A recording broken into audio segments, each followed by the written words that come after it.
They try to silence the truth we shout, but we're still here, we're still calling out. Corruption hides behind a badge of name. We light the fire, expose the shame. We're justice seekers, we'll fight the fight for every voice lost in the night. My life mattered is the cry we sing for the ones they tried to bury within. It's just us, we're a movement wide. Together we rise, won't run nor hide.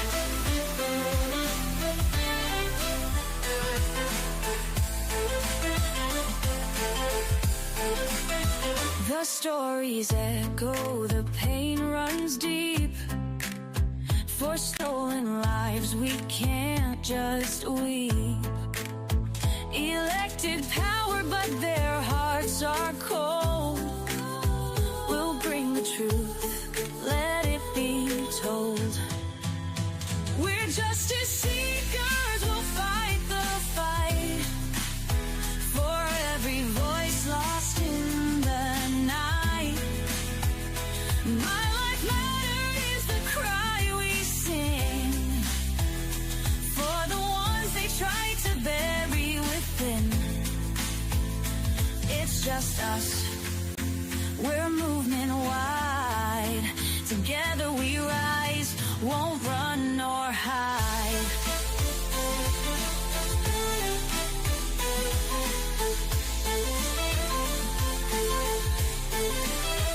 We're justice seekers, we'll fight the fight for heal wounds, undo the harm.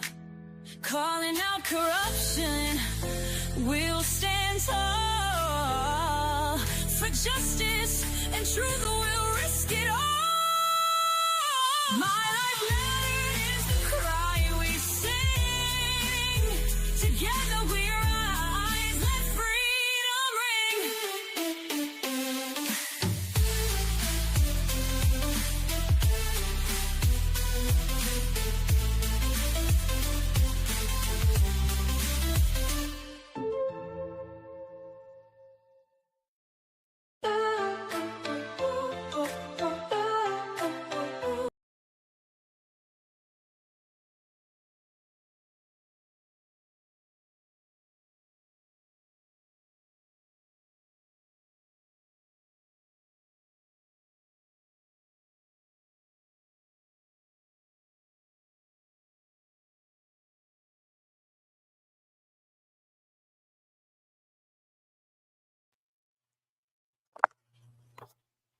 Good evening. Welcome, social change warriors and justice seekers, to another episode of Social Change Warriors Presents Friday Night Lies.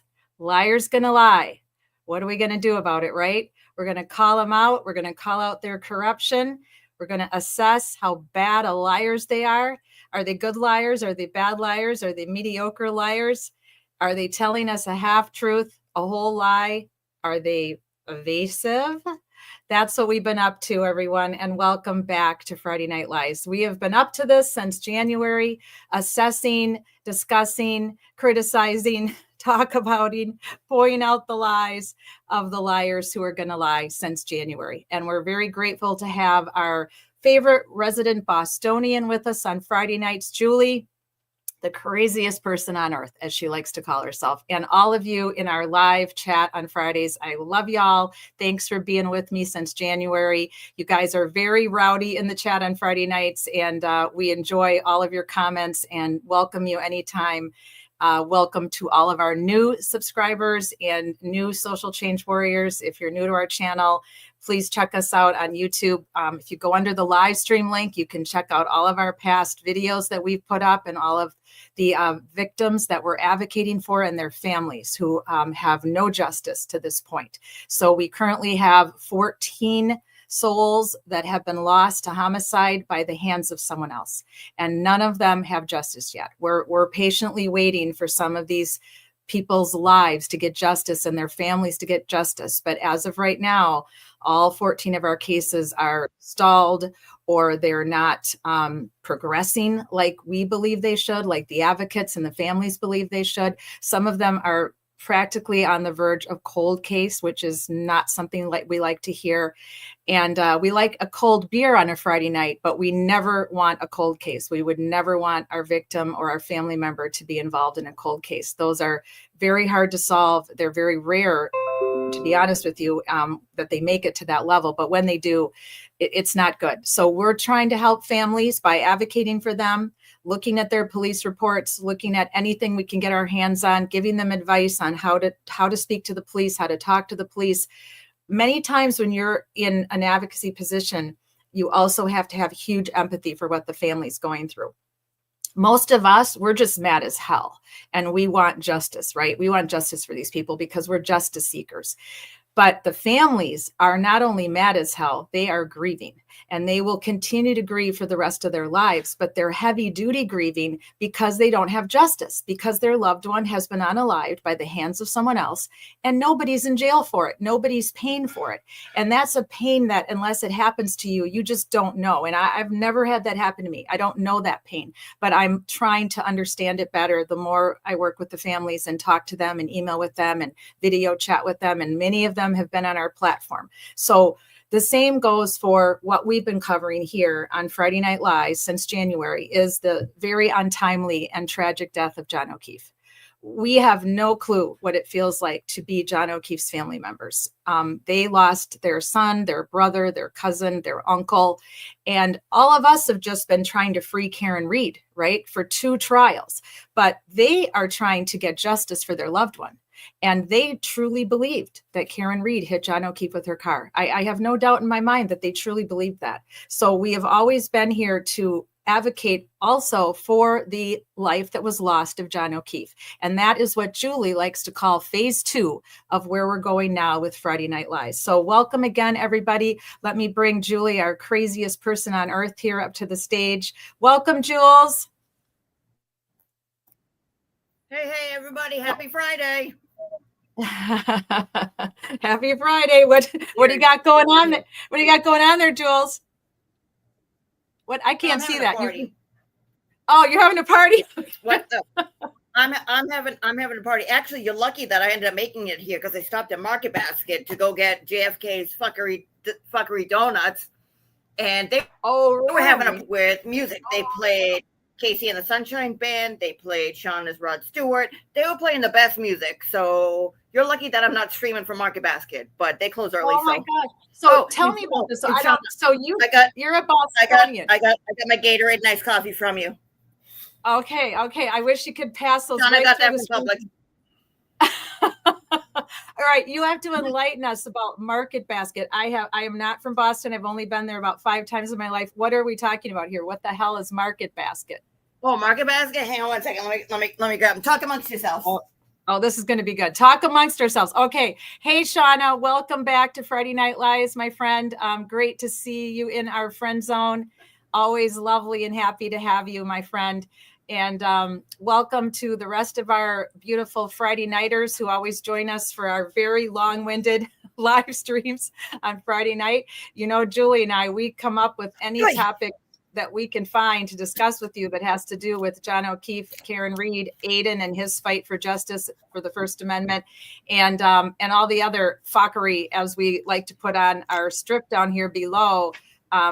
Right now, I'm going to add up our knowledge, power, action, change here for a little while, but we like to add up the fuckery once we start talking about. Oh, we're gonna do extra fuckery tonight. Oh, there'll be extra fuckery tonight. Oh my gosh, I might need another Diet Coke to get me through this night. I already had my. That's why I got Mr. JFK's fuckery donuts. What kind of donuts you like? You got the Market Basket lemon donuts? Come on, kid, I got them right here. I got them right here, JFK. Oh, they're beautiful. JFK, are you seeing this, man? He's live streaming tonight?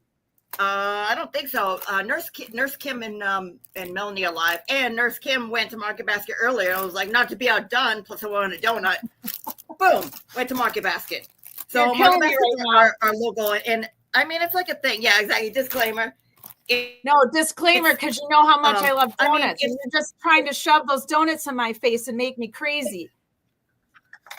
So it's like Stop and Shop. So Stop and Shop's local. Market Basket's been around since like the year 2. It's very cheap. Everybody goes, but the problem is because everybody and their mother goes because the price is so low.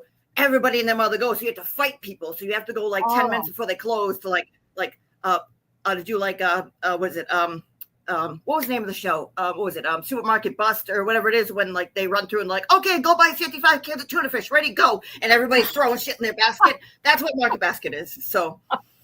I'm trying to remember someone else used to do that too, where they used to send you to a Walmart or, like a Super K back in the day when the Super K was still around, the Kmarts, and they'd send you in with 20 minutes to fill your whole basket, and whatever you could put in there, you could keep. Yeah, I think it's what the frig is the name of it? I think it's called like Supermarket Drop or like Drop to Your Shop or whatever the hell it is. It's one of those things or like I don't know, like Supermarket Explosion, if you like have a manic episode in the middle of the dairy episode, but that's just basically Market Basket anyways. But look, if you eat a donut, JFK, I hate you. If you eat a donut in front of me right now, I'm gonna lose my mind. Oh my gosh, that's it. All right, I'm putting you all on. Have some. Oh, you are amazing. You are amazing. All right, guys. I'm going to make sure you clip this and send it to him. Mr. JFK, disclaimer. Oh my gosh. All right. He's our buddy.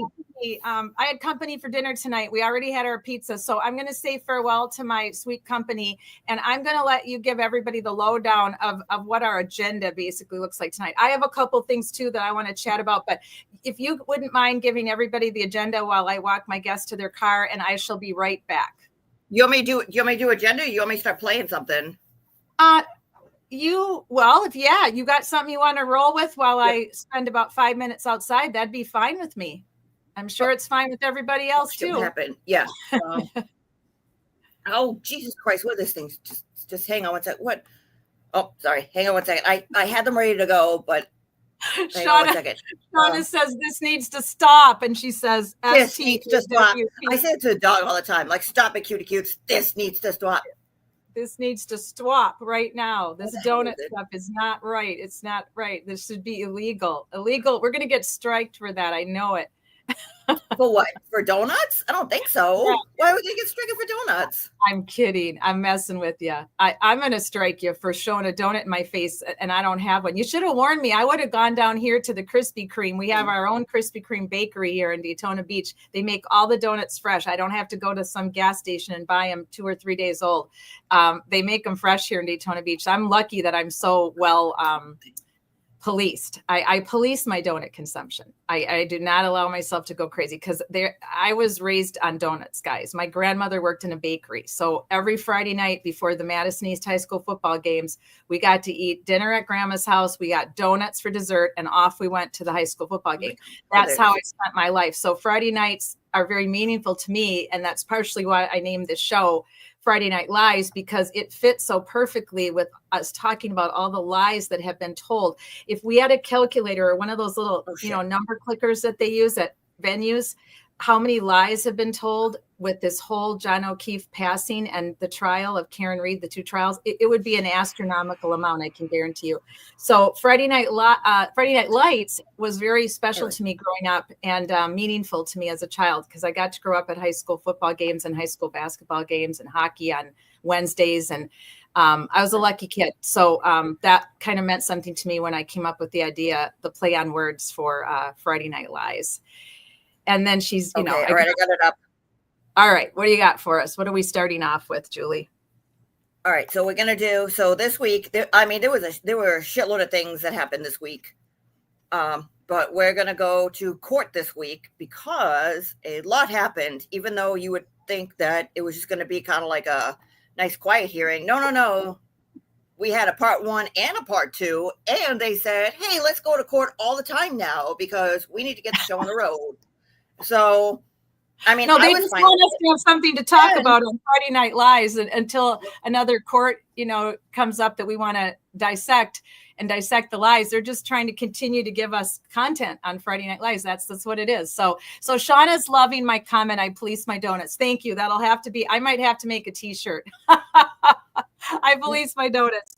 MCAT, hi. I too am a donut enthusiast. Oh, thank you, MCAT. I knew you and They I also were. had, and it's kind of early in the season for these. They also had because there's a local donut place here. It's called Kane's Donuts, and JFK knows all about it because he mentioned it too.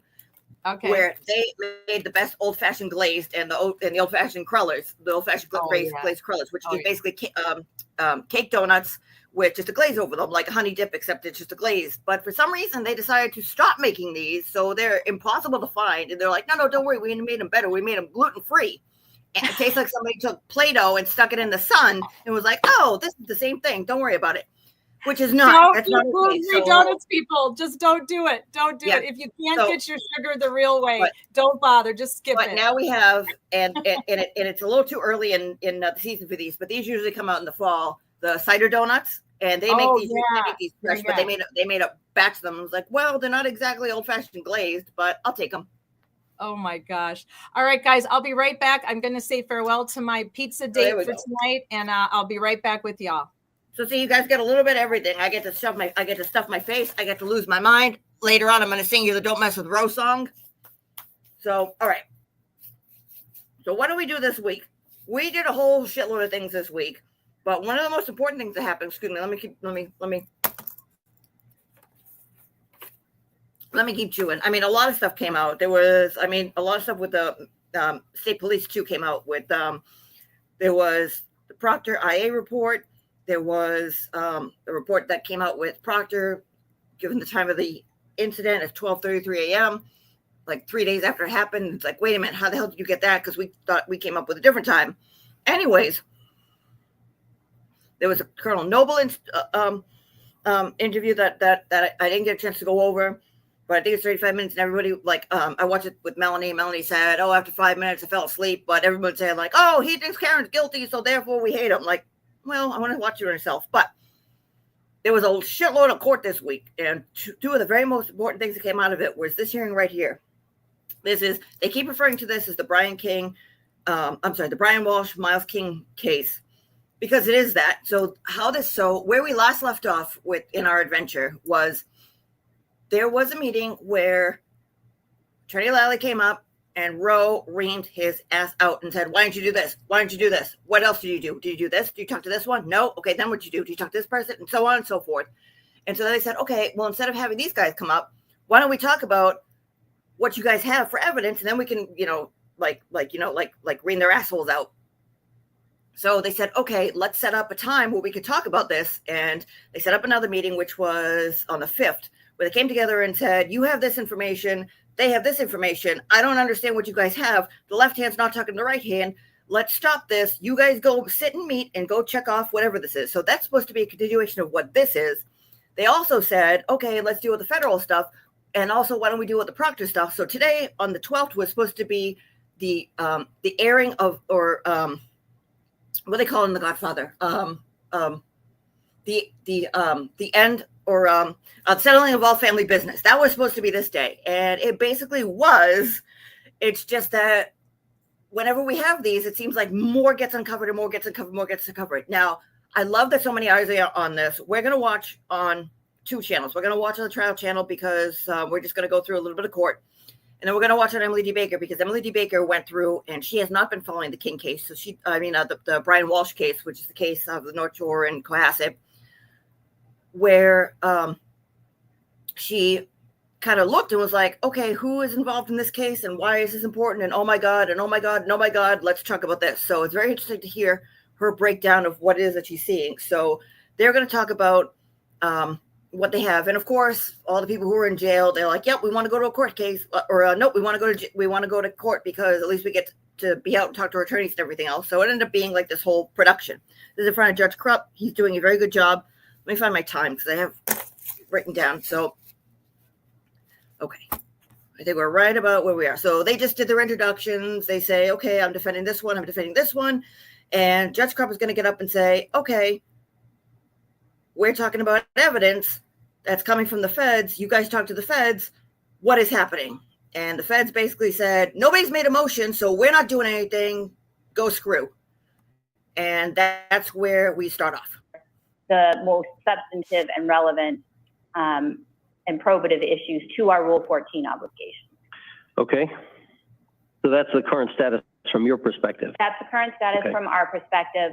And what are you asking me to do? So I'm asking you to take no further action with regard to the global matters. I understand that there are individual defendants who are asking for the court on their individual cases to make particular rulings. I know that there's at least one filing in one of those cases. And I think that you could, I don't know whether or not the courts had the opportunity to review our opposition. I think we filed. You're talking about the Walsh matter, the motion to dismiss in Walsh, and your response. Oh, also, I forgot one thing. So because of what happened the last time where they figured out like, oh, well, we have this very interesting information where the Commonwealth is not responding to Rule 14. They're not responding to Rule 14 obligation, which is ongoing discovery. Now, how they're interpreting it is we have stuff that's coming in, but we're not going to be able to give it to you because we don't interpret this as the way that we need to give it to you right now, and we don't see this as exculpatory. Now, Judge Bev worked on a committee to loosen the regulations of Rule 14, which is basically like, well, it doesn't necessarily need to be exculpatory. It needs to give the appearance that it could potentially do something. So it's a little bit more broad, which means the prosecutors are going to have to do more work, which means that it'll be easier to get more discovery from people. But Commonwealth is still dragging their feet, saying we interpret this as we don't need to do anything. We just alerted them, and that's it. And Judge Krupp is not happy with that. And the person that's speaking is the liaison between the federal court and the prosecutor's office, Commonwealth. I did receive both and read them both. So you would have me take no further action and schedule no further hearing? Or do what? I mean, what do you think I should do in terms of schedule, given what you filed with Judge Casper? Do you know if she's around, if she scheduled a hearing, if she, do you know what her schedule is? Judge Casper is the federal judge. Now, what Roe's going to talk about is the same thing that she's been talking about since 24th and the 5th, and I think the time before that, which is we have 30 days. What happens if the federal judge says 30 days has come and gone, no more for discovery because the information's there, they have it, we don't, and she's like, we need this right now, stop dragging your feet. So every single time she gets up there and she's going to do it again, she's going to say, I want to make sure that I have assurances because we don't want to get to Monday and have like, nothing's here because TikTok, you don't stop. It keeps going. And Roe knows that. I can tell the court that we only very recently filed. So okay. I don't think it's realistic to think that she's aware of our filing or has any intention at this point in time as we are speaking. All right. I mean, I'm a little hamstrung here because I was encouraging you to do this weeks ago and encouraging the just like Roe said, the defense counsel to also seek to intervene in the proceeding, a while ago, and it only happened now, and we have a very short amount of time. I understand that, but I do think that we've achieved an awful lot during that time period. I think so it wasn't wasted time. And I think that what we have obtained is probably. I think that's the Broken Baker. I was trying to figure out who was doing this. This is a trial channel. She cuts everything out and cleans up the audio. I think that's Broken Baker saying stuff, and he has sound effects. So that's where that noise is. Was more efficient than handling it in any other manner, quite frankly. And I don't know what defense counsel's position is at this point in time. I don't know whether or not any of them has filed any pleadings in the federal court. But if the court wants to pick another date, we can do that. But I don't. Yes, ma'am. You made me laugh just now when you said that's Broken Baker. He has sound effects. And I laughed to myself because I thought Julie and I have our own sound effects. Oh, don't worry. I have I have the chat on, but I'm going to bring up my own sound effects for when we get to the Emily part.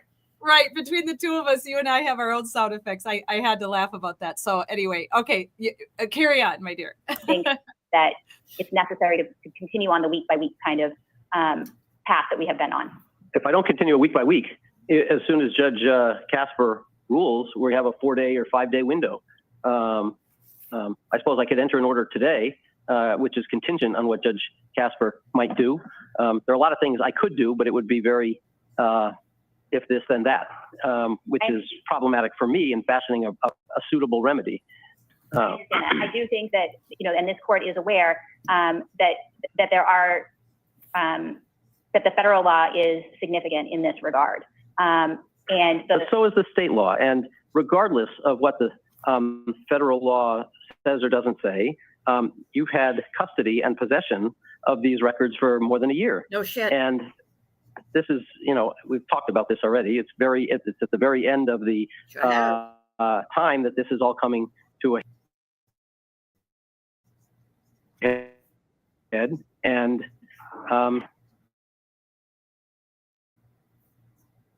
Oh,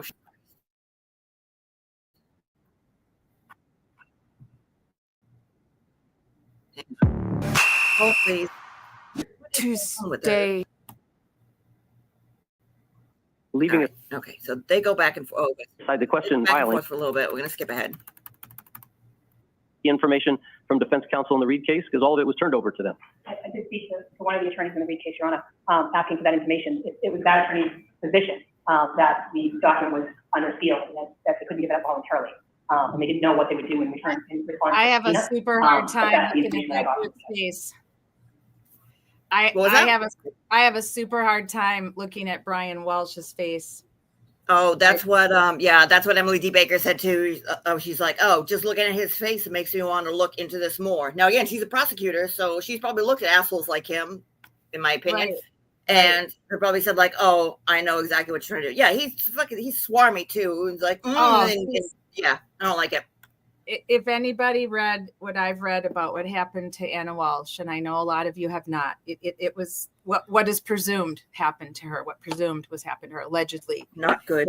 It's despicable. It's beyond despicable. And I feel that the evidence is severely pointing in the direction. I understand innocent till proven guilty, but the evidence of a domestic violence homicide is just screaming at us.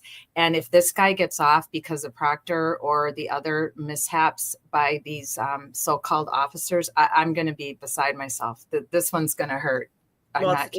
It's the Fed. Well, it's not so much the feds. It's more the DA's office and the ADA. Like, we're going to hear about like what Law McGlaw did, because Larry Tipp is going to make an argument, and he's basically going to say like, what the crisis is going on. We keep pushing, and you're going to hear Rule 14 over and over and over again. And just like Emily, just like Melody has said, they are interpreting Rule 14 very loosely, so that basically they don't have to do anything. And we all know that, from what we've seen, in my opinion, Lowry's a lazy asshole who doesn't want to do anything. Like, I sent an email. I guess I'll follow up in like 2 weeks. Like, that seems to be the common thread. And the only good thing is that the threshold to dismiss, like Emily said, is that it's so high, so that they can remedy a lot of this stuff, and they'll just extend to go to court. But still, luckily he's sitting in jail, but again, her family doesn't get justice, and we all have to sit on pins and needles and say, oh my God, could, like, every single time they have one of these, could they turn around and say, this is what I could do, like, dismissed, with prejudice because of, something that happened? Like I said at the beginning of the hour, unless you've been there and you've lost a family member or a close friend to a unaliving of your person by someone else, and you're not getting justice, and then there's a possibility that because the cops sucked, or either the investigation sucked, or they made mistakes, or they were corrupt, and your person has no justice, there's no way we can know what that feels like. That's just like, unless you break your leg, you don't know what a broken leg feels like. Unless you've broken a bone, you really don't know what that feels like. And you can have empathy and sympathy, but the empathy only goes so far. People that truly have 100% empathy are someone that's actually experienced what it is that you've experienced. And these families are just, they're living in a horrific place when their loved one has been taken by someone they loved, someone they trusted. Like, they were married, they had children, they had a life together. And what the hell, right? How does a marriage, even if it was having trouble, go to this kind of absurdity, like where the man unalives his wife and then takes her somewhere and hides her so he can get away with it and keeps her remains from the family? I mean, this is just sick. It's just disgusting and sick. It's like the ultimate selfish behavior. Oh, like, well, yeah. I don't give a shit about what happens to you, so therefore we're gonna go. Why is that playing that? Oh, that's the wrong one. Sorry. Well, yeah. I mean, he's got to be classified as a sociopath, in my opinion. Just normal everyday people that have marital problems do not do this. They do not go to this extreme of actually murdering their own wife or girlfriend or fiance and then hiding her body and not giving up where she is. And that, I just met a new family today. I haven't had a chance to tell you about it because it happened today on the fly. And I've been following this case along on the socials, and I decided to write to them and ask them if there was anything we could do to help, even if it's on such a small level, like our new channel.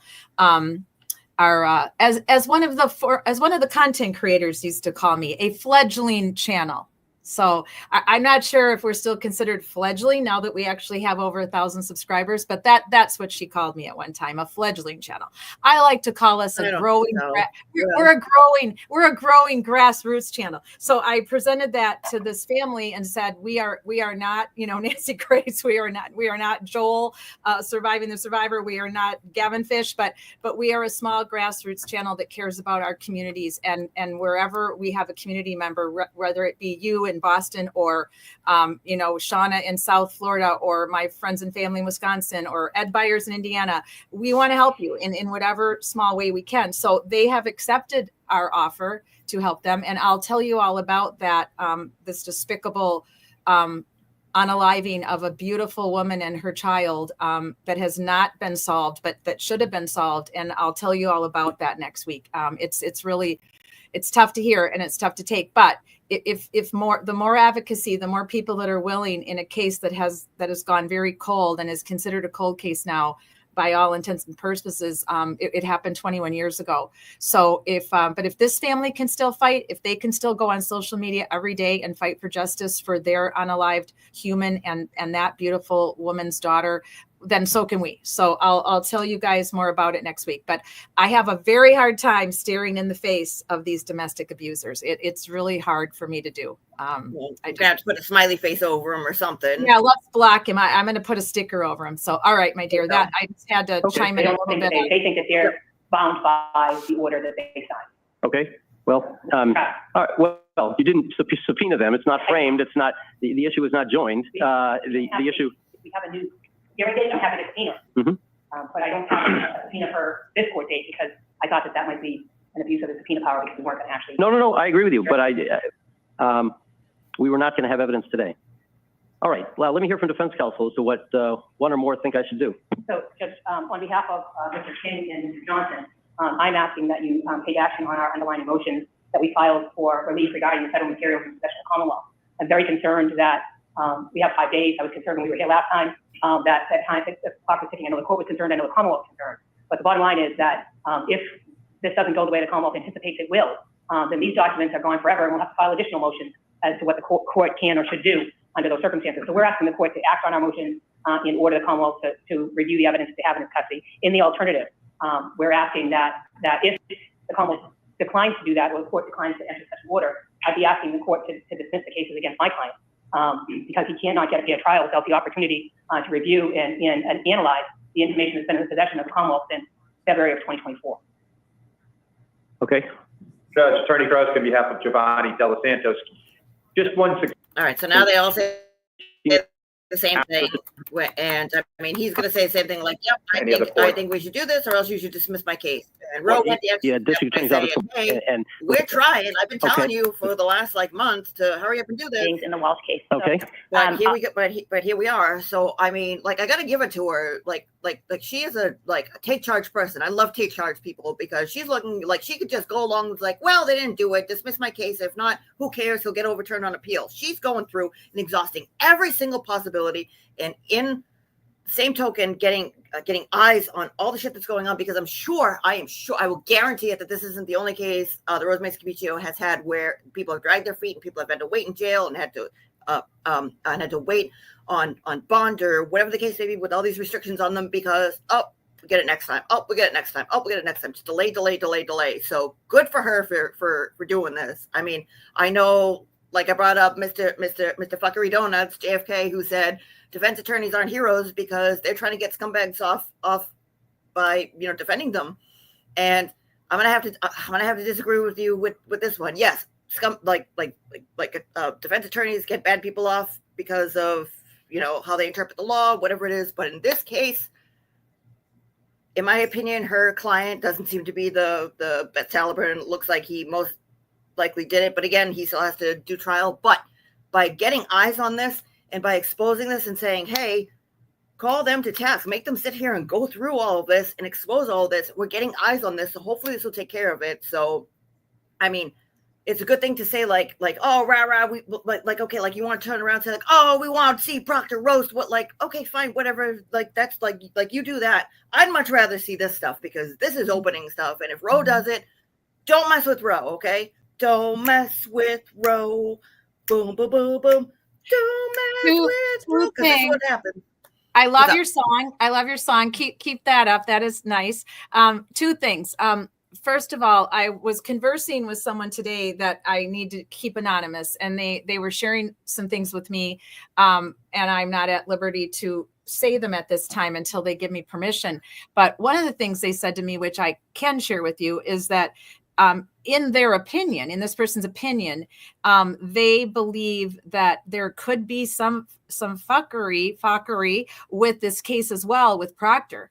And that maybe not all is like it appears so far with that even though I understand the young man who lost his life, who was shot, that he literally ID'd the person as his shooter.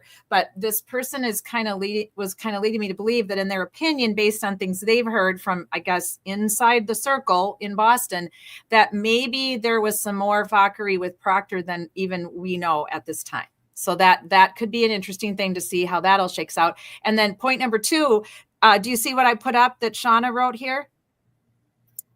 It's so annoying to me that these judges want the attorneys to work it out after all this time. They obviously can't. I'm putting in the word obvious. Thank you, Shauna. But yes, they can't. Defense in AK, Aiden, and in this mess are asking for court orders. Ugh.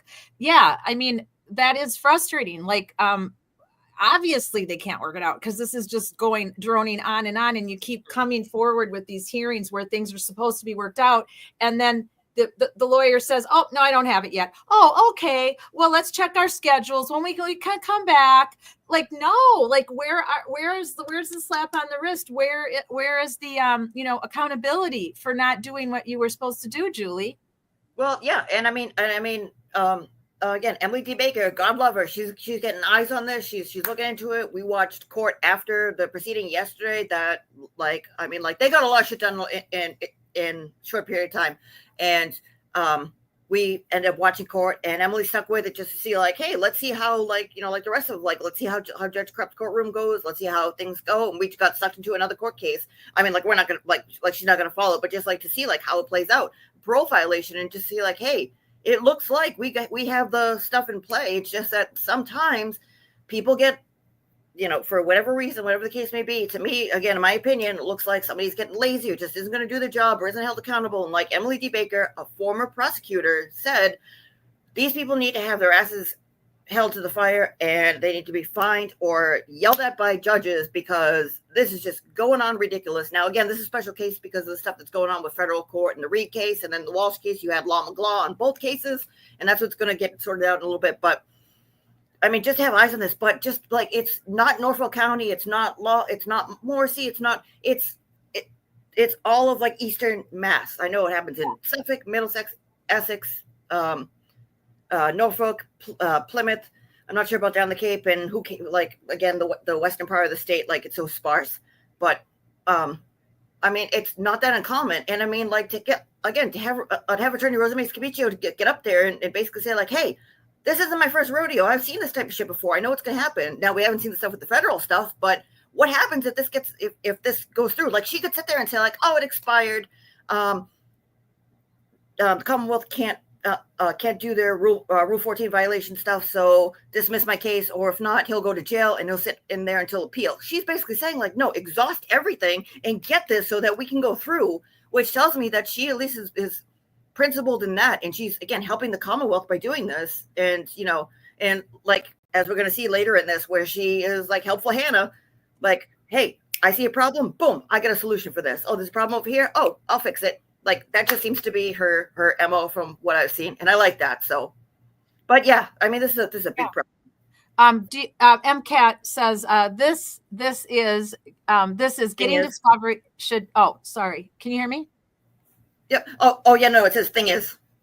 Thing is. Okay, thanks. Thing is, getting discovery should not be this difficult. That's a prosecutor's job, period. If criminals walk because Lally and McLaughlin are too lazy to do their jobs, then so be it. Sad but true. Yes, absolutely, MCAT. We absolutely agree with you. 100% on that, because there's no excuse for it. Like, do your damn job and quit wasting the taxpayers' money and the time for the families that want justice and for the person that deserves a speedy trial of sorts, right? This is just, I mean, in Aiden's case too, which we'll talk about later on tonight, it's just total ridiculousness. I mean, it's an absolute, it's just a farce, you know? No, something like that, but already. I'll let her chime in at the end, but I do want to note that defense counsel is early moving to dismiss. The Commonwealth is not on any notice of that, so I would ask you not to take any action in terms of dismissal at this time. Okay, so we skipped ahead a little bit. So Rose said her piece and was like, "Hey, listen, I've been saying for the last 3 times, get this shit to us because they can dismiss this, and then it's all done, and then you're gonna have to dismiss." So, the Commonwealth is getting up and basically saying like, "Hey, don't dismiss this. We're still working on this. We're going. We do this." And now the judge is gonna ask like, well, "So what have you done for Rule 14?" Also would note that no counsel has cited a case that outlines this particular procedural posture and how it interplays with Rule 14. And I appreciate that the court is saying that you don't need to order us to comply with Rule 14. And I don't mean to be disingenuous when I say you don't. We take this seriously. No, I understand that, and I'm not suggesting that otherwise. I'm really not suggesting otherwise. Defense counsel isn't either. Yep. But this is a big deal. Yep. Yeah, maybe you should act like it, in my opinion. What is being contemplated? Yeah, here. 1 second. Sorry, Jules. Yes, ma'am. Yes, ma'am. Welcome back, Sherry D. So great to have you. We love you, girl. You are welcome here anytime. So great to see you. Sherry says, making Rosemary go through all what they have and don't have from the CW. Why would she have to spend all that time to figure out what they do and don't have? Oh, yeah. So Emily D. Baker talked about that the last time, because it's like, oh my God, what are you doing? Like, you're making this poor woman do this whole entire thing. And then she said, well, it's like, it's supposed to be the prosecutors doing it, but because Roe made the motion, basically he gave her a hard time and was like, okay, well, you asked for this to talk about like, what do you have and what do you not have? We need to get it to match. So right.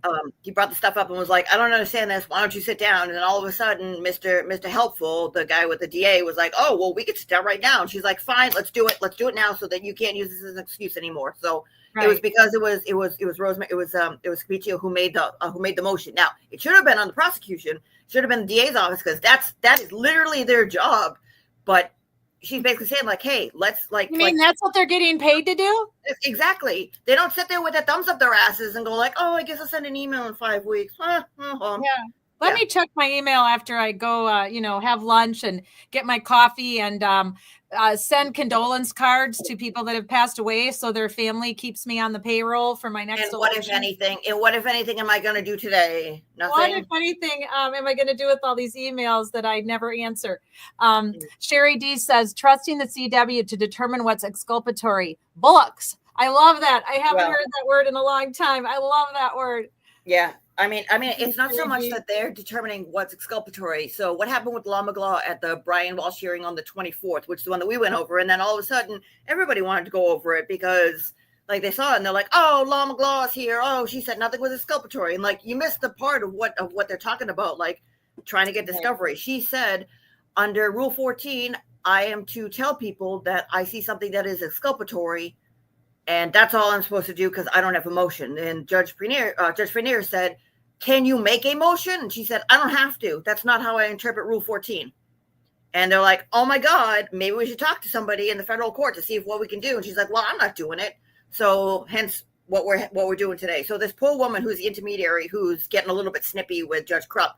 And I mean, for good reason, because they're basically saying like, like, how dare you? We don't interpret it this way, but we're not going to lose our law license because we went against federal court, because nobody wants to go against federal court. So that's why they're trying to do all this. So right. Well, remember a couple of weeks ago when we were kind of all talking about this together in the friend zone, and we were talking about the ever-loving spreadsheet. Like, why in the world can't you make an ever-loving spreadsheet? Like, come on, people. All of us have had spreadsheets in various occupations that we've had, various jobs. Even for our personal life, people use spreadsheets for their personal bills and personal things they've got to get done, lists they want to make. So why can't Lally have a freaking spreadsheet that tells him this is what I've asked for on this particular, case number at the top, case number, case name, who am I dealing with?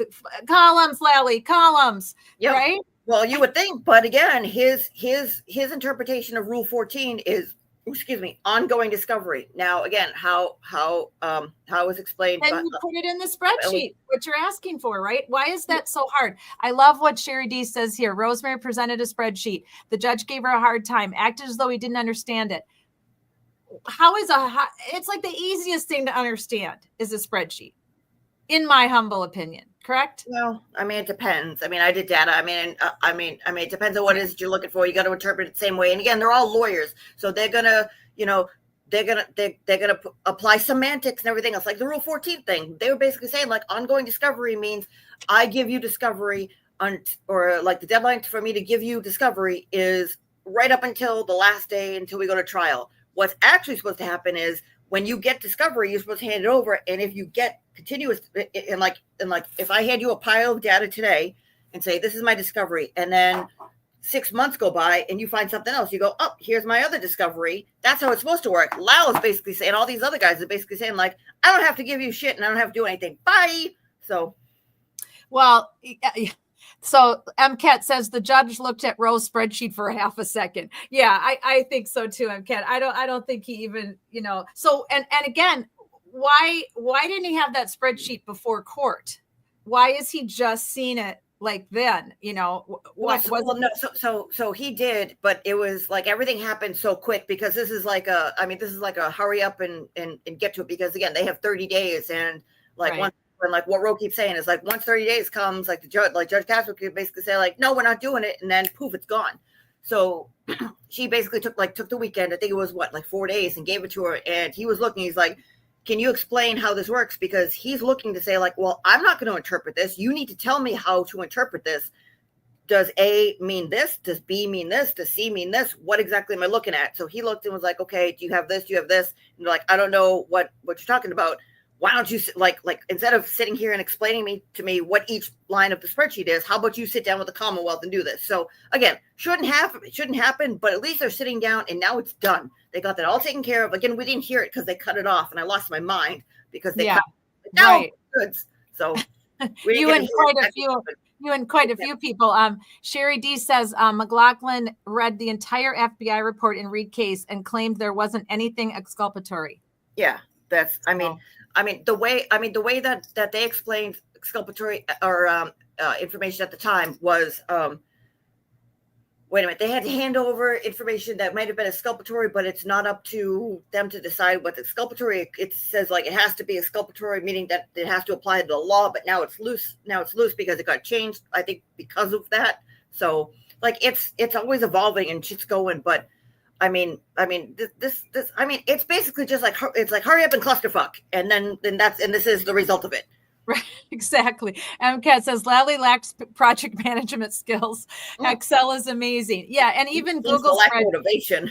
Even Google spreadsheets is amazing. Yeah, MCAT, he's incompetent on a good day. Yeah, it's just showing, he's really showing his true colors, which is really pretty sad. Like he needs to be put into some remedial training program for how to do his job if they're gonna, have him remain as a prosecutor.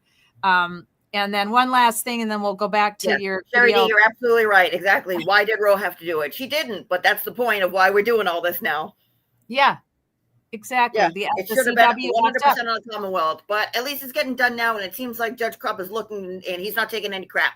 So, good. I mean, he's doing a damn good job by basically like he's pushing the Commonwealth by basically saying like, hey, like, give me stuff, and you're gonna see it with the piece about what's going on here with the Rule 14, but basically saying like, and like that's why the intermediary for the Commonwealth was basically like, don't like how could you take this so lightly? We definitely take it seriously. Like, do you? Because that's what it looks like to me. Anyways, Julie, real quick, sorry to interrupt, but can you tell everybody what Rule 14 is again, just for those watching?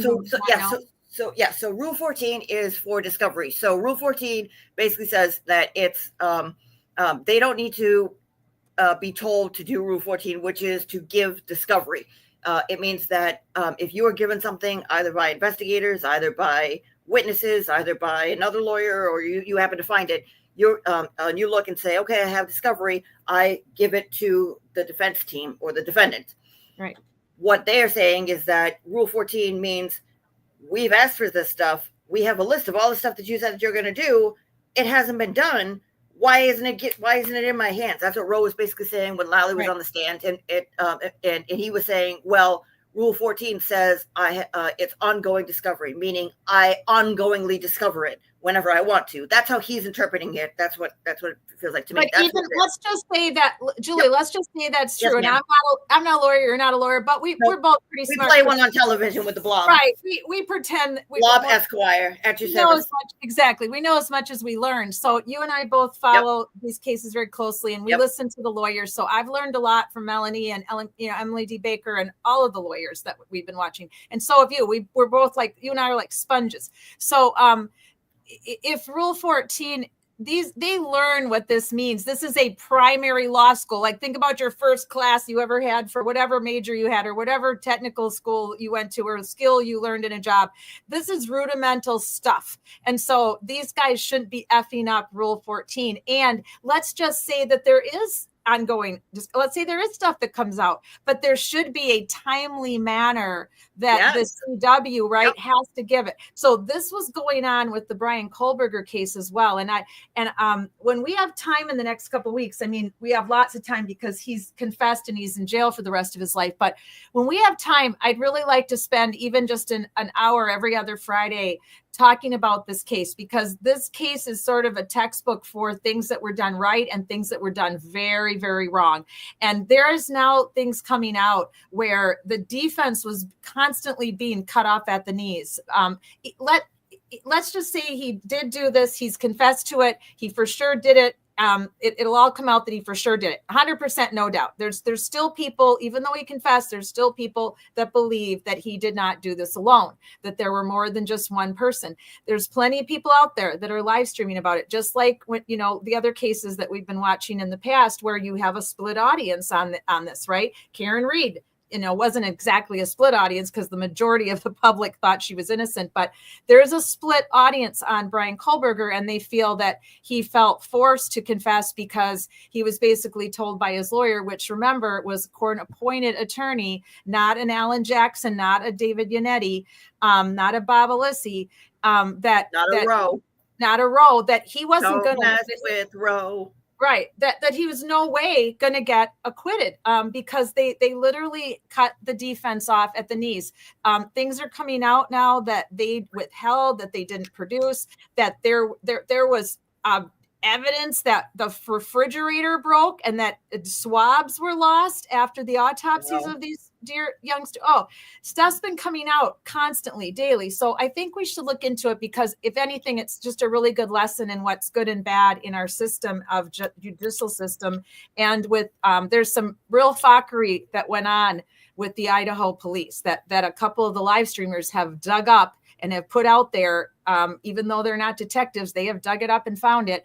And I think it would be interesting to our audience on Friday Night Lives to go over some of the fuckery that went on with the Brian Kohlberger case and the tragic, just obscene death of these 4 young college students. So we'll spend some time coming up, maybe an hour every other Friday night when we have the time, when things are quieter in our John O'Keefe, Karen Reed, Aiden world with all these court cases, that we can devote some time on Friday Night Lives, because I really would like to show you guys what I've found and what I've studied in that case. But same thing. I mean, how is it that you keep getting away with withholding evidence when there is withholding discovery, when there is this rule of law right in front of your face? Question. Yeah. I mean, if nobody's going to hold their ass to the fire or, press them, I mean, if they just kind of let it go, like, whatever, you're not gonna break my, like, no sweat off my ass to, go ahead and do this. And they're just going to say, like, okay, go ahead. And then you see a different judge each time, like, they're going to look, and then all of a sudden, 6 years, like the one that happened yesterday, right before they got on, well, not on the stage, but right before they got up to call their case. They called a case that was 2019. Yeah. 6 years. Yeah. And somebody's sitting in jail. If they're not out on bail, they're sitting in jail. And if they are out on bail, they're out on bail. So, you can't really sneeze the wrong way when you're out on bail. And so that 6 years that a family doesn't have justice for whatever happened to their person or why this person is, in court. So yeah, it just makes zero sense that the prosecution can hold up these court cases and hearings like this. And but that's what's kind of freaking me out a little bit about the Matthew Farwell. And last night, if you guys join me, I talked about William Farwell, and I'll show you a little bit of a clip of last night for those of you that are interested in what we talked about last night. But there is issues with, Matthew Farwell has not seen the inside of a courtroom yet. He's been in jail. It'll be a year. Mizzy's doing a standout. I'll talk about that in a little while when we have time. Mizzy and her people and Sandra's family are doing a standout for the year anniversary of Matthew Farwell being arrested. And the man hasn't seen the inside of a courtroom yet. Now, how is that fucking possible? I mean, I don't understand it, right? And so there's a lot of things going on because it's federal, but still that's pretty unexcusable in my opinion. I don't know what they're doing, but this last push for the Matthew Farwell case is because they said that he needed to hire an attorney that could deal with the death penalty. Well, that should have been done months ago. It's no secret that you guys have the death penalty in Massachusetts. It's no secret that the evidence is over. No, that's federal. That's federal. We don't have the death penalty here. Oh, I'm sorry. Federal. Yeah, that's right. Yeah. You guys don't have that in Massachusetts. Well, federal, but still, it's no secret. He was arrested almost a year ago. So why didn't they get him an attorney for the death penalty 6 months ago or 4 months ago, right? I mean, we have the right to ask these questions. Yeah. When justice for Sandra Birchmore is on the line and her baby, and who knows how many other victims of the grooming that were involved in this particular, with these 4 individuals that have, that are still all free and all the other 3 are still free and walking planet Earth. So, and William Farwell's out in New Mexico, apparently getting drunk all the time because he's up in his feelings. Poor William, he's up in his feelings in New Mexico. So he's acting out and trashing his house on, it sounds like multiple occasions, not just the one time that he got arrested. So I'll give you guys a little peek into what we talked about last night later. Anyway, so many of these cases, they just all weave together. The same kind of fuckery is happening in all of these cases. They're just all weaving together in different ways, shape and form. So all the same people too. Right. Shauna says, "Oh, glad this judge is taking it seriously. I missed Thursday hearing. Tuesday he appeared. He wanted to still work it out." Yeah. Thursday was yeah. So they want. So I mean, he's still pushing. Like he could have turned around and said, like, okay, well, we'll adjourn to 6 months. And Ro could have stomped her feet and screamed and yelled until she turned purple like my shirt, and like nothing would have got accomplished. It would have been thrown out, and then they would have, gone through on appeal or whatever the case may be. But I mean, he's trying. Like he is trying. I mean, he's holding his feet to the fire. Like I know that there are some schools of thought who, want to call this guy names. I am not of that. I think this guy's doing a bang up job. He's bringing attention to this and basically saying like, hey, we have an issue. Let's do it. He gave Attorney Scapiccio the opportunity to say like, yeah, bring these people up here and, get on the stand. He could have said like, no, we don't really need that. It's fine. No, he made them come up here and say, get your ass on the stand. And I know, again, everybody's saying like, when is this going to happen? Well, it needs to happen in due time. All the shit has to be worked out because as you can see, we started one place and we end up with in like 7 other places with all these other cases. So it's crazy. It's got to get teased out. It's like trying to untangle a spider's web or like a nest of line on a boat. Like you start at one end, you end up with 7 other knots, and you got to deal with that until you end up with a nice, nice wrapped line. So we'll get there. Yes. Sherry D says, Krupp seemed completely different to me this last go around, unlike the day Lally testified. I don't know the day. I think you might be talking about the day when he screamed at Ro about the spreadsheets, because the day Lally testified, he overruled a lot of the objections, and he made Lally sit up in the stand and say, "Hey, you sit your ass in that seat and you explain yourself." So good on him. What were you thinking, Sherry D? Just give us a little more insight into what you were thinking that day. I'm just curious. I love to see everybody's opinions. And when I'm in some of the chats, like I go in the Young Jerks when he puts these trials on, and I'll go in their chat, and they're very active. And he's got a huge contingency that's been around. They're all free Karen Reed movement for the most part. And so they were kind of, saying there were several of them, not all of them, but several of them in there that were talking smack about the judge and not happy with the judge. I don't like that. He's doing a good job. Again, it's a free country. You could think however you like, but yeah, he's doing a good job. Well, we can't always badmouth the judges. I mean, they are in a position of authority, but they're also at the mercy of the prosecution. And if the prosecution's not doing what they're supposed to be doing, then they're constantly in a battle with the prosecution. And in your case, the whole CW is just a mess. Yep. So, we have to have a little bit of, empathy for what it must be like to be a judge and to have to try to be fair and impartial to both sides. And then all this fuckery is going on, and then they're trying to make sense of it. And it's got to get very frustrating. Oh, that's funny. Shauna says jinx. So Sherry D and Shauna must have been thinking exactly alike. Sherry D says, example, John O'Keefe's x-rays. The CW had them and didn't turn them over. Trial 1. Yeah. Like, what's the punishment for that, Sherry D? What is the punishment? Was there even a punishment for that? No. But I thought that, okay, so this is kind of the controversy with those. I thought that the defense had those. It's just that they didn't take them out during trial 1, because how would you take them out? Because if they took them out and said, look, see, there's no damage here, then the Commonwealth with Trooper Paul could have said whatever they wanted to because of all this shit going on, where they had ongoing discovery, and they took ongoing discovery, which is, we're going to change, like, and how I interpret it is we're going to change our theory right up until Trooper Paul testifies, and then during Trooper Paul's testimony. So they really had no chance. Like, they could have combated it and said, I think they knew about. I think they knew about some of the x-rays, but I don't think they knew about that one. Did they? I think they might have. Yeah, because that was in the report. Yeah, but I thought they were totally sidewinded on that. I thought they were totally sidewinded. Then that's why they made such a big deal with Alyssa bringing up the big giant x-rays. No. He made a big deal out of it because what's his face? Welcher made a thing saying like, well, maybe if there were x-rays, and he came out and was like, oh, you mean like these? That's why he made a big deal out of it, because their expert, who's supposed to have all the information of the Commonwealth, basically showed like the Commonwealth is withholding information even from their own experts. So right. We'll have to peek into that a little bit. I'm kind of curious to see now. I thought that's what it was, because if that were the case and they came out like, oh, by the way, here's some x-rays, they would have raised holy friggin' hell and had motions in limine. They would have made an even bigger scene to get judged, to get Bev to throw the case out. Excuse me, because then all of a sudden here they are. And so like when it happened, when they brought him up with Dr. Lopezada, I thought it was like, wait, they had these the whole, like Sally Fields, the whole time. So it was like they had these the whole time. And so then I thought, and I was like, well, wait, when would they have brought these out? Maybe they did hold them and held their, held their cards close to the vest to say like, all right, well, we have these. You're obviously not going to show them. Maybe we'll show them here. Maybe we won't show them here. But if you give the Commonwealth time to prepare, then they have time to prepare a slander, like an argument, just like with the Proctor stuff, just like with the Higgy stuff, just like with the Brian Albert stuff.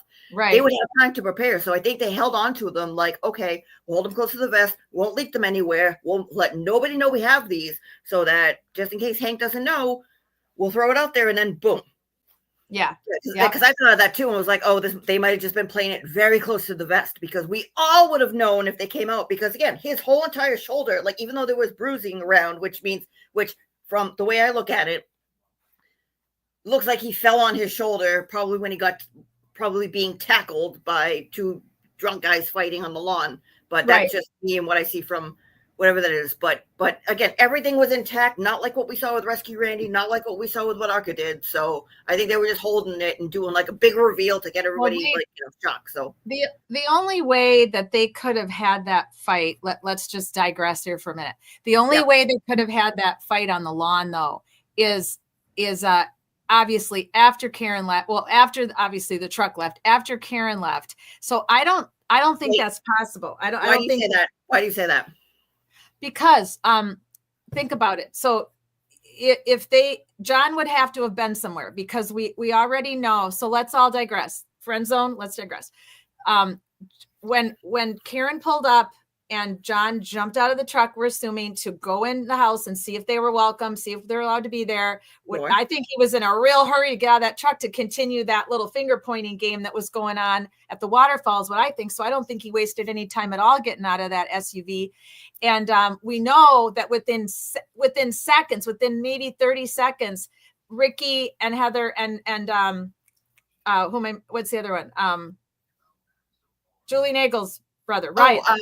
Ryan. Not Ryan. Oh my God. Ryan Nagel. Yeah, Ryan Nagel. Yeah.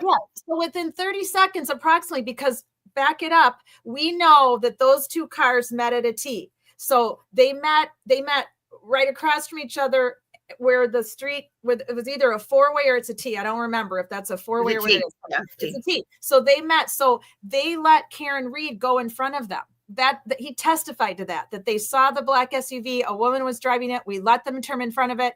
All three of them. Yep. Okay.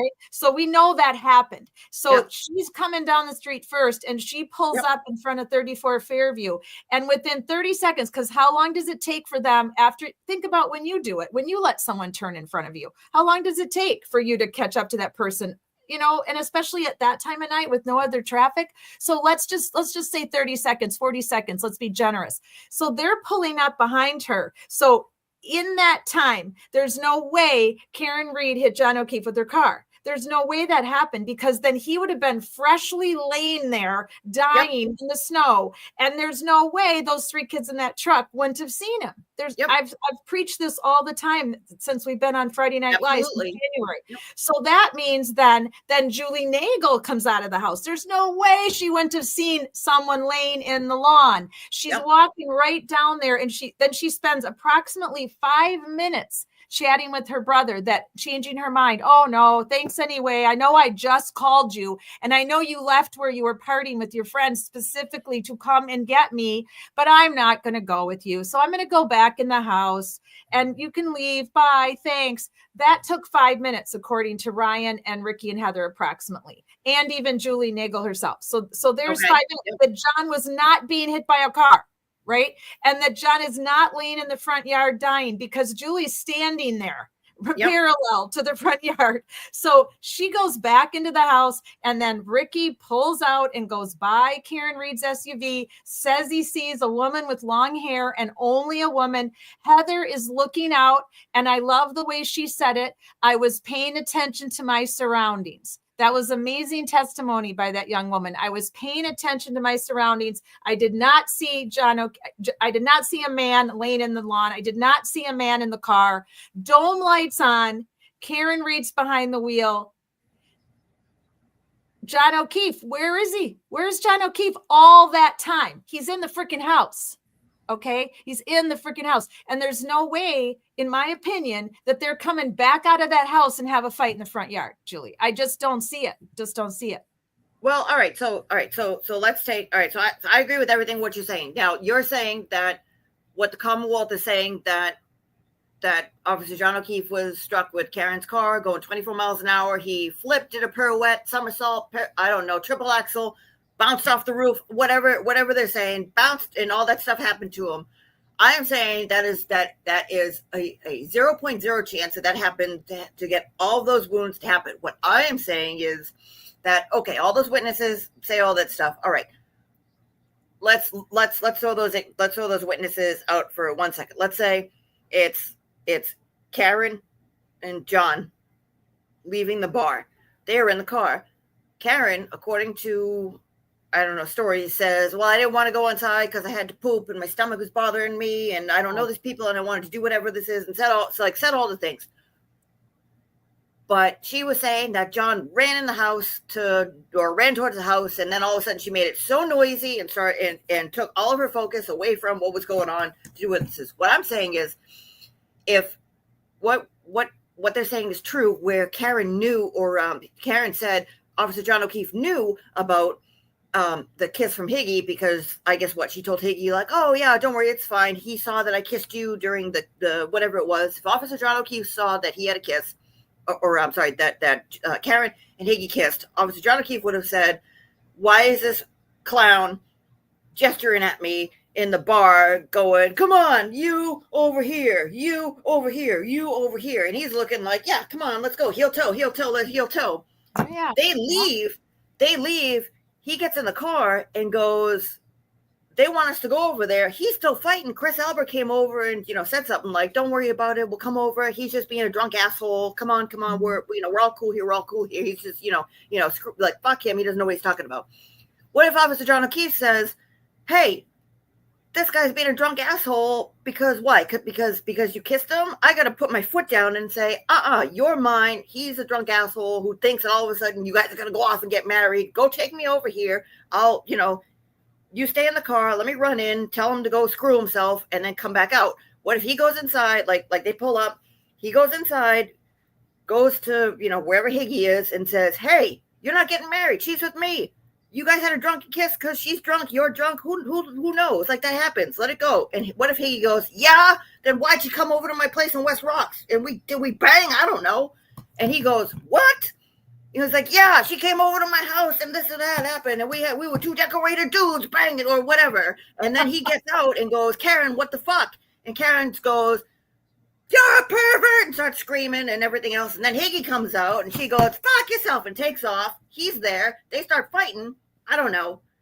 I think it happened later. And I think the whole Microdots is like, okay, good job for you, Microdots. You're very talented. You make, really, really, really good videos. But I don't think that they hold water to like actual facts that came out. But so I mean, it's a story. I'm good with your ideas on this. And I think a lot of people in our friend zone have felt that way and agreed with you. I'm still stuck on the whole way the night was set up though. And you guys know this because we've talked about this before.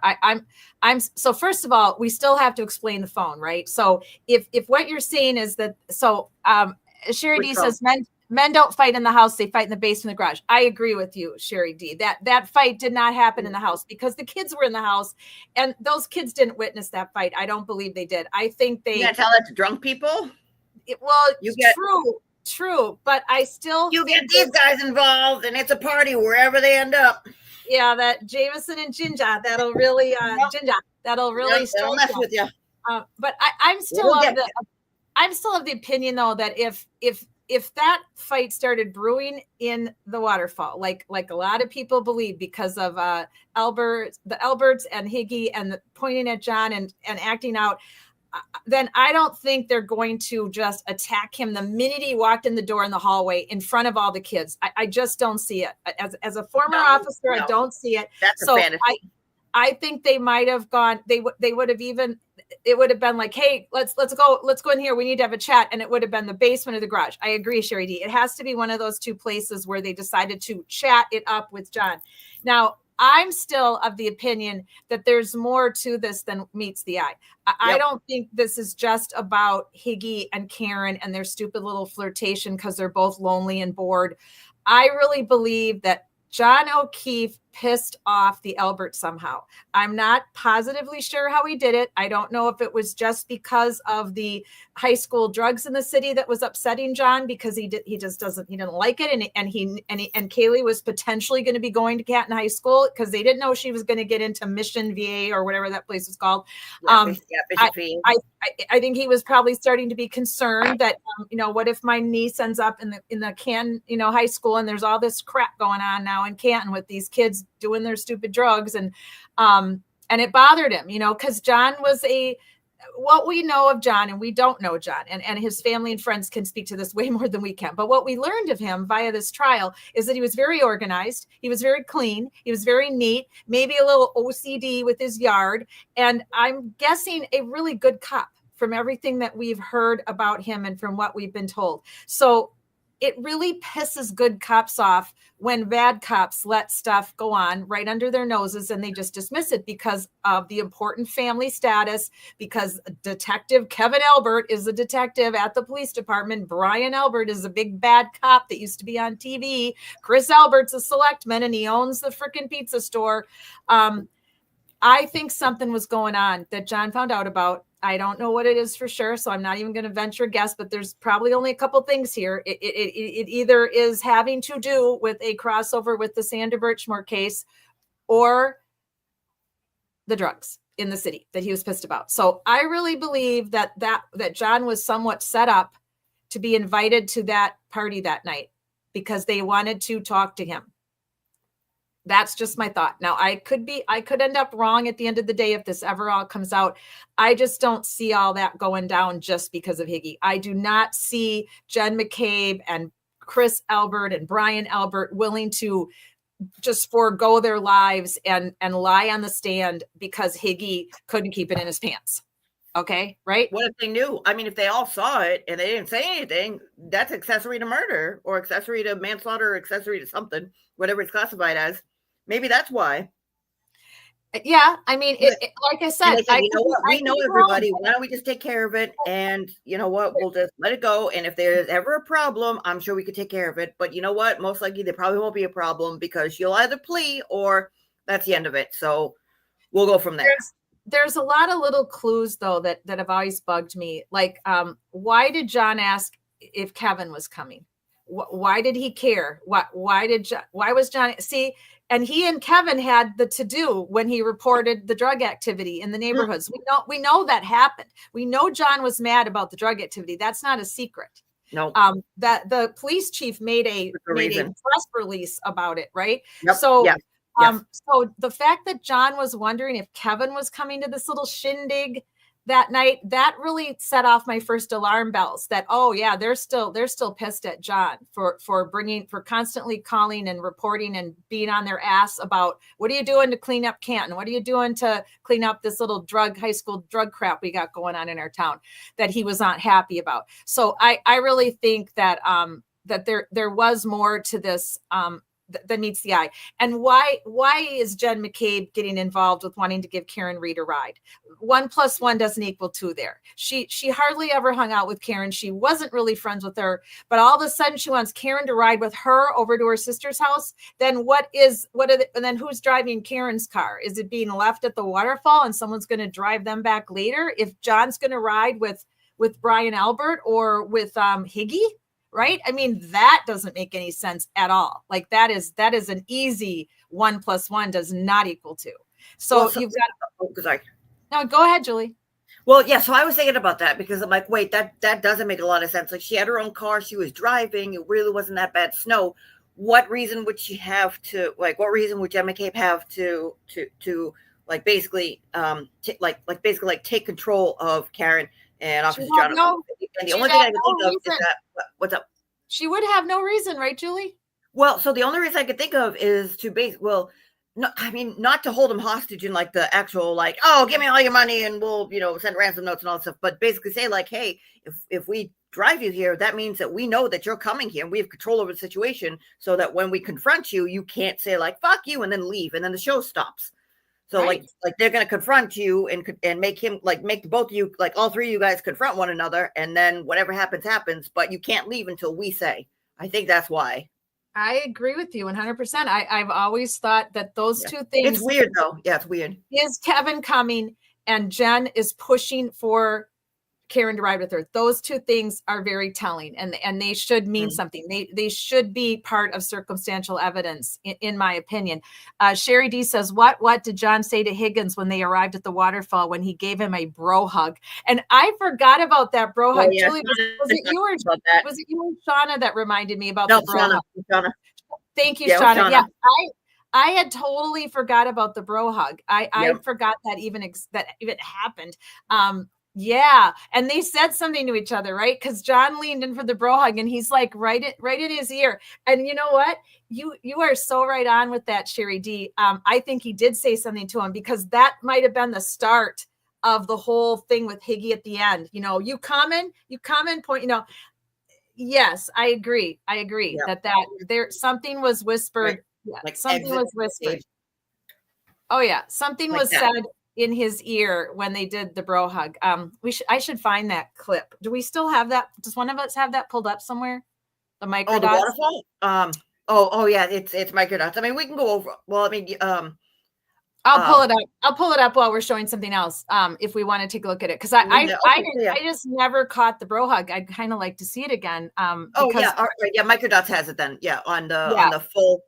length. I don't know if anybody, if that's ever been released, like the full bar footage, because I want to see, because I was going through and again, like rewatching like some of the testimonies, and I saw when they did Brian Albert in trial one, because it was the only time he testified. They did Brian Albert, and they showed the whole entire waterfall, and they showed where you could see Higgy over here and Brian Albert, Nicole, and Chris, and then you see John O'Keefe, and then you see Karen and the Clackalacus lady, and you could see them all in the same shot. But in trial 2, they didn't have that.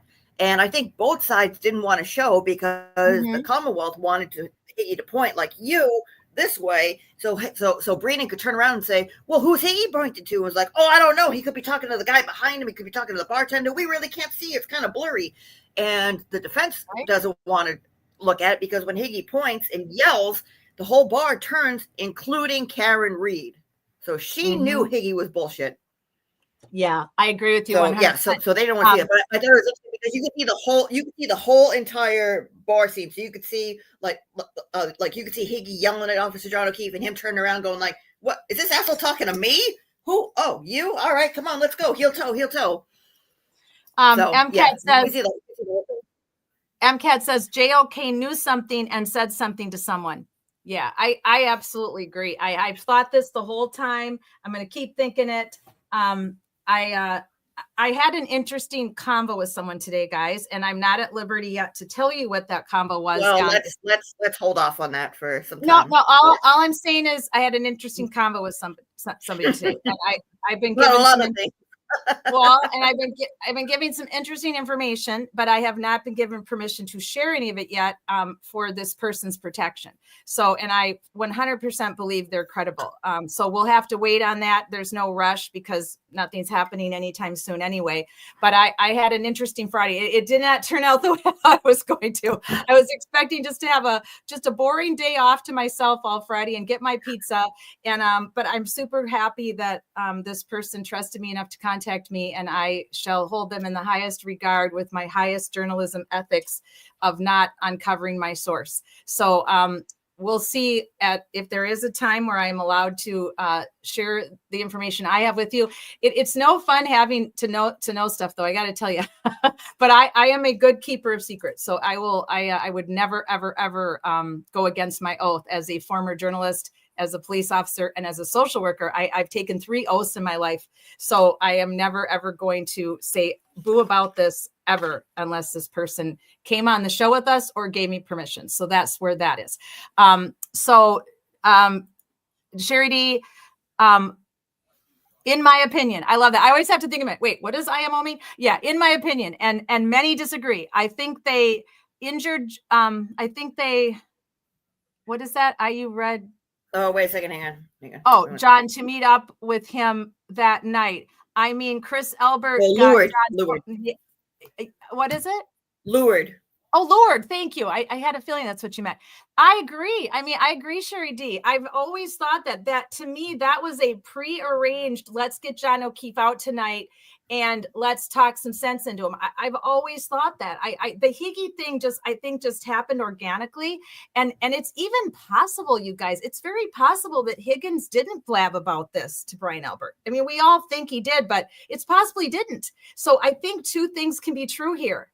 I think that they lured John there because they wanted to talk some sense into him. And I think the Higgy thing with Karen Reed was about to blow up. And I think that was happening separately and organically on its own. So that's how I think that whole night turned into such a shit show.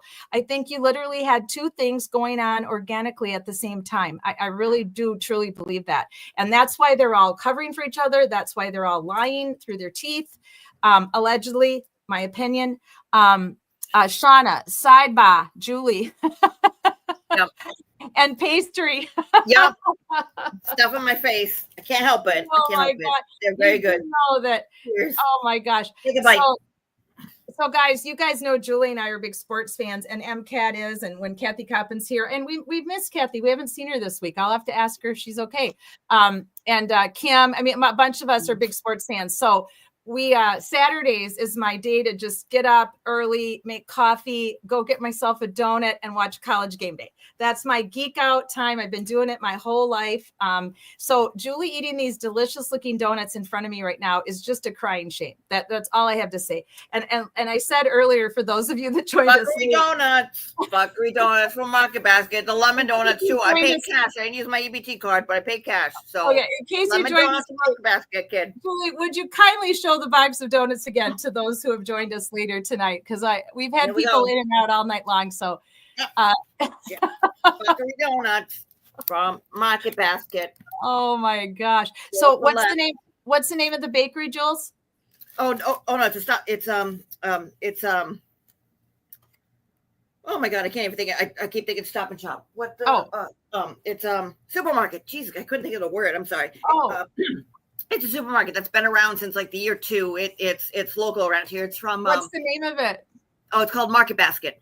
Okay, you have a job this week. You're going to go into Market Basket and you're going to ask them. I already did. I was having a dance party right beforehand. I'm like, you know what? Maybe I should live from here instead. It was like, no, I got to go. But I was having a party. Let me finish. I want you to go back to this Market Super Place and ask them if they will sponsor us $100 a month to cover our YouTube fees and our StreamYard fees. And we'll talk about their donuts all day long. Every Friday night. Market Basket. Wait a second. We have to fight. We have to fight Mr. JFK and fuckery donuts for Market Basket. We want to be sponsored all the time. Yeah, we want a donut shop to sponsor us for our YouTube and our StreamYard fees. That's all we're asking in life, people. We're not asking to get paid to do this. We're not asking for super chats.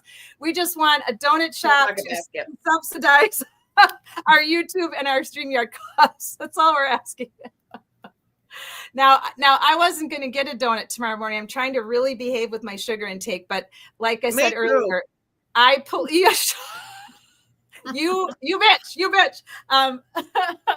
I love donuts, and I haven't had one now in 2 weeks. So now watching Julie eat those lovely, and by the way, I love lemon donuts. I'm going to have to go now to the Krispy Kreme. I also have a wonderful donut shop down the street from me, and it's run by these beautiful, lovely family. They're from Vietnam, somewhere near, might not be Vietnam. I think Vietnam, or it could be Laos, but I have to find out because I've chatted with them before. They're just a lovely family, and they run their own breakfast shop, donut shop. They're open from 5 a.m. to 3 p.m. Their sandwiches are delicious. They're breakfast sandwiches, and they make their own donuts right there. They don't get them from anywhere. They make them. And they have the white donut with the chocolate on the top and the white cream in the middle. Oh, that's just enough to send me over the edge. I'll tell you.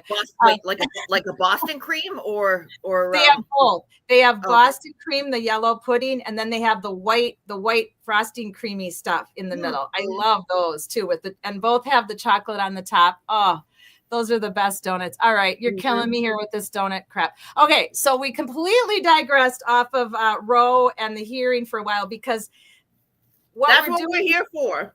That's what we're here for. Oh, and don't worry, to do the whole entire Massachusetts thing, excuse me, I not only have the Dunkin' Donuts, I mean, I got this one because it wasn't going to stop. I also got Mass Lottery scratch tickets, so we can do scratch tickets later. Just for you guys. Oh, that's wonderful. Thank you. We'll do the whole entire Massachusetts effect where you can sit there and well, I mean, I'm not going to smoke a cigarette while I do this, but we can do scratch tickets. But look at the name of these. Winner, chicken dinner. Oh, is that what they say on them? Yep. Mass Lottery. You see Mass Lottery? Okay. Yep. There we got it. Winner, chicken. Okay, great. There we go.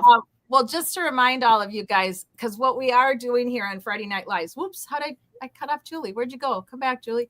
I don't know. What we're doing here on Friday Night Lives, we started this program back in January. I was just live streaming on Wednesdays and Thursdays, a little bit of Karen Reed and John O'Keefe, and then the 14 homicide victims that we've been advocating for and their families for almost a year on Wednesdays and Thursdays. But I just was really getting more and more intrigued with what was going on between the two trials. And I really just wanted to go over the witness testimony from trial 1 and just give some of my opinions as a retired law enforcement officer and a social worker on how I felt about all the lying that was going on. So I thought, let me do this on Friday nights. Why not? I mean, I don't need a big audience. It can just be a few of us just getting together, getting pizzas and having our libations or our donuts or whatever. And that's how it started, because I really want to see justice for John O'Keefe. I was always about freeing Karen Reed because I never believed she did it. And I never believed any of the fuckery of of that ridiculous police investigation. But that's how Friday Night Lies was born. And our channel is a year old in a week. So I have to figure out something a little special next week for us, because we will be a year old. And I thank all of you who have graciously stuck by us and are there for me in our friend zone and chat with me and send me emails and ask me questions. And I just really appreciate it. And I appreciate that you're willing to advocate for people that you don't know, for victims of homicide and their families that we are advocating for with their permission, that we don't know. And I still believe that, knowledge, power, action, change. It's just something I've always believed in when I was a journalist, when I was a police officer, social worker, everything I've ever been involved with. I believe that we have to have knowledge, and we can take that knowledge and use it as power for action and for change. And that's really how we have to look at solving crimes. And Karen is freed now. I mean, this still says free Karen Reed. I changed one of my memes and I put freed, I crossed out free and put freed on it. This one I haven't done that with yet, but she's free, but John O'Keefe is still gone from this earth, and he was taken from this earth by the hands of someone else. So he is now, like all the other victims of homicide that we've been advocating for, he doesn't have justice. His case is now either it needs to be revisited, or it will become a cold case because it's not solved. The person they arrested has been acquitted and they are free. So we have to advocate now for another look into this case, and who's going to do it. Is it going to be the feds? Is it going to be the Massachusetts State Police? I don't know how it could be them, right? But when you're not with us on Friday nights, please consider joining me on some Wednesdays when it's mostly our women empowerment night, where we talk about women who are not getting justice in their communities, and we talk about their unaliving, and we stand for their families. And on Thursdays, we are interviewing family members, going over their cases in the Calling Out Corruption night, and trying to get justice for people, doing the best we can to help them look at their cases and figure out where it went wrong. Why are the police stuck? In our opinion, why are the police stuck? And what can we do to keep advocating for justice for people? So we're happy you're here. We appreciate you. Friday Night Lies has really taken on a life of its own that I didn't really expect. And to add Julie to the mix has just been a real blessing. And I'm so honored and grateful that we have our resident Bostonian to help us with what we're calling phase 2, to get justice for John O'Keefe, and to continue to advocate, because he is telling us from heaven, where I do believe he is, my life mattered. And we have to continue to rise up and help him the best we can. Now, before we get back to talking about the rest of the row and everything, I want to tell you guys really quickly about a case that happened here in Florida. This is bananas. So this woman, and I'm sorry, I meant to enlarge this for you guys, and I never went back to it today. So let me try to make it a little bigger. But this woman was wrong one. Hang on. Sorry. This woman was a nurse here near where I live, at a hospital where I've actually had to go to the ER, Advent Hospital in Volusia County here, not too far from my home. And she was in a nursing assistant type role. So she allegedly had her nursing degree and a license to practice nursing, but she wasn't hired as an RN in this role she was in. She was somewhat of an assistant to the nurse. So I don't really recall what title they gave her, but it was a title that was necessary, that she had passed her licensing exam and that she was a licensed RN. Now, at least 3 to 4 years went by, and I'm going to share my screen because I just want you to see what I know about this case, because this is crazy that this can go on in our world, that people can get away with this fuckery and lies, which made it a good story for Friday Night Lies. Let me pull up the hang on a second, I got to share my screen. Let me pull up give me 2 seconds. I have to go to my slide that I need for this so I can share this with you.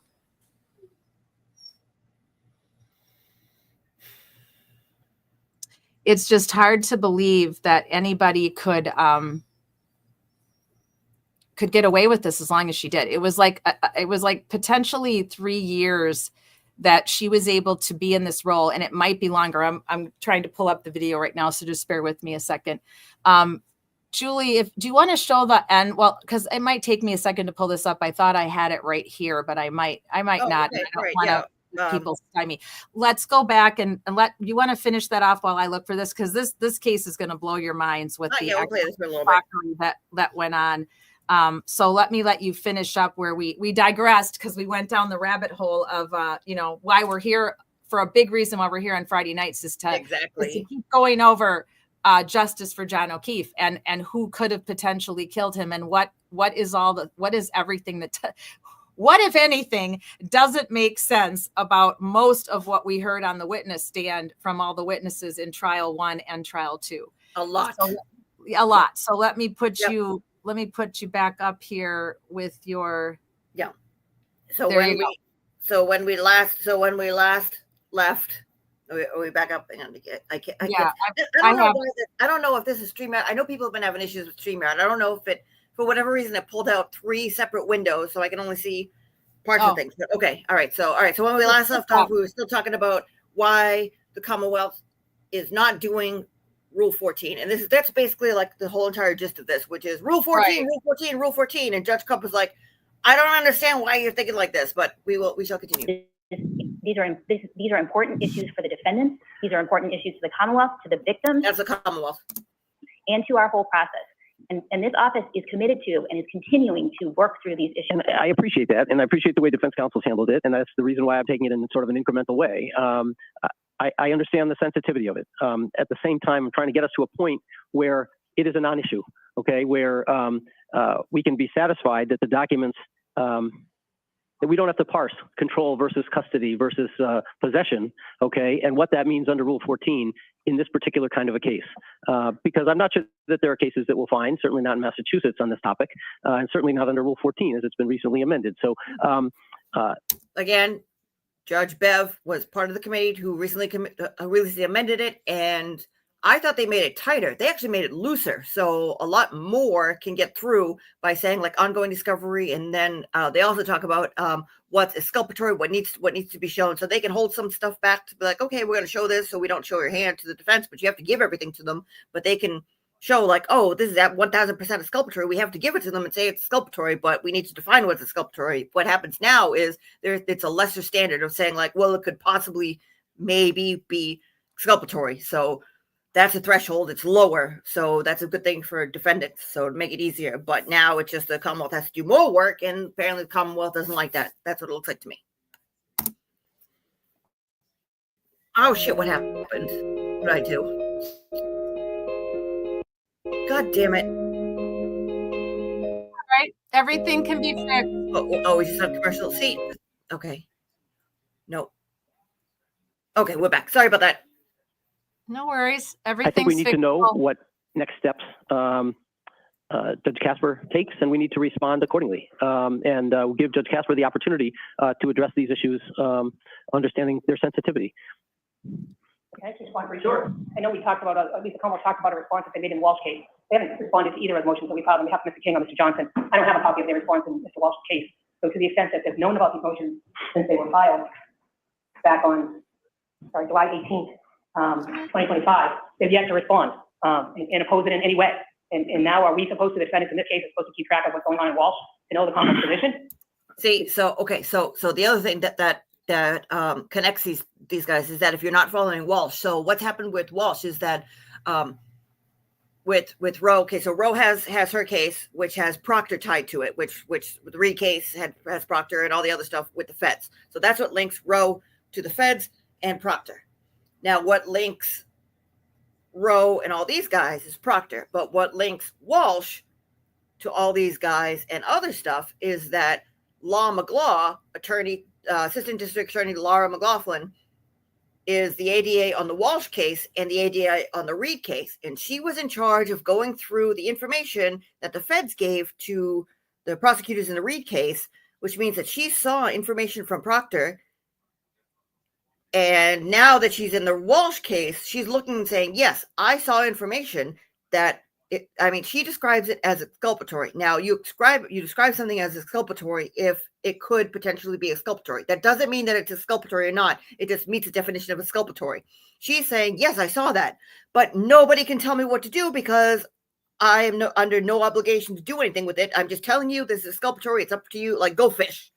And what they're saying is, we need that information. And she's like, yeah, you need to go make a motion with the feds. Go find it elsewhere. I'm done.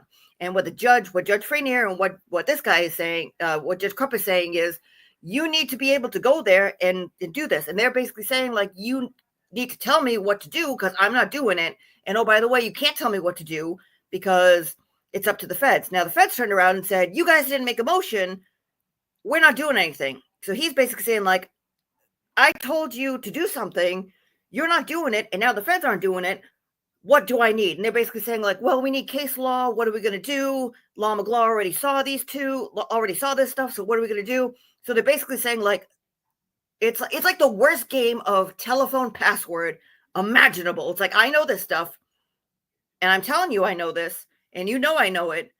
But I can't tell you what it is. And I can't tell these guys what I know because the feds do this, but the feds told these guys that this person knows. It's like, did you know that I saw a guy who told this guy who knows this, knows that? Like, it's one big clusterfuck. So that's what's happening here. But it's all getting so it's like, oh, you untangled that little piece here. Well, here's 15 more pieces of little tangles that needs to be taken care of. I understand that particular predicament, and I am happy to set a schedule for the Commonwealth to respond to your motions. Moderator, I don't think I'm prepared to address the Walsh motions just yet, but I want to hear from counsel on them. The issue that I raised that I had a question on, I'll see counsel on the Walsh matter if they wish to address the court separately. Mr. Tipton and Ms. Porges, I think you're up. I have a motion to dismiss or request for alternative relief. I'm inclined to go gently on this issue and see what Judge Casper does in terms of either giving us additional time to consider this. Let me just ask again, Ms. Beatty, to say exactly the relief that was sought from Judge Casper. One, besides leave to intervene, what else did you ask for? We asked for permit modification or a court order that would permit the Norfolk District Attorney's Office or outside counsel to review the materials. We also asked that we be permitted to retain the materials for a period such as 6 months so that defense attorneys could pursue their own avenues of obtaining the materials. And I just have 1 minute.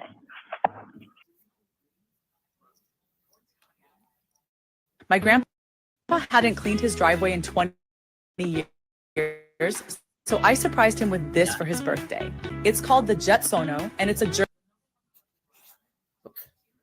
Hang on 1 second, Sherry. We asked that the court toll the destruction date in the protective order until after the issues, until after the issues raised in the motion are fully resolved. And as I said, we asked for oral argument. And I'm happy to ask our counsel whether or not we can share these pleadings, but I'm not prepared to share them at this time. At the appropriate time, Judge, I'd like to be heard briefly. Yeah, hang on 1 sec, Mr. Tipton. Even Krupp doesn't know what to do at this point. He's like, what? So the second to last paragraph of the first Assistant U.S. Attorney's letter, dated August 5, says, in the United States' view, it would be inappropriate for the Norfolk County District Attorney's Office or defense counsel in the other matters to seek to intervene in the U.S. District Court matter and to move to amend the protective order. Yes. That sounds like, other than the agreement with respect to tolling until Judge Casper can decide what she needs to decide, you're going to be faced with an opposition by the U.S. Attorney's Office to your motion to intervene. There it is. I agree with that assessment, Your Honor. And we took the steps that we took, notwithstanding the position of the U.S. Attorney's Office, and we reached the tolling agreement after this letter. So my point that I'm trying to make is, notwithstanding their substantive point, I do not think that they are trying to put this court or this district attorney's office in the position of violating either a state court order or a federal court order.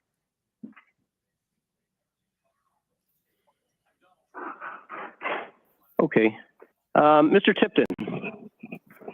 Thank you, Your Honor. Okay, so he gets up and he makes a big gesture that says, well, we're asking for shit and they're not giving it to us, but we know that their prosecutor, who just happened to be on the case of the Reed case, knows that there's something exculpatory there. And unless you can meet that obligation, you either need to meet the obligation or dismiss the case, because we know that there's something here, and they're basically like the Pierce point by saying like, okay, this is the first of its kind where feds got involved. They found something exculpatory. We're looking to get it, but there's no motion to get it. And also the prosecutors are trying to, like, it seems to me that the prosecutors are dragging their feet a little bit by saying like, yeah, we don't have any obligation to give this to you. Go fish.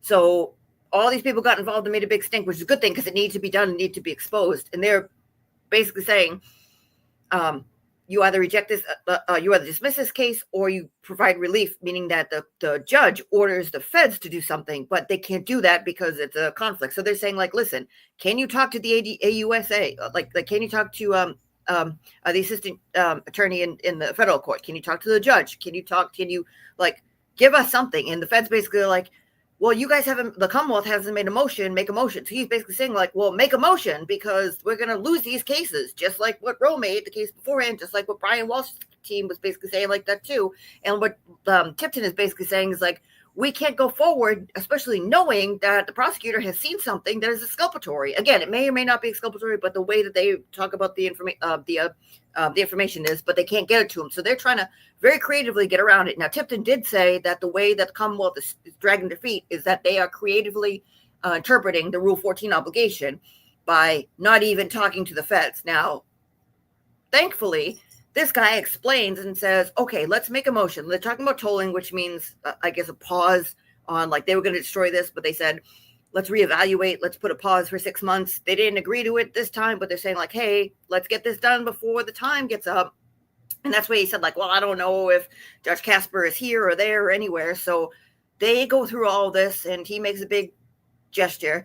And actually, we can go for it because they get to he explains it a little better to basically say like, hey, this is what's going on. Oh, we don't need bras. This bra is for seniors who want to get back their youth. So he explains lift breasts right after first like, wear. How are you interpreting breasts stay high like Speak for yourself, Julie. I need a bra. Hearing no later than next Thursday. What's up? I said, speak for yourself, Julie. I need a bra. Put that commercial you back need a bra? on. Okay. I need some uplifting here for the 62-year-olds. No, I'm just kidding. Mine are fairly uplifted. I'm good. You need a crush your heart bra like that? Real good. Before we go on, I just want to really quickly catch up to the chat. So, I wanted to. Yeah, go ahead. Good. Yep. When we were discussing everything, come here, Tanner. When we were discussing everything, Sherry D said, that she's been thinking, I'll take you out, buddy. Come just a minute. That she's been thinking about John O'Keefe Daly and what happened to him and how we need, justice for him. So I just wanted to point that out. And thank you, Sherry D, for becoming our newest member of Social Change Warriors. We appreciate you so much. Thank you. Thank you. And I appreciate all of you that have already become a member of our YouTube channel. We started that a few months ago, just so that we could get a little bit of help with our cost for StreamYard and for YouTube. So, and it's just, we're hoping down the line that we can have some private get-togethers as well to just award all of you for your willingness to kick in $1.99 a month just to help us out. So we really appreciate that. So thank you. Tanner is talking to me. Come here, Tanner. I'll run him out while we finish with our video, but I just wanted to catch up with everybody. So Shauna says, what was Colonel Noble interview about? Oh yeah. So I didn't see that, but I know that he was talking about it was with Christina Rex. It was 35 minutes long. They talked about the state of the Mass State Police. Again, I haven't seen this, but this is like the general gist stuff. They talked about the state of the Mass State Police, what's like how he's adapting and stuff, and then talked about the cases. Then talked about Proctor. Now again, when I went down to federal court, talked to somebody who can we just take a peek at that later when we're done with this? Yeah, I mean, I don't have timestamps to look at it, but I mean, we can watch a little bit of it. Yeah, we can look into that next week too, but we can just watch a little bit of it, Shauna, for sure. I'd be interested to know. And then MCAT says, missing woman from Naperville, Illinois, body was found in the forest preserve. Oh, that's terrible. That's utterly terrible. I know Naperville well. A friend of mine used to work there. I think I know where you're talking about. Okay, Tanner, buddy. Okay, I got to run Tanner out. I'll be back, and we'll Julie, you can see the chat. So if you want to catch up with the chat, I'm going to run Tanner out. So Sherry, wait a second, let me bring up your message so I can read. Hang on. It says, let's see, where's the first one you said that? Sherry D. Miles' case was before Reed Walsh case, so the evidence, if it was exculpatory, McLaughlin should have turned it over years ago. I don't get it. I don't understand. Yes. So that's basically the gist of it. So the Miles King case was in the incident was in July of 2021. He was indicted at the grand jury, I believe, in November, and he was formally arrested in December of 2021. Now, Roe is here, and Lally had the case until, turns out he had the case until, oh boy, was it December 2024 or was it January 2025? Like he had the case for 4 years and was like, yep, we got the warrants and nothing. So yes, all this stuff should have been brought to everybody and should have been discovered, and they should have given everybody their records and they should have found all this stuff out. But what happened was stuff in all these cases have to do with Proctor. Since the feds got this information because the investigation they were doing, they said, hey, you guys are dealing with this. All that stuff that we gave to the Reed people, we're going to destroy. And since he destroyed his phone right after he went to the grand jury in 2024, it's harder for the state people. It's harder for the state people to get access to his messages and stuff like that. But since the feds have it, they're basically saying like, oh, gimme. And since like you have a case where in the rare case where Brian Walsh has Law McGlaw on his case, who also was also on the Reed case, they're basically looking at it both ways by saying like, well, we're supposed to get this information, and it's a detriment to us because we didn't have a prosecutor who was privy to that information, and so therefore the case should be dismissed because you can't meet your obligation.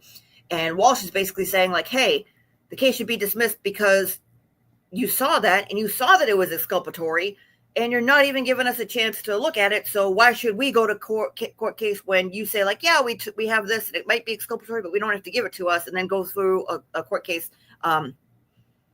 with that information.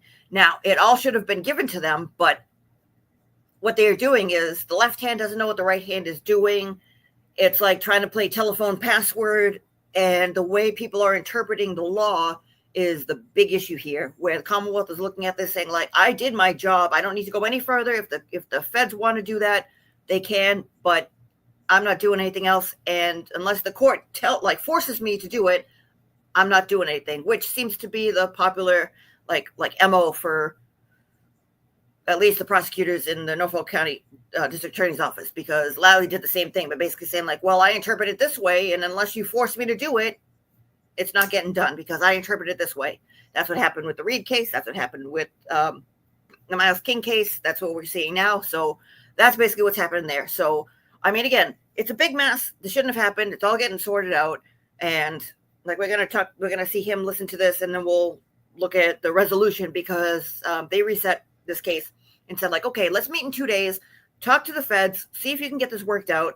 And surprisingly, like Emily even, was surprised by it, where she's like, oh, I want to hear what you guys worked out, because like this should have been done years ago, but at least it's getting done now. And it took it took an act of God to get this done, but at least it's getting done. I mean, shouldn't be this way, but that's life. Does that make sense? Let's see. Yep. Let's see. His last name was Simmons. I get it confused. Wait, it's Miles King and Marquis Simmons. That was the person who, with his dying breath, made the statement of, that guy shot me, and then passed away. And I mean, it's a shame, because that's what we're stuck with. Like, okay, like, yeah, we want to see stuff moving here, but we want to see stuff moving here so that people who do bad shit get prosecuted the right way and held to the the letter of the law, held accountable to the law. And that, like what Emily D. Baker said, you don't go to the family and go, well, I sent an email and the case got dismissed. Oh, well, sorry, murder victim's family. Like, that shouldn't happen. That's why we pay all these people the money that we do, and we pay taxes. And that's the reason why we have police forces. And that's the reason why we have all these, civil service opportunities and to take care of us. They work for us. And somewhere along the line, that seems to have gotten forgotten, in my opinion. So that's that. All right, let's watch this, and then we'll go on to, because this, I mean, Mr. Tipton, are you connected? You can hear us through the regular Zoom, is that right? Oh, wait, did I fast forward? I see you nodding your head. Okay, very good. If you want to make another point, jump in and we'll call you again. Okay, but, so he said his I don't want to cut you off. I appreciate the positions. That's it does seem to me we need another hearing, informed to some extent by what Judge Casper does. Is there other counsel that wish to address the court? I do have one question for defense counsel in the. And so Sherry asked a question saying it's a violation for a speedy trial. Yes, unfortunately, I forget how it works. If you don't it's something along the lines of, if you don't declare speedy trial, or like if you say you don't say unless you say I want a speedy trial right now, they assume that you don't want a speedy trial and they take as much time as they want. Now, that's just the way the laws are written up here, but I don't know the actual semantics about it, but that's the gist of it, which is unless you say, I want a speedy trial right now, let's get the show on the road, do it, nothing is speedy. So that's what's happening there. Yeah, Marquise Simmons. Walsh case. Who's speaking on behalf of the Commonwealth in the Walsh case? Your Honor, Tracy Cusick for the Commonwealth on the Walsh case. All right, so I have your response to the motion for a bit of housekeeping, if I could. That was a response to other motions. We received Mr. Tipton's motion to dismiss. No, I'm sorry, I misspoke. This is a response to the motion for relief regarding federal materials. It's not a response to the motion to dismiss. But in your response to the motion for relief, you say the Norfolk District Attorney's Office is aware of its obligation under Rule 14. It's one of the last lines in your opposition, but you do not say whether you have or haven't complied with it. So I really don't know how you're interpreting Rule 14. How are you interpreting? Ding, ding, ding, ding, ding. He just said it. That's what we all like to know. How do you interpret Rule 14? Because that is up to interpretation beyond, which is ridiculous. But interpreting Rule 14. Your Honor, we are interpreting Rule 14 as it is written, as we understand it to be written, that our obligation is to produce materials favorable to the defense, that our obligation is to, if we're aware of them, to inform the defense of those materials. We are aware of our obligations under Rule 14 in this matter, Your Honor. But that doesn't really answer my question. We have unique circumstances here. Is it your view that even though these are nominally controlled by the feds, that you don't either possess them or have custody of them? Your Honor, it is our view that doing what counsel is asking would be violating a federal protective order. Reviewing the documents would violate a federal protective order? In conjunction with a different case other than the Reed matter. In this case, we do have the unusual circumstance of someone assigned to the Reed matter is also assigned to this matter.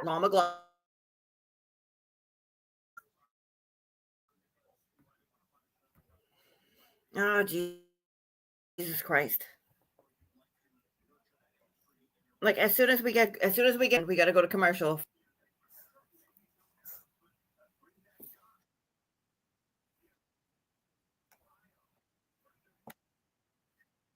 So your position is even reviewing the documents,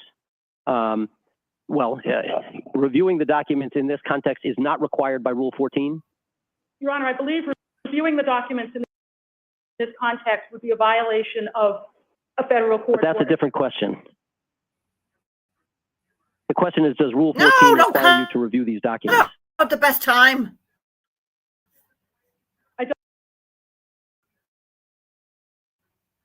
Oh, please. Oh, Jesus Christ. What is going on tonight?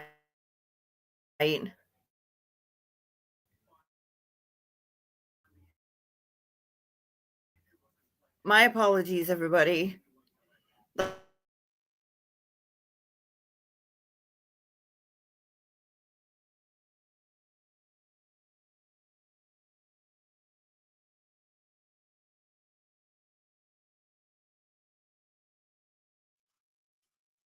Did we lose Julie? I heard her say, I was bringing Tanner back in and I heard her say, my apologies, everybody. So she should be back. She probably just has to sign back in. So this is a good point. Thanks to everybody who's been chatting so lively tonight. We absolutely appreciate it. We love hearing your feedback and going back and forth with you. And remember, one of the big things about our channel is that we don't have a problem disagreeing. I don't mind if you don't agree with me. I don't mind if I don't agree with you. We can still be friends at the end of the day because we're allowed to have varying opinions, and it makes us richer and stronger and better if we're willing to listen to other people's opinions and drop our own opinion for a few minutes and maybe consider someone else's. And maybe it's a blend of both of our opinions, because when it comes to true crime and when it comes to what's going on with a lot of these cases, it's not just about my opinion or your opinion or Julie's opinion. It could be a weave of all of our opinions. And sometimes we get shocked and something stuns us and it's none of our opinions, and something happens in a case or some evidence comes out that none of us ever saw coming. So we're always going to get along here because we love it that you have an opinion. We love it that you appreciate ours. Julie and I don't always agree on things. We debate, we go back and forth. And this is a good moment for me to say that so we had a comment last Friday night on our live stream. I always go and check to see if anybody comments on the replay. And thank you to all of you that watch us on the replay. We really appreciate it. We know there's a lot going on for those of you that follow true crime and that advocate for justice and for victims and their families, and that you have lots of YouTube. There's so many live streamers now. Sometimes it boggles my mind when I'll find a new one almost every day. I'll find a new live streamer, and I'm just kind of dumbfounded by it all.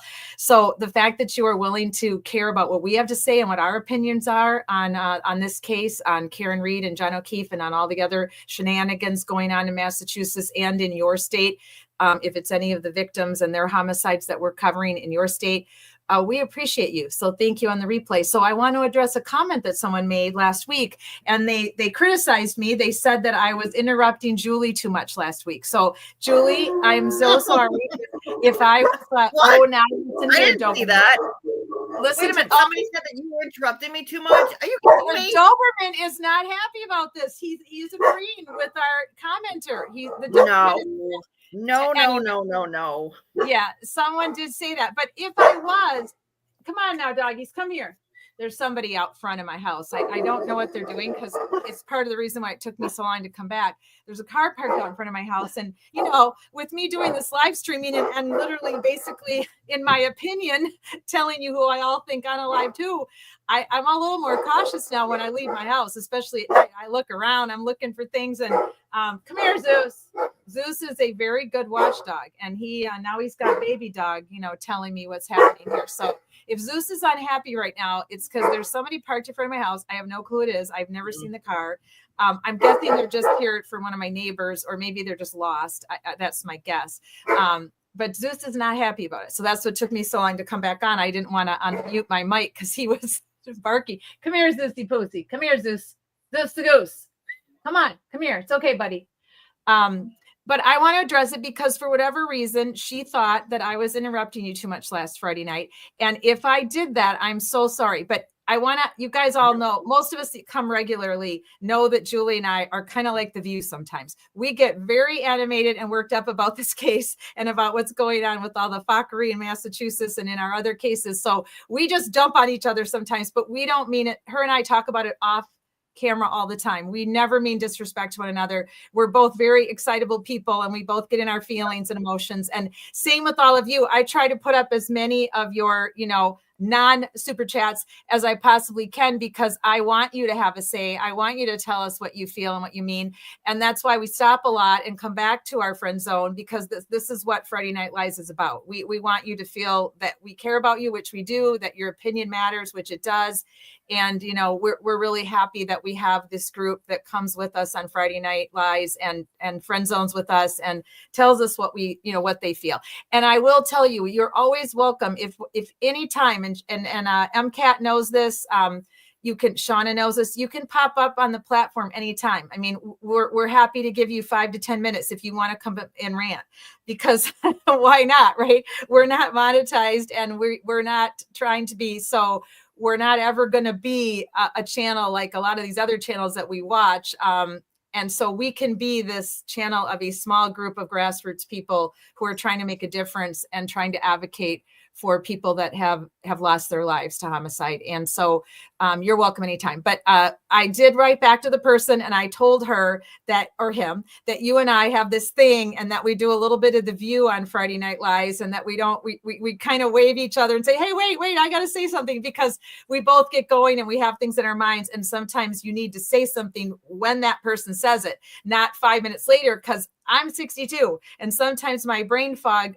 I forget what Julie is talking about 5 minutes later. So I wave her down so I can chime in, but I always try to let her continue on and finish. And she does the same with me. So thank you, though. I appreciate it that you felt safe enough here and you felt welcomed enough here that you could go on the replay and leave us feedback. I appreciate all of your constructive criticism at all times. So thank you to whoever.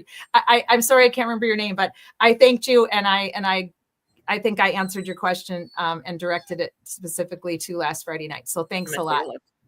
Julie's going to take a look now. She's like, wait, I didn't see that. Usually we don't get responses. And the only time I think we got a response was when somebody directly quoted me and like, I don't understand why you have, like, okay, that's, I mean, it's free country. Free country. We're all entitled to our opinions. Most of our feedback on either in my email or to our replay feedback is always very good, and I always appreciate it. I've never had any that wasn't constructive as far as I can remember. So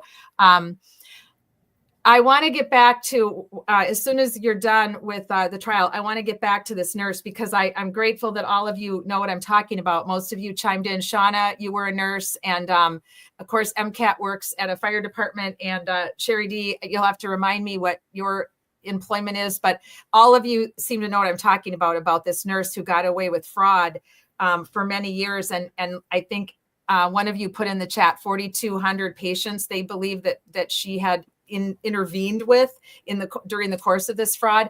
It's just mind-boggling. So I do have a news clip to show you when we're done, but I want to finish up with Ro and with Julie's video first, because we've been going off and on it all night long with our little digresses and our side chats, which is perfectly fine. But I do want to talk about this, because everybody hit the like and subscribe and the thumbs up for Kat cutting me off. Disclaimer. I sure wish we could get JFK to come on some night and let me interview him. I want to talk to that man. You should clip the first couple of minutes when we did a little fuck around with the donuts and everything, saying like, Mr. JFK with the lemon donuts, kid. We got you. Yeah. We got your market basket special right here. Send it to him. I can do that. I can clip it and I'll email it to him. I would really love to have him on tonight. I'd like to hear more about his life, and I'd just like to interview him about how he decided to live stream and why, and how he got so deeply passionate about the Karen Reed case. And it'd be fun to have him on. He's a really interesting young man. So he has a really good story. Do you know about his name? Why his name's JFK? No, I don't. So his name is JFK. He picked that name. So he's been doing this type of stuff for some time, like not so much like what we're doing, going through court cases, but he's been live talking about like the community and stuff. He picked his name JFK, which stands for just for the kids, because he does advocacy. I didn't know that. He does advocacy for Department DCYF around here, because when he was growing up, he was, and again, he doesn't make any bones about this. He was kind of like a little, like he, was up to shenanigans, we'll put it that way. And he was in the system, and he a lot of his friends, James, kind of sort of the same way. And they like got thrown in one place, and like bad shit happened. They're like, there's another way, because they would get released, and then they would be known like, oh, I know that kid's a punk. Let's let's look specifically for this person. And they would get tagged, and they would, go through the system, and they would get messed with, and like, it's just this big thing. And he's like, no, like, let's reform this type of shit so that this doesn't, like, so what happened to us growing up doesn't, like, not me, him, like what happened to us growing up doesn't happen to like the next generation. Like, let's pay it forward. We have this platform. Let's do this. So so it's very, very noble of him. We had that's awesome. That's why I'd like to hear more about him as a person, not just him as a Karen Reed, live streamer. He's just a very interesting man, very talented young man. And we were, honored to have James Jackson come on the show. when we were talking about Karen Reed and John O'Keefe back in February, and that he was a great guest. I really appreciated. Yeah, he's a sweetheart. I mean, Yeah, they both are. like JFK is a little rough, but I appreciate that because I'm a little rough. So yeah. Well, I appreciated having them both on, but so I'm glad that a lot of you saw that in the national media. I assumed that made national media. When I first saw it, when the story broke down here first in Florida, I figured, oh, this is going to make national media. So we'll talk about it because it's something that should be talked about, because I have a bad feeling that that's not a one-off. And I think we could hear more about that, even potentially in like schools, or it'd be a tough one to pull off in the police world, though, because the vetting to be a police officer, I mean, it took 4 months, I think, from my hire. And I think that's pretty common when you apply to be a police officer and or a firefighter, that it's like a 3 to 4 month vetting process. So it'd be pretty tough to get on the police department without having been thoroughly vetted. But with the nursing thing, but I mean, look at some of these cops that jump around from location to location, and that's what Missy Yeah. said about What's-His-Face Heel, saying like, like all this shit happened in Stoughton, wherever, Right. and like who's to say, Right. like he voluntarily gave it, then reapplies and goes, oh yeah, I just want to step away. Right, Yeah. but Julie, until they get to certified, they can do That's that. just it. Yeah, Yeah. that's just it. Yep. I mean, as we learned last night when I lived about William Farwell's little F up in January. So I'll just share it with you real quick. He got arrested in January for criminal damage to his own home, to his own property. And you're saying like, oh, how is that possible? Well, because he frightened his wife and child with his abusive behavior, drinking and getting drunk, and then being pissed about something and trashing his own home. They were allowed to arrest him. And I think the police officer seriously just wanted him out of that house for the night. I think he was very concerned for the wife and the child, but the wife and the child were not willing to press any charges against him. And I think the cops' hands were tied. And I absolutely think what he did was great. I mean, removing him from that situation while he was having that kind of a meltdown, because if you walk away from that, those are the ones that can lead to domestic violence, homicide. It's just that fast and that simple, how quick that can happen. And so, I haven't gone back to dig into if he has been arrested again since then, but it was interesting because I read the police report last night, and it was interesting that she said his wife made a statement of, I'm not worried about the damage to my property. And I'm thinking that's probably because this has happened before. She's just getting so used to him having his meltdowns and his temper tantrums and breaking crap in their house, that's the least of her concerns, apparently. So, and it should be, in all honesty. I mean, she has no freaking clue what she is dealing with. It absolutely scares the crap out of me that she is living with him and her daughter is living with him. And we all know what he's capable of and what he has done. It's just frightening to me. And how is this happening? Does her family not know what he's done? Do her friends not know what he is accused of? Obviously accused of, allegedly, hasn't been to court yet, hasn't been found guilty, but the mounting evidence that is there of how he contributed to the grooming of Sandra Birchmore and what he admitted to, that he was essing with her consensually, but still knowing that she was being passed around amongst all these officers. That's despicable, disgusting behavior, way beyond what should have been going on and should be ethically and morally acceptable for anybody, much less a police officer. So I'm very concerned, guys. I have a very bad feeling, and it scares me what could happen to this woman and her daughter. It really, truly does. And that's why I decided to do a live show about it last night, kind of off the cuff, because I just found out about him getting arrested in January. At first, when I first saw it on Twitter, a Free Karen Reed person has posted it. Mizzy later told me that she had it on her Facebook too, but I hadn't been on Facebook yet to check for any news. So apparently Mizzy put it on their Facebook page, the Justice for Sandra Birchmore page. But I was just like taken aback. I thought he got arrested like yesterday or 2 days ago, because it's interesting how long it takes for people to find this stuff out, right? Because I called my episode last night The Forgotten Twin, because nobody's really been speaking about William Farwell, speaking about how he admitted to what some of the things he did, and he voluntarily decertified, and then he moved to New Mexico. And what he's doing out there, I'm not really sure, because he's the forgotten twin, and nobody's talking about him or wondering about him. And then somehow somebody dug in to where he was in the state of New Mexico, and we're not going to talk about his address or any of that crap because we don't do that here, but he is in New Mexico, and that's public record now because he got arrested. And this person on Twitter X that shared this information with us, and then Mizzy put it on her Facebook page, he is in New Mexico, and that's where he was arrested, in a city in New Mexico. And if he hadn't gotten arrested, his SHIT wouldn't be out there. So it's his own damn fault for losing his mind and trashing his house and scaring his wife and daughter, because he doxed himself. So if he was trying to hide out in New Mexico and be all sneaky and go about as far away from Massachusetts as he could get, minus the states of Arizona and California, it's his own damn fault that he doxed himself, and that the super sleuths on the internet found the police report and then shared it out with all of us the last week. So I just felt compelled to talk about it because you guys know my passion is domestic violence, preventing domestic violence, justice for domestic violence survivors and the victims. So I don't like my feeling I have about this woman and her child. It scares the living daylights out of me.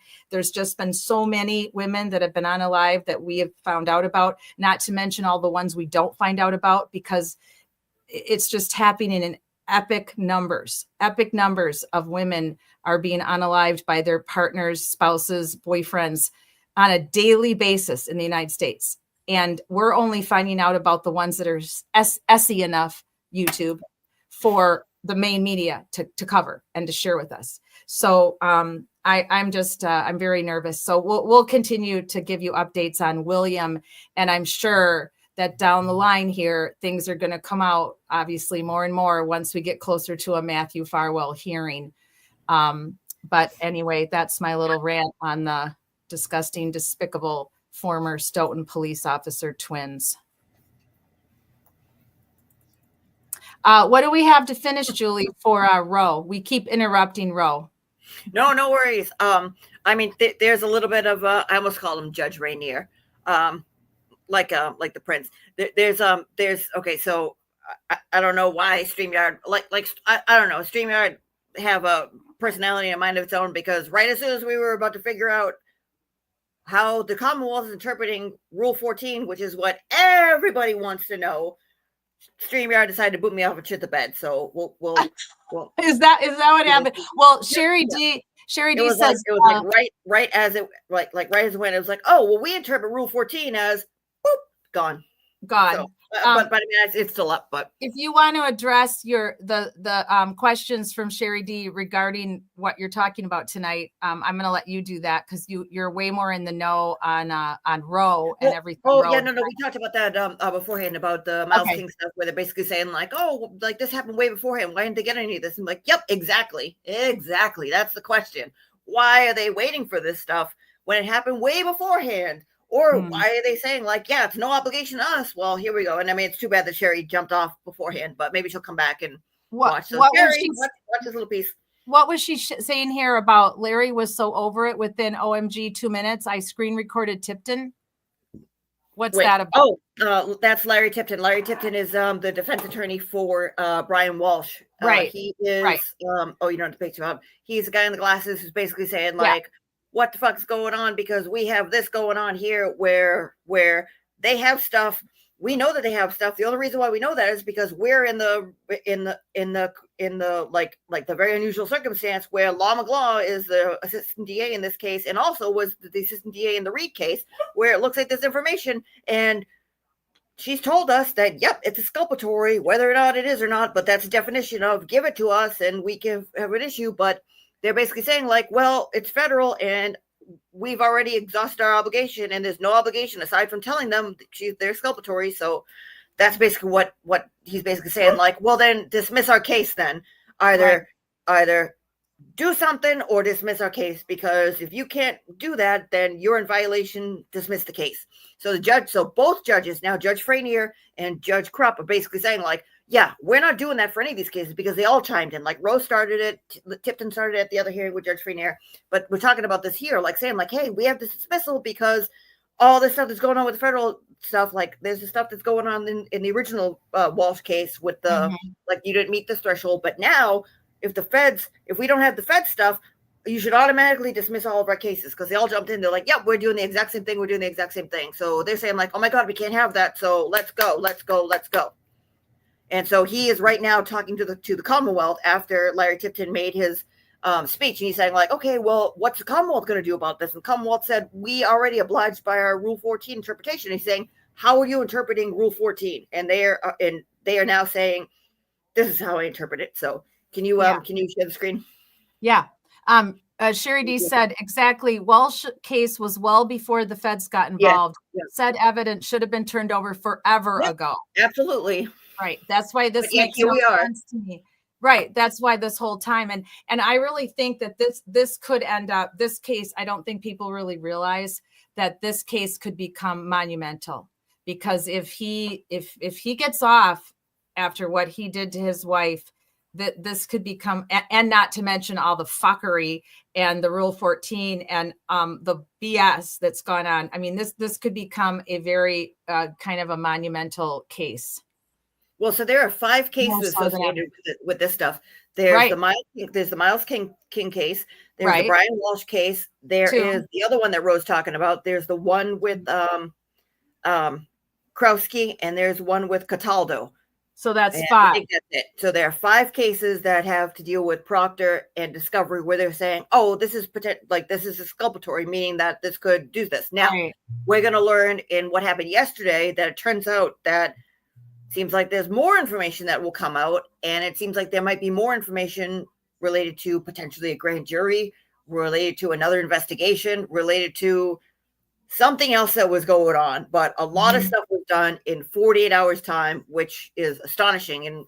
And what's her face? And Emily D. Baker said the same thing, like, oh my God, this is astonishing. So, but I really want to get to where they say like, this is what Rule 14 means. And then we'll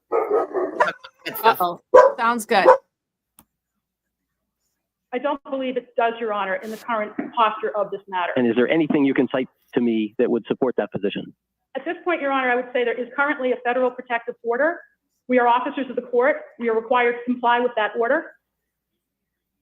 And I would suggest it is clear there's the balancing of that federal order and the Rule 14 requirements of which we are aware. In this case, I don't know if the court had a chance to read in detail the Commonwealth submission. I did. There have been prior TUI requests by both the government and by the defense in this matter. And again, the court has the response we received from that as well. The TUI request, though, is a different question than whether the Constitution, Massachusetts Constitution, or the federal Constitution, or Rule 14 imposes on your office an obligation to review documents that you're in physical possession of. And I don't really, I know that, I don't want to say I don't care, but it's not particularly material to the question of what the Constitution requires of you that a federal prosecutor somewhere said, I wouldn't give it to you independently. I understand that, Your Honor. At this point, I don't believe we are required to review those materials in violation of the federal protective order. But certainly I would ask for some time to respond to the motion to dismiss that was filed this morning. Yeah, sure.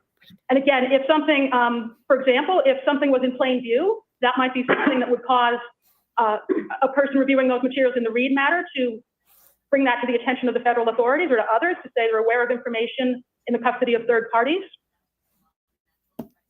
Certainly nothing like that has occurred in this case. No one has indicated they're aware of any materials in the possession of third parties. Okay. I'll give you an opportunity to address the motion to dismiss. We'll play this out a little longer and see what happens with the motion to intervene and motion for additional relief.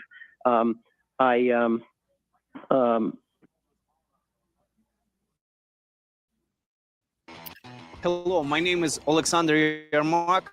Until 2022, I was a musician, and now I am a soldier. May issue an order in response to this argument, explaining why I'm doing what I'm doing. And I'll schedule a hearing for, I think, early next week. I could do the end of this week too. I'm here, but I think the early next week is probably enough time. I think this order expires on Monday. The order expires on Monday. That's true. So maybe we should do it before the end of this week. Could we do Thursday, Judge? Yeah. TikTok, you don't stop. Okay, so they're talking about Rule 14 and saying, oh my God, what am I looking for? And so on and so forth. So hang on. So then they said, all right, we have all this stuff going and we will reconvene in 2 days, 48 hours. So that was Tuesday. And they said, okay, we'll reconvene on Thursday, and we will talk about how far you made it with the feds by basically saying, Commonwealth, make motions because, oh my God, this needs to be done.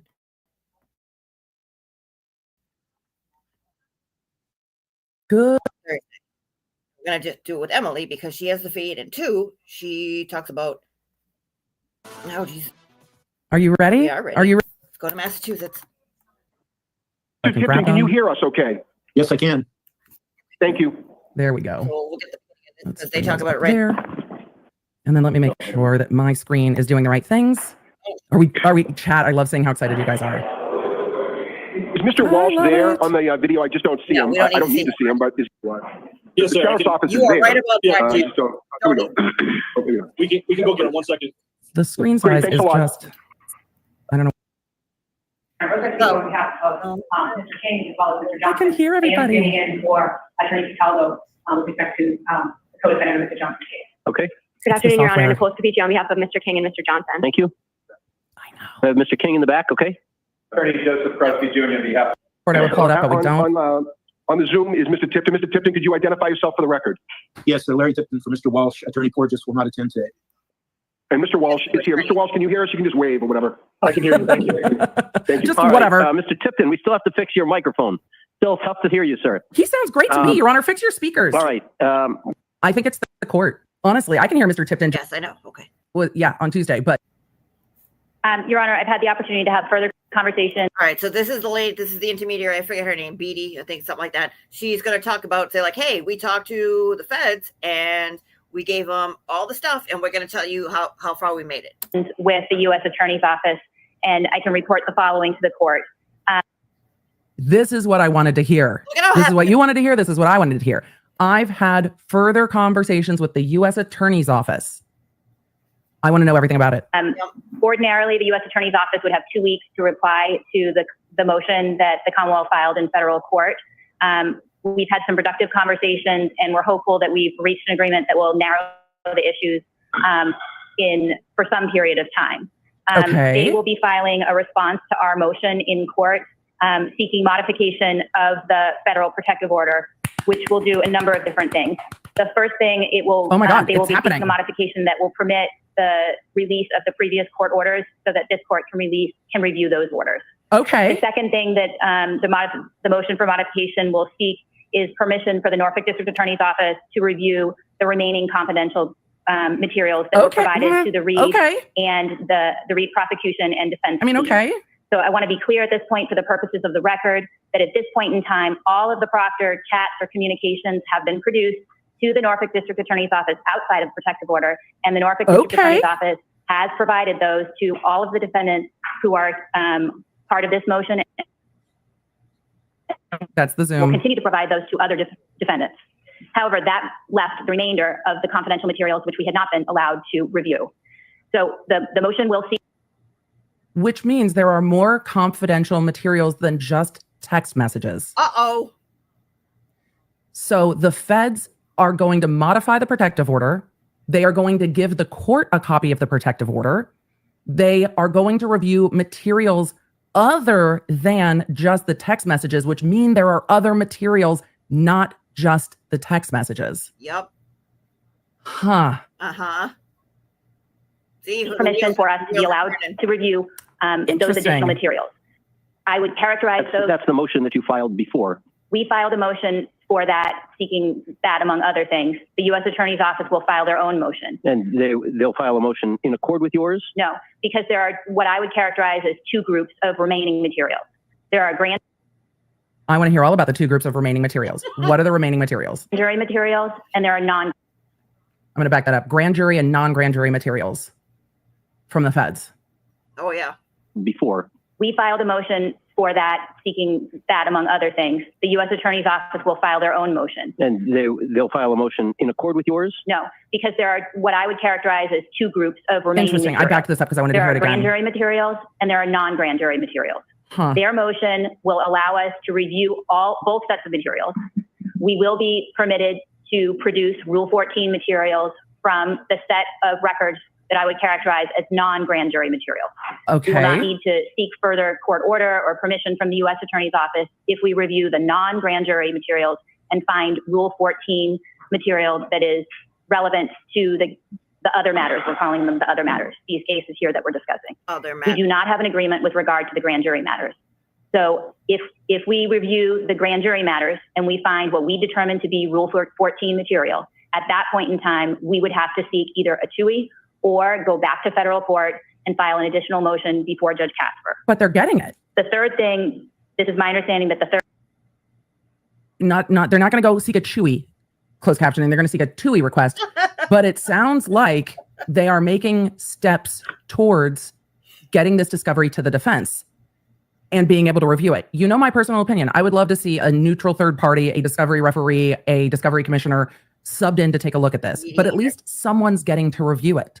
So some things are getting turned over, and then they are going to be able to review and continue to turn over, which is helpful. This is the beginning of a process when on Tuesday, it looked like the feds were going to be like, good luck.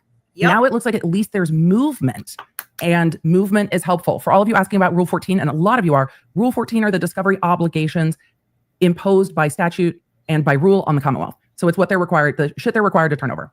I'm so interested. Third thing that the U.S. Attorney's Office absolutely right. Motion or response, however you want to look at it, will seek is a status on this matter before Judge Casper in 45 days. So if Judge Casper agrees with that, we will not have a return or destroy deadline that is pushing the matters at this point in time. That's better. That's better. And does the U.S. Attorney's Office also agree to the tolling during the period between now and whenever Judge Casper decides? Yes, they had already agreed to that. They'd already agreed to that. Let me just see if I can recap. Thank you. As best as I understand. At least the judge. So tolling, I believe what tolling means is that they put a pause on like they have the 30 days and then they have 30 days to say like, you have 30 days to do stuff with this.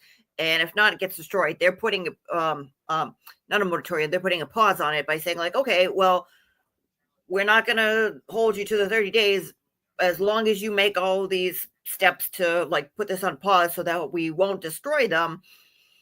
But we're not going to give them to you. They're just basically going to stay in limbo. That's my understanding as to that. But this is phenomenal. Like they got so much shit accomplished in 48 hours that they're like, yeah, we got this. We made a motion of this. So that's what federal court was asking for. And I mean, this woman, I think her name is Beatty. She's the intermediary between the two of them.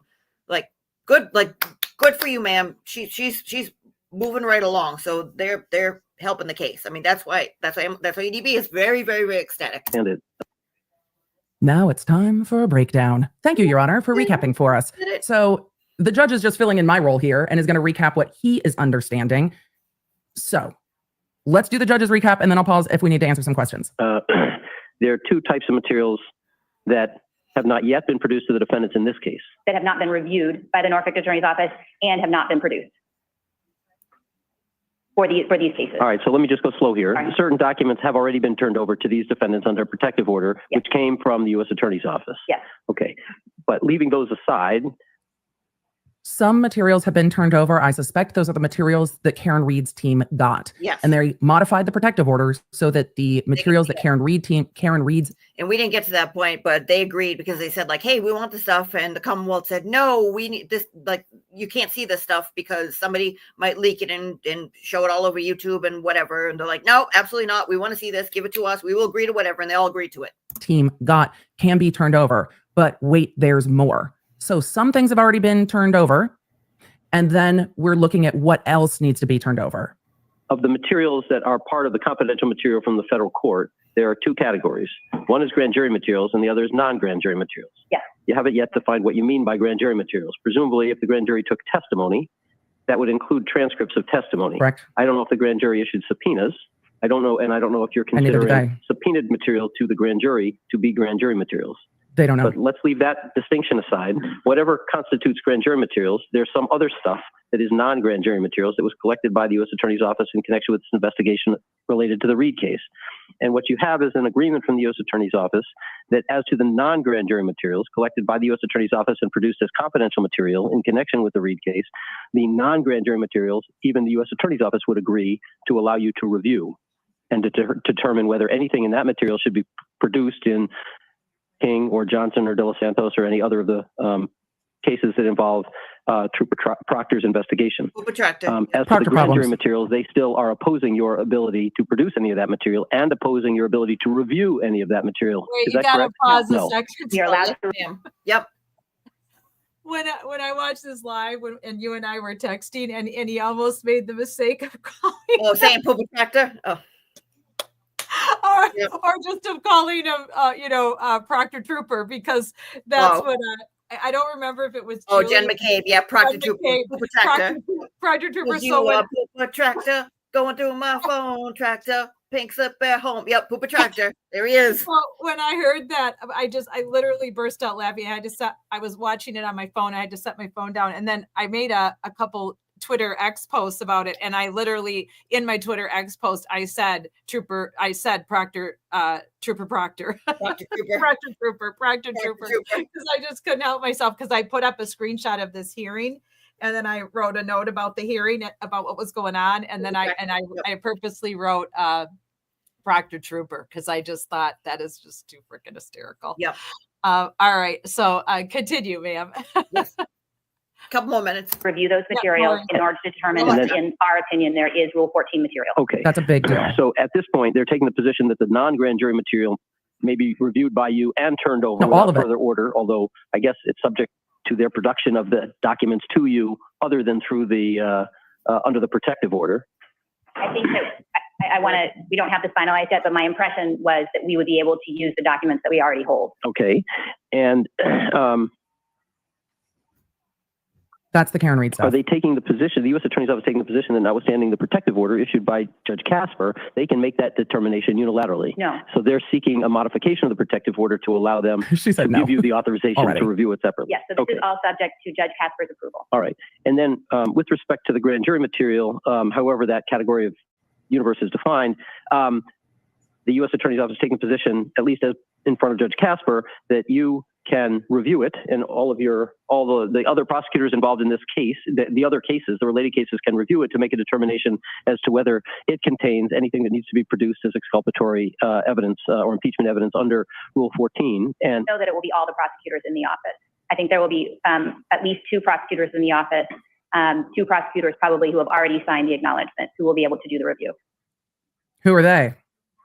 Okay. Who's reviewing it? And the U.S. Attorney's Office is asking for a status conference in 45 days. Presumably, Judge Casper might decide it much sooner than that. I think what they are hoping is that they will file the motion, Judge Casper will act upon the pleadings, and then the 45 days would be scheduled from whenever it is that she issues her order,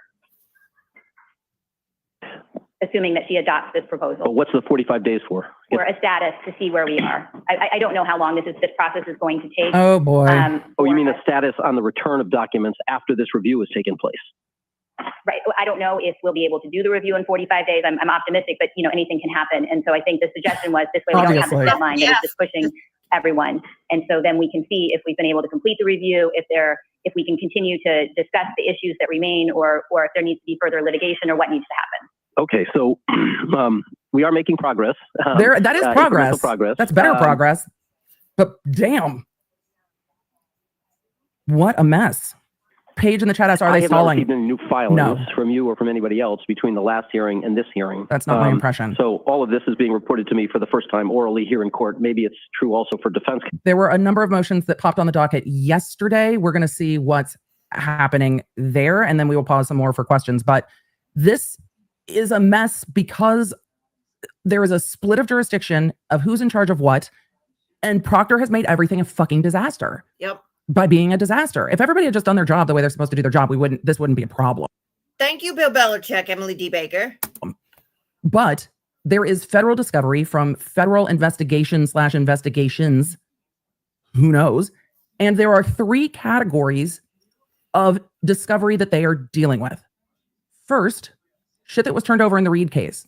There's a protective order on it. They're going to modify the protective order. That's getting turned over to the defense attorneys. The AUSA has agreed. The shit's kind of already out on the horse with that. That's the easiest one. Or the horse is out of the barn, however way you want to say it. The other two categories are grand jury materials and non-grand jury materials. Here is my lingering question.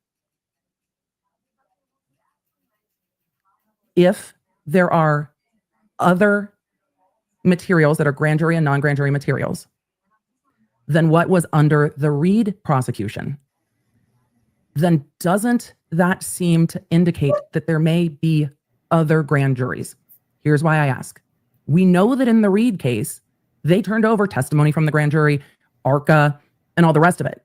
So if there is other grand jury materials that no one has reviewed that the feds have, that's not the Reed stuff, doesn't that indicate that there's more? I don't know if it does or if it doesn't, because it could indicate that the Reed case, not everything was turned over. That's not my gut on what this problem is. It could be. It could well be that there was stuff from the Reed grand jury that was not turned over. Could be. But I very much wonder if we're dealing with another federal grand jury. I think so. Isn't that interesting? Isn't it? So that is, again, not confirmed. That is speculative. We will have to wait and see. But there are grand jury materials and non-grand jury materials that haven't been turned over in all of these cases that are dealing with Proctor. Shocker. I know, right? What is being turned over to the defense, and it seems like has been turned over to the defense since Tuesday, is the stuff that Reed's attorneys got. What they are talking about now is grand jury and non-grand jury material that the district attorneys have not reviewed yet and do not have yet, and how that's going to get turned over. So there are really three buckets of information that we're talking about. The Reed case is set to the side. We're talking about the non-Reed case stuff. Oh boy, oh boy, oh boy. Let's continue on. It's a lot. That's a lot of information coming in at the beginning of this hearing. Counsel hearing it for the first time here in court. Does defense counsel have any thoughts, concerns, issues? Yeah. I'm sure you have thoughts and concerns and issues, but you know, my gut feeling here is we're going to need another hearing on this. Yep. And I'm not sure that we're going to need a bigger boat, Your Honor. You know, or a week's time.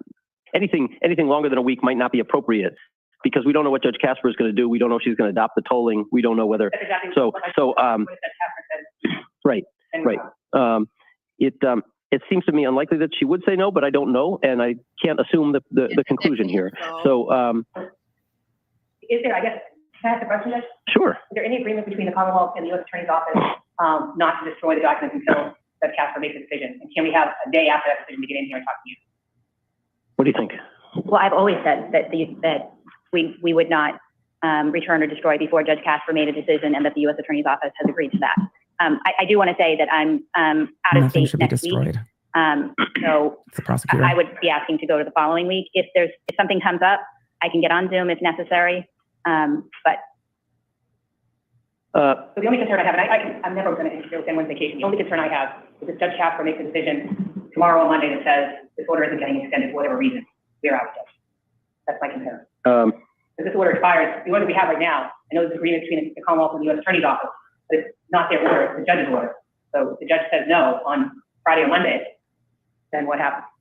Then everyone is up a creek without a paddle, and Ro is going to do the told you so dance because this is the third time Attorney Rosemary Scaviccio has brought up that, hey, we TikTok, you don't stop, let's go. And she is very clearly saying, like, yeah, that's all fine, well, and good that we all have these agreements, but what happens if the judge turns around? Like, that's fine that all the attorneys agree, but just like what we saw in federal court, all the attorneys agreed and said, yep, this person's going to plead, they're not going to do any time, we're all in agreement, and the judge said, absolutely not, I don't have enough information, no. What happens if that happens here? So they're going to come to a resolution, I guess. I can't remember. It's a good question. What do you think? I will notify the court and I will get on Zoom if that happens. Not really comforting. Okay.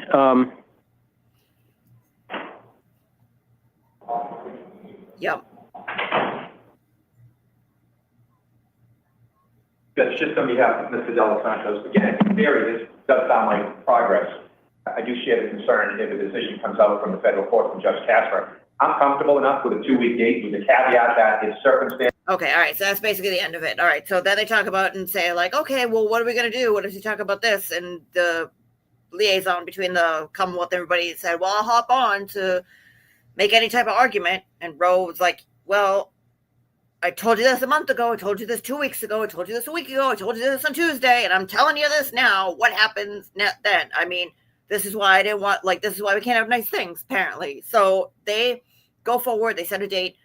They're coming back on the 28th. But again, they said if anything happens between, well, yesterday, it was Thursday. So if anything happened today or Monday, and the judge said, absolutely not, I'm not signing off on any of this. I'm not agreeing to anything that you guys came to agreement. I'm not doing, F your couch. Then something needs to happen. They're basically going to do like an emergency session or whatever this is. So they're basically on standby to see what's going to happen now until Judge Casper in the federal court makes an agreement.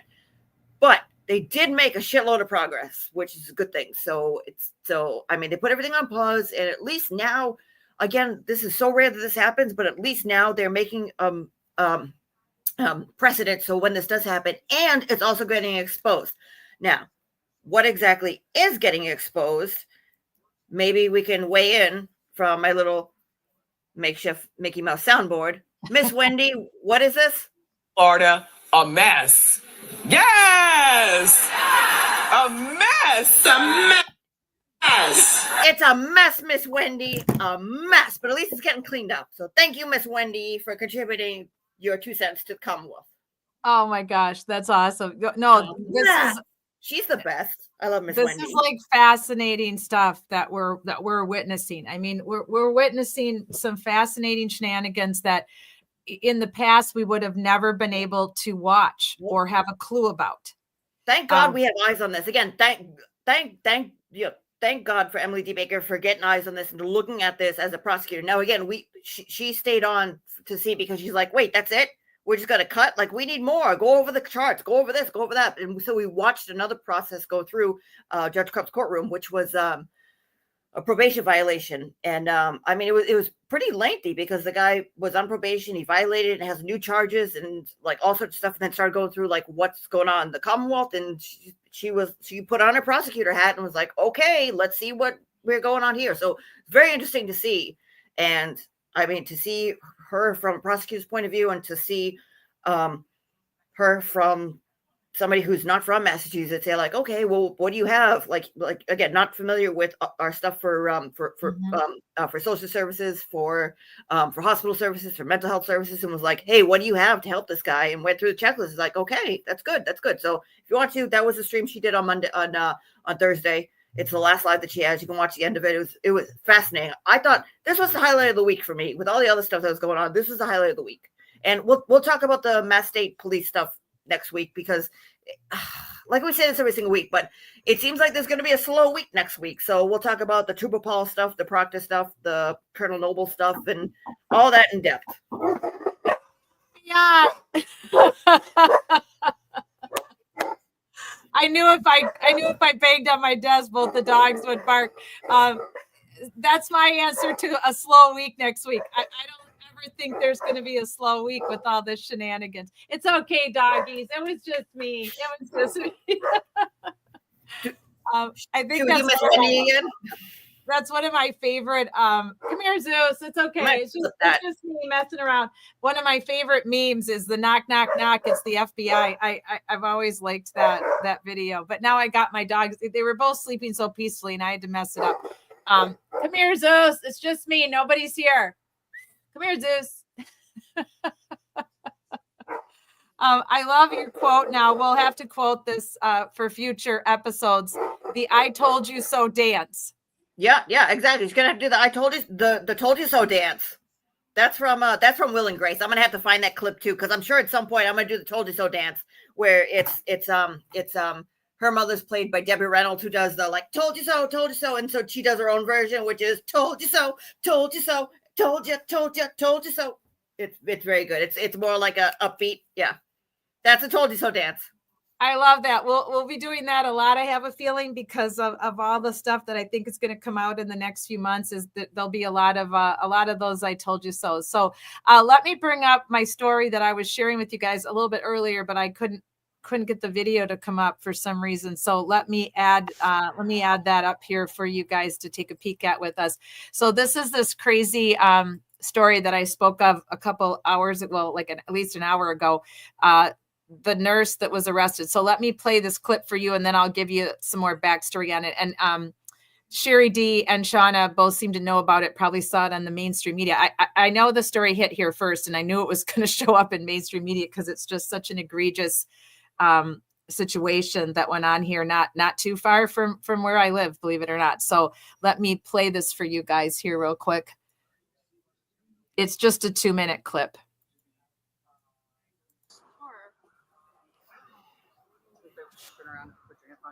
Oh, wait, what's going on? Put your hands behind your back. Okay, We'll my tell you child's across the street. Okay, all right.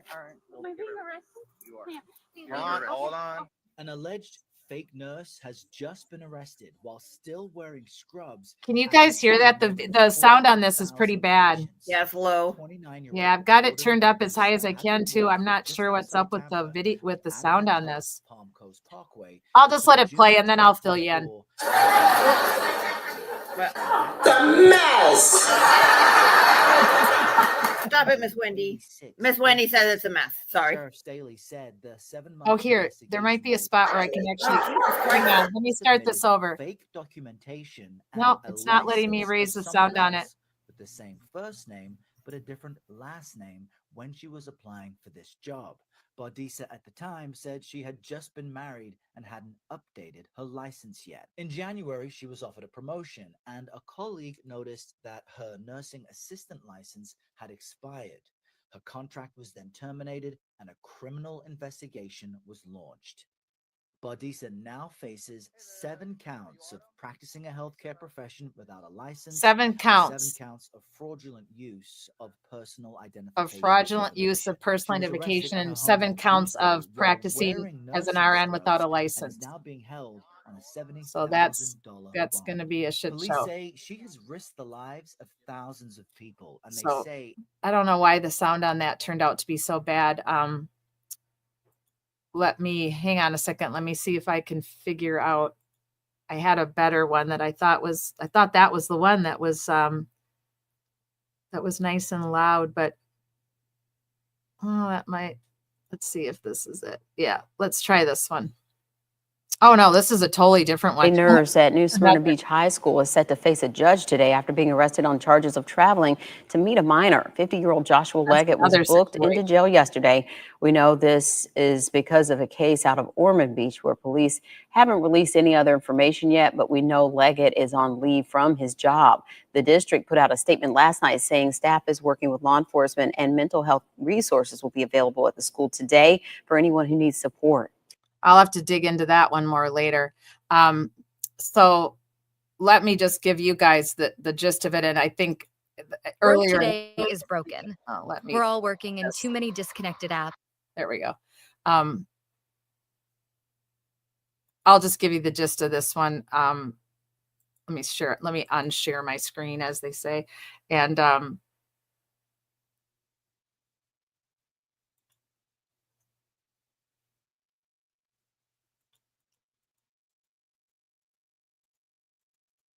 oh yeah, that was just the link. Yeah, that link must be broken for some reason. I think, let's see if, here we go.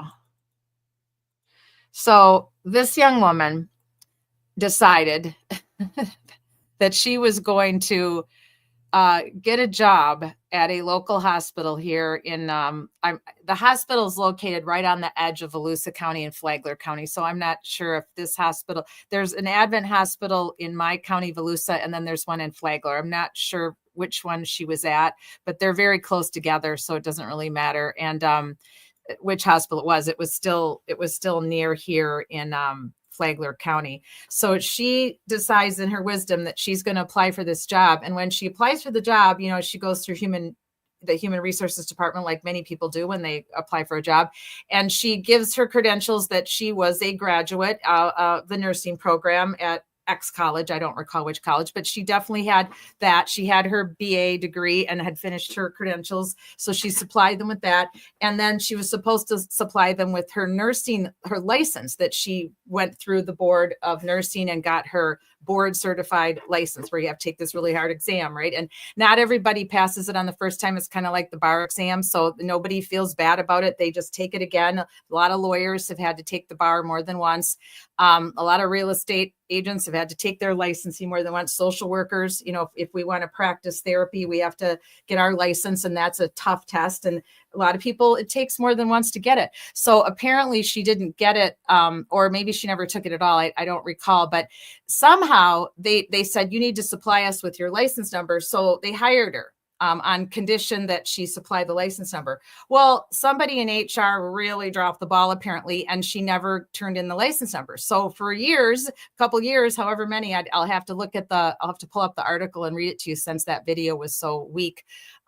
She was practicing as an RN without a license because they never made her prove she had one, and she didn't have one. So then when they got on her case and wanted her to prove she had one, somehow she got a hold of a fellow student that she knew at the university who got her license and had the same first name as her. And somehow she got a hold of this person's license number, and she supplied the HR with this person's license number.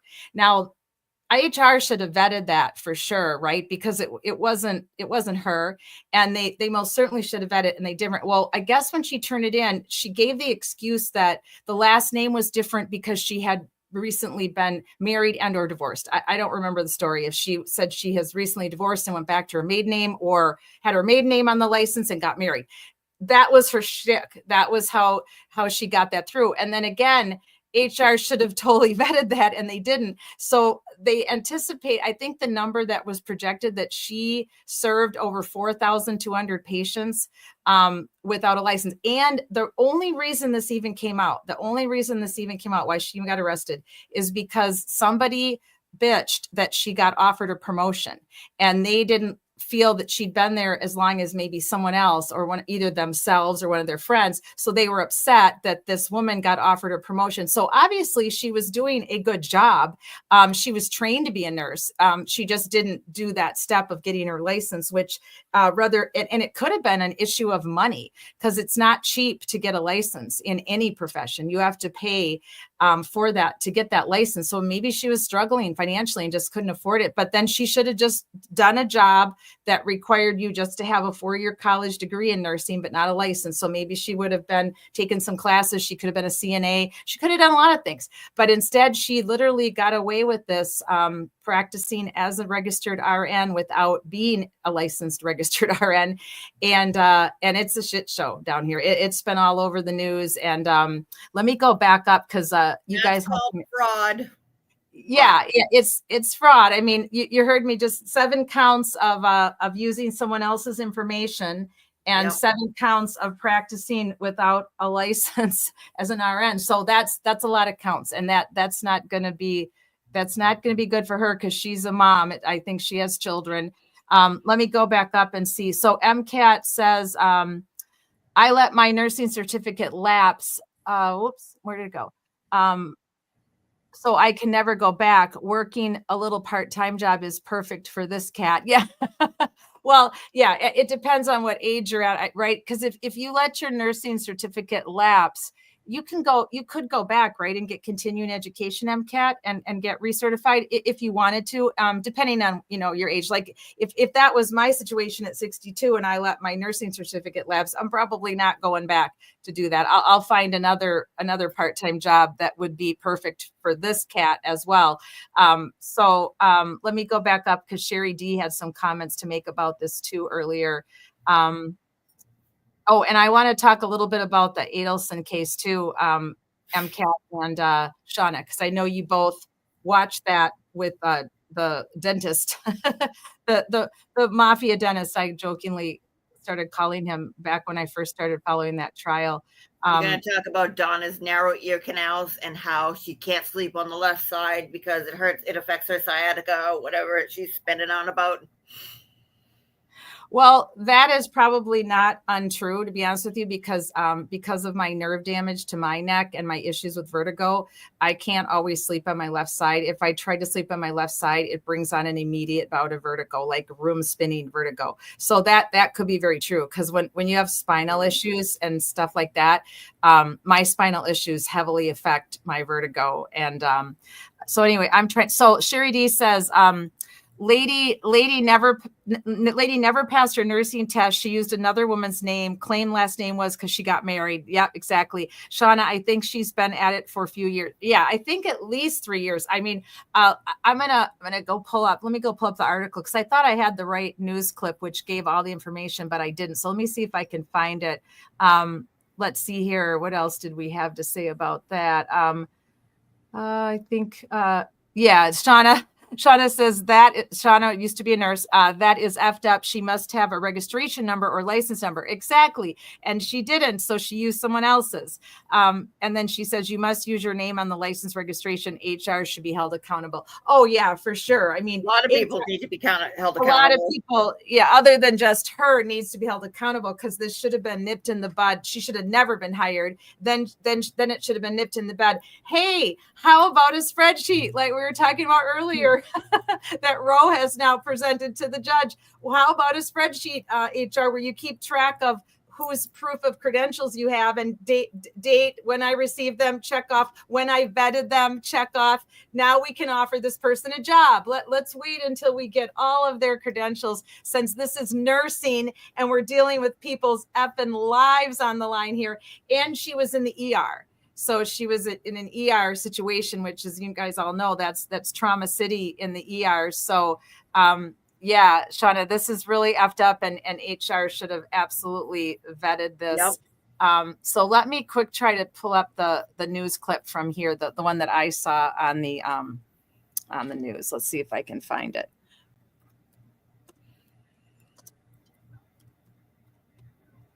So in the meantime, while I'm looking this up, let's just chit chat for a few minutes about what went down this week with Aiden. Now, he covered it on his own channel, obviously, and everybody else and their mother, all of the other, Karen Reed YouTube live streamers have covered it. So, we don't have to say too much about it. I'm sure you've all heard about it, but I just find it to be, again, just completely egregious.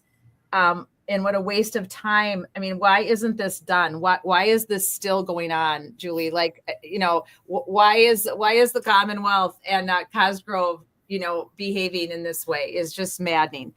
Well, maybe the defendant and his attorneys should, I don't know, comply with what the Commonwealth has put forward and what they're doing. I mean, they said 3 times, and Judge, what's his face? Judge Julian was sitting there like, okay, every single time we come here, we already have this agenda, and then all of a sudden it spins out into Thomas Paine, the First Amendment, and all this shit show. So let's go through and talk about the evidence. And so this case, it's flipped. So what we just saw in Norfolk County, flipped, where the Commonwealth is saying, no, we already did Rule 14.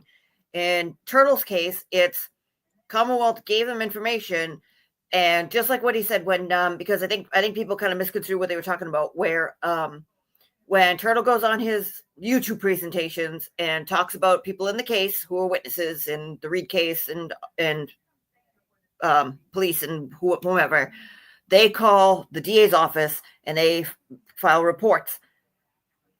Those reports are then FOIA'd, and then they, I don't know, go through the system and leaked. Then Turtle says, we want all discovery because look, there's more here. Oh my God, they're not giving us this.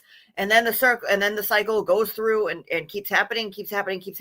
So that's literally ongoing discovery when they're talking about that. But I mean, from what Cosgrove said, and again, if he's to be believed, it seems like Doolin is going through like, okay, what's going on here? Like with the extract of Lindsay's phone, with the information on the Google Drives, with everything else, like they're, jumping up and down and making a big case out of it. And Cosgrove said, hey, I gave you the file, or I told you it's ready for you to be picked up. Come pick it up. Nobody picked it up. And I was willing to sit down to go through and make sure you guys can go through all of the files to make sure that you said you had 4,000 blank pages. I went through it to make sure you have all that information. I told you to come sit down with me so we can check all this stuff so we don't have to prolong this. And here you are making a big scene, and here it is. So I see things but you and I always respect. Yeah, I know. You and I, we always respectfully disagree on Aiden stuff, because I think Aiden is getting fucking royally screwed over by all these people. They should have never arrested him. He should have never been in jail. It's an absolute travesty, because whether we like it or not, we are in a whole different world now of independent journalists. And it's not the same like it used to be. And I mean, my God, guys, I'm 62. And when I was a kid, you couldn't even say the word shoot on TV. I mean, the restrictions on us in the olden days, were just huge. And so now it's a free for all out there, what can be shown on TV and what is shown on TV, and all the different channels that we have, and what people can say, and the swear words that are acceptable and not acceptable. And so, I mean, you can love or hate Aiden for how he presents himself, but it's his channel, and YouTube is the one who's monitoring him. It's not our job to police him. He can say whatever the frick he wants on his channel, if YouTube says it's okay, and if he's not actually egregiously doing things that are against the law, right? But I don't believe, in my opinion, that he's done anything against the law. I don't always like I don't always like his delivery system. I don't have to. I'm not his mother. I mean, I cannot like it, but I'm not his mother, and I'm not. I don't need to criticize him, because I don't have to watch him. If I don't like how he presents his material, I have other choices. I can go click. And that's how I feel about TV shows. And you guys have heard me whine and complain about, the Beverly Hills Housewives. And I like to kind of make fun of those shows, but they're reality shows. And some of them I think are just a waste of airspace. But you know what? That's my opinion. That might not be yours. You may get a big, huge kick out of the Housewives of Atlanta and the Housewives of Orange County, and it's your entertainment for the week. So who am I to say that they shouldn't be on the air? If somebody's willing to pay them, and if people are willing to watch them, then I can go click, right? And that's just how I feel about the whole Aiden thing. I don't have to watch his channel, and I'm not his mother. So however he chooses to behave, that's on him. And if people choose to subscribe because they're into that kind of shtick, and they're into that level of what is it that he says? It's not parody. He's not doing parody. Satire. Satire. Yeah, that's Auntie Deb that does the parody. If he's into satire and into that kind of delivery system, what I'm very happy to see is that he finally kind of came around to admitting that he's not just doing journalism, and he's no longer a blogger. He's long ago left that behind, but he's doing these other things. He's doing advocacy. He's doing a combination of advocacy, satire, and journalism. And it's a threesome. And it's kind of like, in my own little way, I'm doing my thing. I'm giving you guys my opinion as retired law enforcement, and my ability to know about law enforcement and how it used to be and how it is now, because I look into it and I read about it, and my years as a journalist and my years as a social worker. So you get a little bit of all of my past careers and my experience. And now Aiden's giving you a little bit of what he's good at, which is kind of shock jock journalism, and a little bit of this satire, and a little bit of activism. So I liked it that he actually said that out loud on one of his shows recently, that he's now just not trying to stick with that he's just an award-winning journalist. It's more than that, because journalists don't do satire, and journalists aren't activists. Typically, journalists are here to tell you who, what, where, when, why, how. They're not here to advocate for you necessarily. And so if you're going to have a live stream channel and you're going to do all three, then advertise yourself as that this is what you are, that you're this weave of all these things. So that's kind of my little rant on that. We'll come back to that in a second. I want to finish this up with this nurse. And I found a good clip for you guys to listen to that'll give you a little bit more of an insight into it. And Shauna, I don't know that she ever as you say, is a real nurse. I don't know if she ever got the actual the license. I don't think so. I think she only had the degree and the bachelor's degree and had gone to nursing school.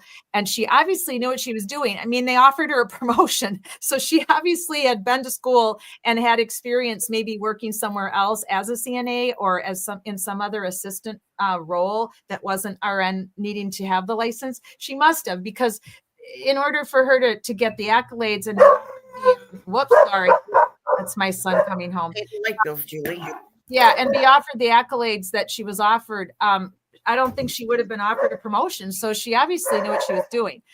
So let me play this for you guys.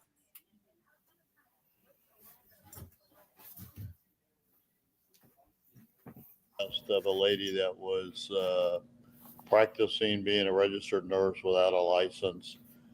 We believe that there were over 4,400 patients that she was in one manner or another that was involved in care at Advent Health Palm Coast, which is our newest hospital in Flagler County. Autumn Bardisa, as we understand it, was graduated from Rasmussen University in March 2022. She then took a state/federal licensing exam and failed. She then was hired on July 3rd of 2023 by Advent Health to be a advanced nurse tech working under a registered nurse. When she applied, she gave a nursing license number, and they noticed when they checked that the last name was different. And she said, well, I just got married. So they congratulated her on getting married, asked her to provide a copy of the marriage certificate, which she never did. And she then became an RN, and they were actually, by using this assumed last name and the license number of a licensed RN. And she never provided the documentation of her marriage and the change in the last name. And frankly, from our investigation, that probably fell through the cracks at Advent Health. She was up for a promotion to a charge nurse, and that triggered a review of her documentation, at which time they determined that it was fraudulent, that she had assumed the identity of a legally licensed nurse, ironically, who also worked for Advent Health, but not here in another South Florida, as I understand it. And that started an internal investigation by them. They fired her. 2 months later, they notified us of the incident, which began a 7-month investigation. And the reason it took 7 months is you have to remember that we are trying to thread the needle on HIPAA laws. And so we have to have victims. We don't know who the victims are. And we also have to work with the hospital to obtain victim names. And so that required subpoenas and investigation, and that takes a while to complete. We worked with the Florida Department of Health because we had to prove that it was a fraudulent use of somebody else's name and license, which was done. And I can tell you that our detectives did a phenomenal job in this investigation. Now, with over 4,400 victims, if you will, in this case, we worked with the 7th Circuit Judicial State Attorney's Office, which is R.J. Larissa, to determine how you can't really charge 4,400 counts. I guess you could, but it's going to significantally bog down the criminal justice system. So the time that she was employed as what they thought was a fully certified RN was 7 months. So they charged 1 count for each month that she worked at the hospital as allegedly a fully licensed authorized RN. So that's why it's 7 counts. 7 counts of practicing medicine without a license, basically, and 7 counts of identity fraud. Technically, there could be 4,400 plus charges, but that's just not realistic. So that's kind of the nutshell, if you will, of the case. It's probably one of the most, can't think of the word I want right now. For somebody, you go to a hospital and you trust that the hospital staff. I just wanted to address the friend zone here real quick.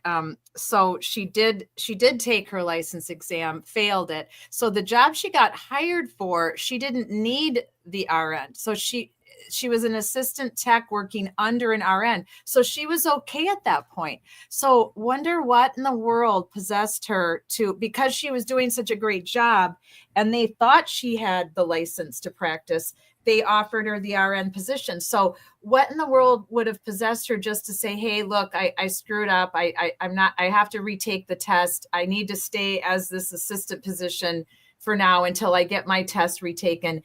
It's just bizarre. Like MCAT said, it's so strange. And Shauna says, why didn't she just retake the test? Yeah, I mean, maybe she felt intimidated or whatever, but it sounds like the job she was doing, she was okay in without having the RN. And it was when they promoted her and gave her the RN that she supplied this false license number from a friend of hers from school. And that's when all the shenanigans started. So that's why, and MCAT says didn't realize law enforcement. I mean, Shauna says didn't realize law enforcement. Yeah, if there has to be a victim though, right? So if there's not a victim, law enforcement doesn't get involved in usually business issues. Like law enforcement's not getting involved with, what's his name? Shannon. I mean, law enforcement's not getting involved with that. I mean, that's just his company if they decide to fire him or not, or if he steps down because he screwed up and said that he had a degree and he didn't. That's not something law enforcement's getting involved in, because there's really not a in that case there's not a victim. But in this case, there as he put it, there could have been 4,200 victims, but there's just not a way to charge like that. So I actually agree with the way they did it. Some people might say that's messed up. That's not enough. But I think that, they did what they could. So Shauna says, yeah, the sheriff just explained that. Yeah. So that was helpful. That's why I'm glad I found this clip. So I'm going to finish playing it. I just wanted to address, honesty is always the best policy. I don't know why people ever want to go down that rabbit hole of like Friday Night Lies. That's why we're here on Friday nights, because so many people lie. And that's, I've been using that hashtag when I put our shows out on social media, hashtag liars gonna lie. It happens to all of us. We've all been lied to. I'm sure we've all told a lie at some time in our life. And then most of us that have a conscience and hate lying kick ourselves. We're like, why the hell did I do that? Why did I lie? But then there's people like to, classify white lies. Like, what's a white lie versus a really bad lie, or levels of lying. Is one lie way worse than the other? You know how people are with that. That's human nature. So this was definitely a really big FF on her part, and just extra stupid. More because she was doing a job that didn't require it, and it sounds like she was really good at it. So it just sucks to be her right now, man. I can't even. I don't know. I'm thinking 10 years minimum. I think she's going to get 10 years minimum. I don't think it'll be any worse than that. But I don't know. I mean, sometimes they want to make an example of people. It's going to be really interesting to see what happens here. So let me finish playing this for you, and then we'll chat about it a little bit before we move on. Is fully licensed, prepared to serve you in whatever your medical need is. And so you have to have faith in the system. And I think in this case, it showed that there was some flaws, at least in follow-up, and a very trustworthy hiring process. When you say, I just got married, that's why my last name is different. And they asked her to provide, but there was no follow-up. So I think there were some mistakes made in the hiring process, but you can deal with Advent Health on that because we only look at the criminal case and what led up to it, what caused it. To our knowledge, there's no serious injury or death related to this incident. And, you know, she must have done a good job, even though she wasn't licensed, because they were looking at a promotion to charge nurse, which is what triggered the review of her file and ultimately how she got caught. So. Chip, I was reading the charging affidavit. It looks like you were waiting on that last subpoena to get those medical records. Was that really the last piece of evidence you need to bring forward to get a warrant to arrest her? We did. So the state attorney wanted that, and we had to work through the legal process because of HIPAA. So let me make it very clear. We did not receive any medical records. So what the victims in this case or the patients were in the hospital for is unknown to us. All we have is their name because they were a victim of the crime. So she was terminated in January. Was she arrested over at that Pinto address, or where did you get? She was arrested at her home address, and I don't have that in front of me, in Palm Coast. I know we're supposed to get the body cam at some point. If you watched, what was her demeanor, reaction? Was she surprised, picked up, or did she know this was coming? I have not watched the body camera, so I can't answer that question. But, Sheriff, obviously through the investigative process, I mean, clearly someone at the hospital was able to notify a higher up or something that, wait a minute, this is a flag in our system, that sort of thing. Did you interview that specific person, the tipster, if you will, that brought this to your attention? Well, we did interview the people that were involved in uncovering this incident, not the hiring process, except for what we needed to make the criminal case. I can tell you that, ironically, after she was fired from Advent Health, she actually did take the licensing exam in early 2025 and passed it this time.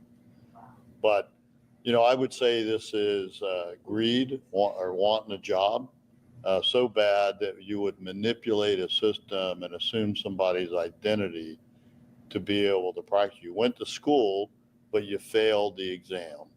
And instead of, and she told them that she was taking an exam, but that's when she produced the identity.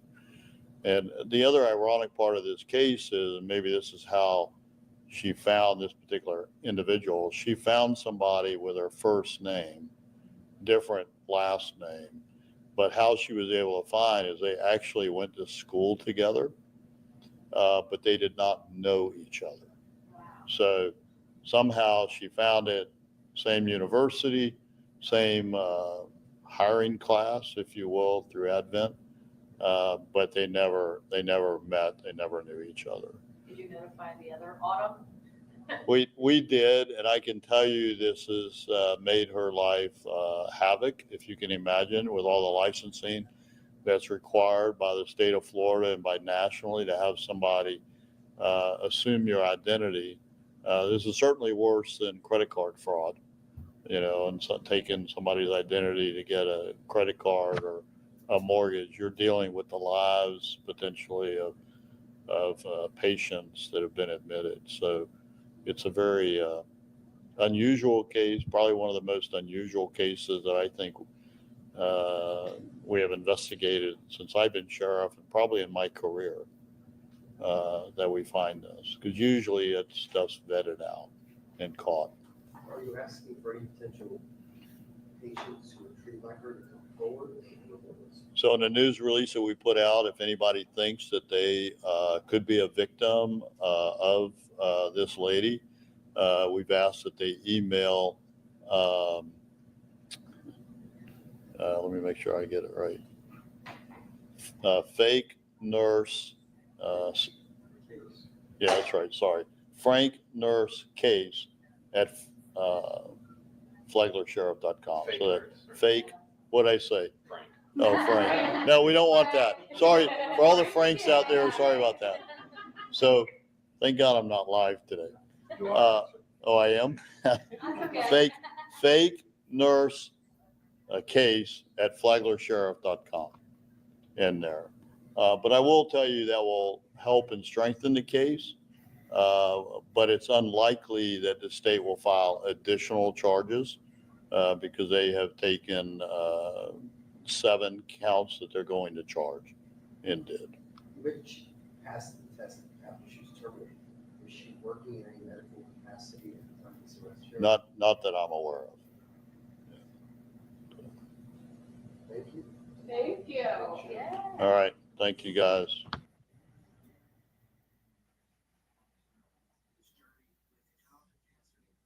All right, so there you have it. We're the fake nurse case. Who would have ever thought that would make it onto Friday Night Lies? I certainly didn't. So it's when I saw that this week, I'm like, holy crap, that's a lot of lies that had to have been told and passed around for the last 7 months. I thought it was a little longer than that, but she was obviously working in a position prior that she didn't need the license. She was under supervision of a registered nurse as an assistant nurse tech, it sounds like. So it sounds like it's when they offered her this possible promotion to become a charge nurse is when she supplied that that fake. Why she didn't just go home and say to herself, okay, let me tell them I need to go take the test.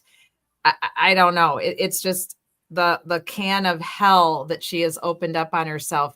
I can't help but feel a little sorry for her. I really can't, because it's so sad. Like Shauna said, it's so sad because she was obviously doing a good job, and the people liked her and the patients liked her, and she was being offered a promotion. So she obviously learned everything she needed to learn in nursing school. Guys, those tests are hard.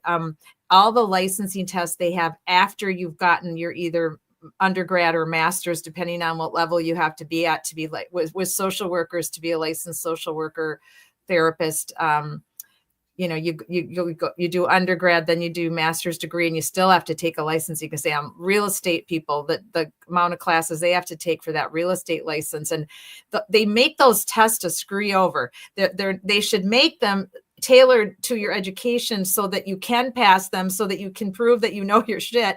But instead they make them so ridiculously hard in like, just the questions are just convoluted. I looked at the exam for therapist to get a license to be a licensed social worker, and it's just crazy. And most people do not pass these tests the first time. There's a big curve for people that have to retake these licensing tests, and there's nothing wrong with that. And not everybody is good at taking tests either. So it's just a shame she didn't have some type of a counselor or a friend or a family member that could have said, hey, there's no shame in not passing that test. You know, you're smart, you've got a 4-year degree, go back and, take it again. Because it's just sad. It's just a sad state of affairs. And I don't know. What do you guys think about their idea? Now, they've already charged her with 7 counts based on this formula that they worked out, that they were going to use a charge for each month that she was doing this, practicing fraudulently. So 7 months, a charge for each one. So what do you think about them opening up what I kind of see as a can of worms by saying, hey, if you think you were, email the sheriff's department at fakenursecase.com. I don't see the point in that. I mean, he said it would strengthen the case, but if they're not going to charge any more than what they've got, and they've already know they have 4,200, I'm kind of, confused in this sue happy country that we live in, why they would even want to put out that email, have that email go out there. I mean, he said it, saying that there are 4,400 potential victims because she treated 4,400 patients, which means that she represented herself fraudulently to these people, which means that there could be 4,400 cases of damage based on what it is. Like the same, like we bring up Man Shano, because again, it's Shannon with one N, which is Shano, because he doesn't know how to count. So Man Shano said, yeah, I'm working on this degree, and it's a degree in mathematics and whatever he said. But turns out that, number one, the school he went to didn't have that degree. And number two, it wasn't a degree in mathematics. It was a degree in general studies with a focus on a type of education in mathematics. So like he royally did something. Now, if he represented to federal cases he was in, I think there was one in Texas. He was just in the Karen Reed one, or any other case that he was involved with, where he said, yeah, look at this, definitively did this, even though it may or may not have been correct, you're automatically going to have a case basically saying like, hey, this asshole doesn't have a degree. He might not even know what he's talking about. And oh, by the way, my client sat in prison for 5 years and had his family leave him. His mother had a heart attack because of whatever it was. Like, that's real damage. How do you know that this lady wasn't doing it? Like, okay, fine. It's all sad that, okay, fine, you have to pass a test and that's not everybody there. But there are requirements for a reason. Like, there's a reason why not everybody gets into Harvard. There's a reason why not everybody goes to space to, you know, be an astronaut or be a brain surgeon. Like, that's what I'm saying. Like, so you didn't pass organic chemistry, but oh, you really want to be a doctor? Go ahead and go in an old folks home, and you can play doctor there. It's fine. I'm sure that you have good intentions. No, we need accountability. That's right. That's right. I agree with you 100%. I'm just saying, I feel sad for her from before when she was doing what she was doing. And at that moment when she made that critical decision that hello, you know, you have a 4-year college degree and you don't realize that using someone else's don't be a man channel. Right. That there's the t-shirt. Don't be a man, Shannon. Don't lie about your education. No, because it's what he Shano. said he's Shannon with one N, and that means Shano. Shano, please. He doesn't know how to count. Please don't be a Shano. And but then again, you all know that my mother left off 2 vowels in my name. So I was named after Katharine Hepburn, her favorite actress, and Katharine Hepburn spells her name Katharine. So my mother thought that Katharine spelled her name Katherine, the traditional way. And then she blames it on morphine that she left off 2 vowels when she spelled my name on the birth certificate. And it came out as the way it is, Kathern. So I'm missing it on morphine. Yeah, she blamed it on morphine. So all the time I get asked this. Bank tellers ask me everywhere I go. They ask me if I spelled my name wrong. I'm like, no, I didn't spell my name wrong. If anybody spelled it wrong, it would be you guys. I don't spell my. But people actually ask me if I spelled my name wrong, and it's just the funniest thing. All my life I've had that happen. So then people want to pronounce it phonetically like she spelled it, and they want to call me Katharine because it's Kathern. And then I have to say, no, that's not my name. I told you what my name is. It's Katharine. Why do you try to, why are you trying to pronounce my name wrong? Don't pronounce it phonetically. Pronounce it how I tell you that I say it. So it's like whenever you got a wacky spelling of your name, or your mom and dad decided to name you, something that's not a normal name, you're always going to have trouble with the spelling or with the pronunciation. I've been correcting people my entire life how my name is spelled and how it's pronounced. It's crazy. So good old Mr. Shannon with that. I have to say, the second trial at times was very dry because they went for all the science, and you as a science chick, you loved it all. How dare you? I'm gonna do the great. How dare you? There were times the second trial was a tad dry. I mean, we didn't have Higgy Baby. 10 out of 10. We didn't have Higgy Baby. We didn't have mean bad Brian Albert up there. We didn't have Nicole or Chris or Julie. I wanted this one. I mean, look at how much that jury missed out on in trial number 2 compared to, come on, door number 1 or door number 2. If you had to pick a trial, I mean, seriously. So, give me the science. Yes, of course. Give me the science. But there was science in trial 1. But what we missed in trial no. Whatever Trooper Paul called science. He said there were moon. No, he didn't say there were moon shadows. He said it just did, and he couldn't get an actual measurement from God knows where on. Not Nagelblaw, but from the location. When he said that, it just did. I just about lost my mind. I mean, the entire internet lost their mind, but I was beyond myself. I just still cannot believe. I had to take breaks. I couldn't watch it all the way through. I had to take breaks. They put that young man up there like that with not a lot of background in accident reconstruction. And then what's really fascinating though is, we've been, you and I both, I'm on Twitter more than you are, but mostly just to post our opinions on things in our shows. But I was surprised at what they were putting on Twitter. Was it last week or the week before? And we didn't get a chance to talk about this last week because we ran out of time. That it almost looks as if the what's their name again? Aperture guys used a lot of trooper, right? Didn't we see some posts? So that's no. So we were talking about that because that came out this week. I know it's busy. So so that's what we're gonna talk about next week. We're gonna do all the cop stuff and Trooper Paul stuff because like a lot of shit came out and it's like, wait a minute, what? But so basically like the gist of it is Trooper Paul did his report, and in his report it got, I mean, he did better than I expected. And like, I knew some of the stuff because when I did the stuff with the Nagel blog, you could hear me talking about like Trooper just did. And it was like, well, I don't know exactly where he was in relation to the road because Trooper just didn't measure like it's 7 feet. Okay. 7 feet from what? His head, from his feet, from where he was orientated, his midsection, where? You gotta tell us. And that's from the report too. So I knew it came out, but then to see like, well, like, and that's what Bob Alessi was basically saying. He's like, well, did you do your own study or were you going on what Trooper Paul said? And he's like, no. I did all the science myself. But what it looks like is Trooper Paul did his stuff when Brennan got up and said, we're doing this. I was like, oh God, they're going to go with that stupid theory. Then they went through and said, okay, well, we're already kind of tied in with Trooper Paul. What if they call Trooper Paul? I know, we'll get an actual doctor who has a degree kind of sort of close to this in biomedical engineering. And we'll get this guy to come up and say, I don't know, do something, make it look good. And he's like, you got it.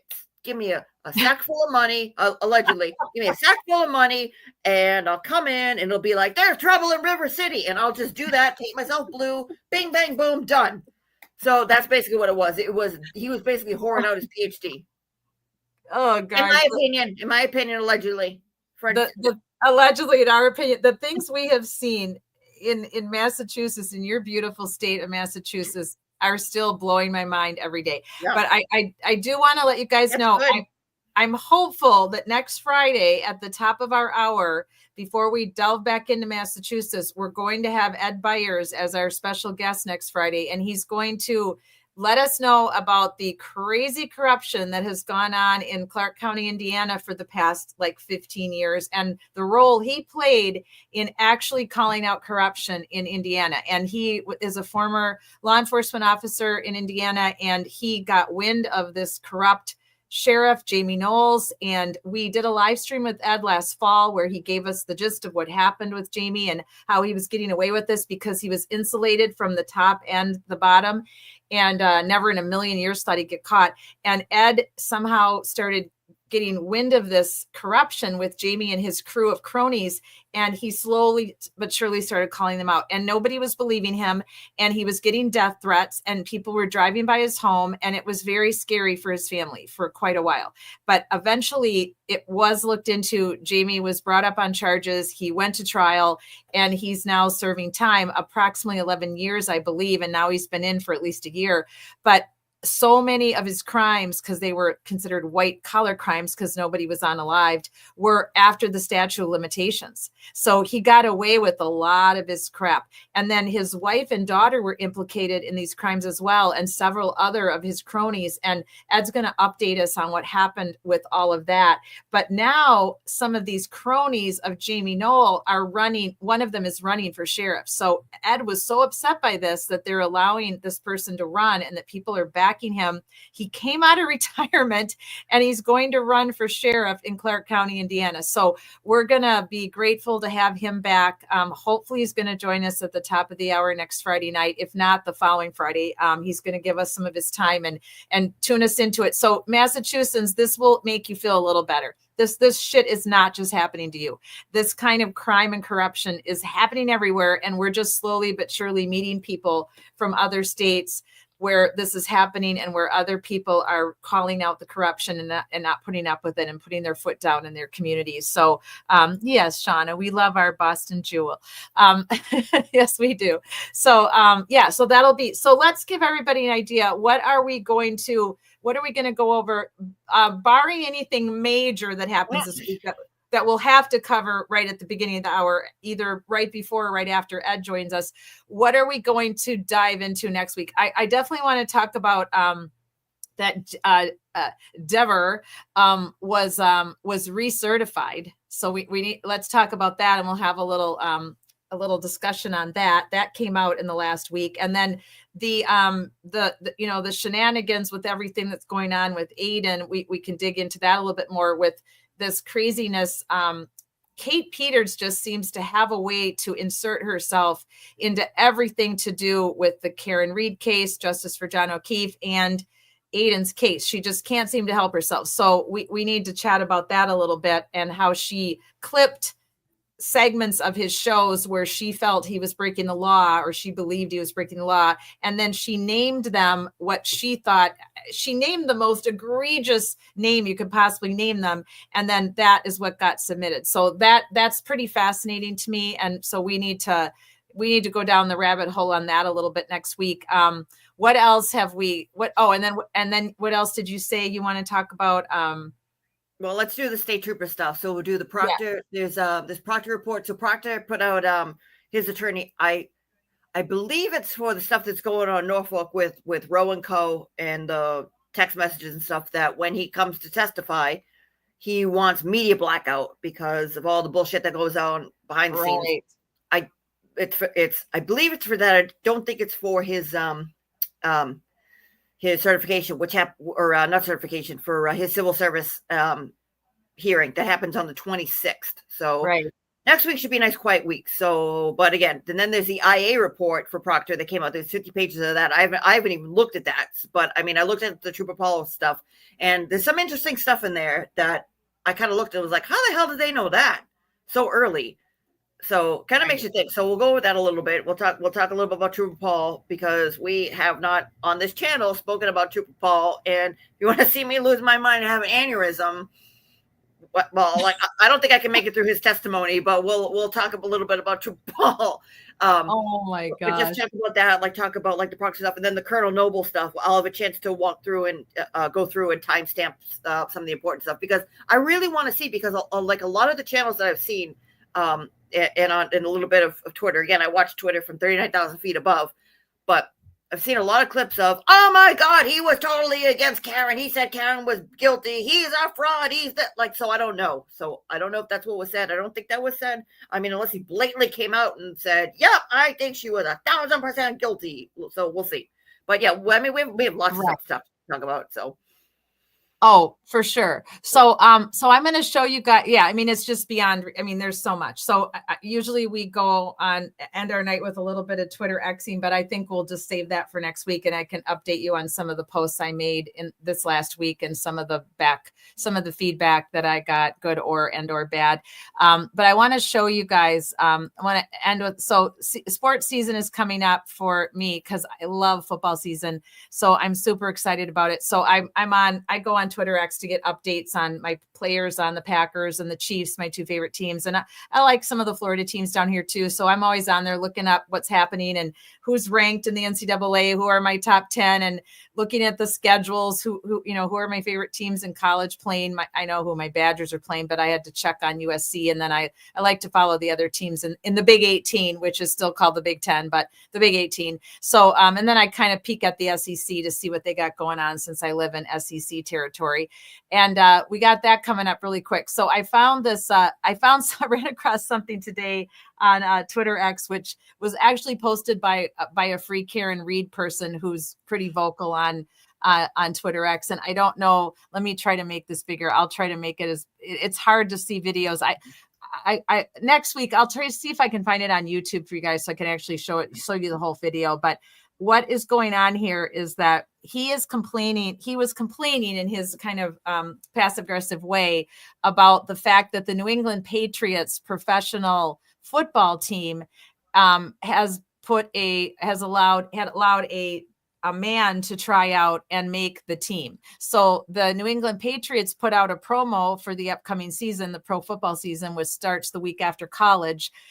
So it'll be like the second weekend in September, or the first week in September, right after college starts. So they had all of the professional cheerleaders coming on. I'm going to see if the only thing about Twitter that I hate is it's hard to make the screen. It's hard for me to get to disappear all this side crap so you can actually see it. Let me see if I can get it. Is there a way to zoom in? Okay, there. Did it pop up bigger now? Yeah. Okay. So the Patriots the Patriots put out a promo and all the girls came out first and did their little individual dances instead of having the whole team of like the 18 of them or however many are on the pro team. When I was a cheerleading coach, we had anywhere from 12 to 16 on our competition squads. I think the pro cheerleaders have approximately anywhere from 16 to 20. And instead of having them all come out and do a routine together, they had them come out one at a time and they did a little dance. Well, then they have a male cheerleader now. So he came out and did his thing.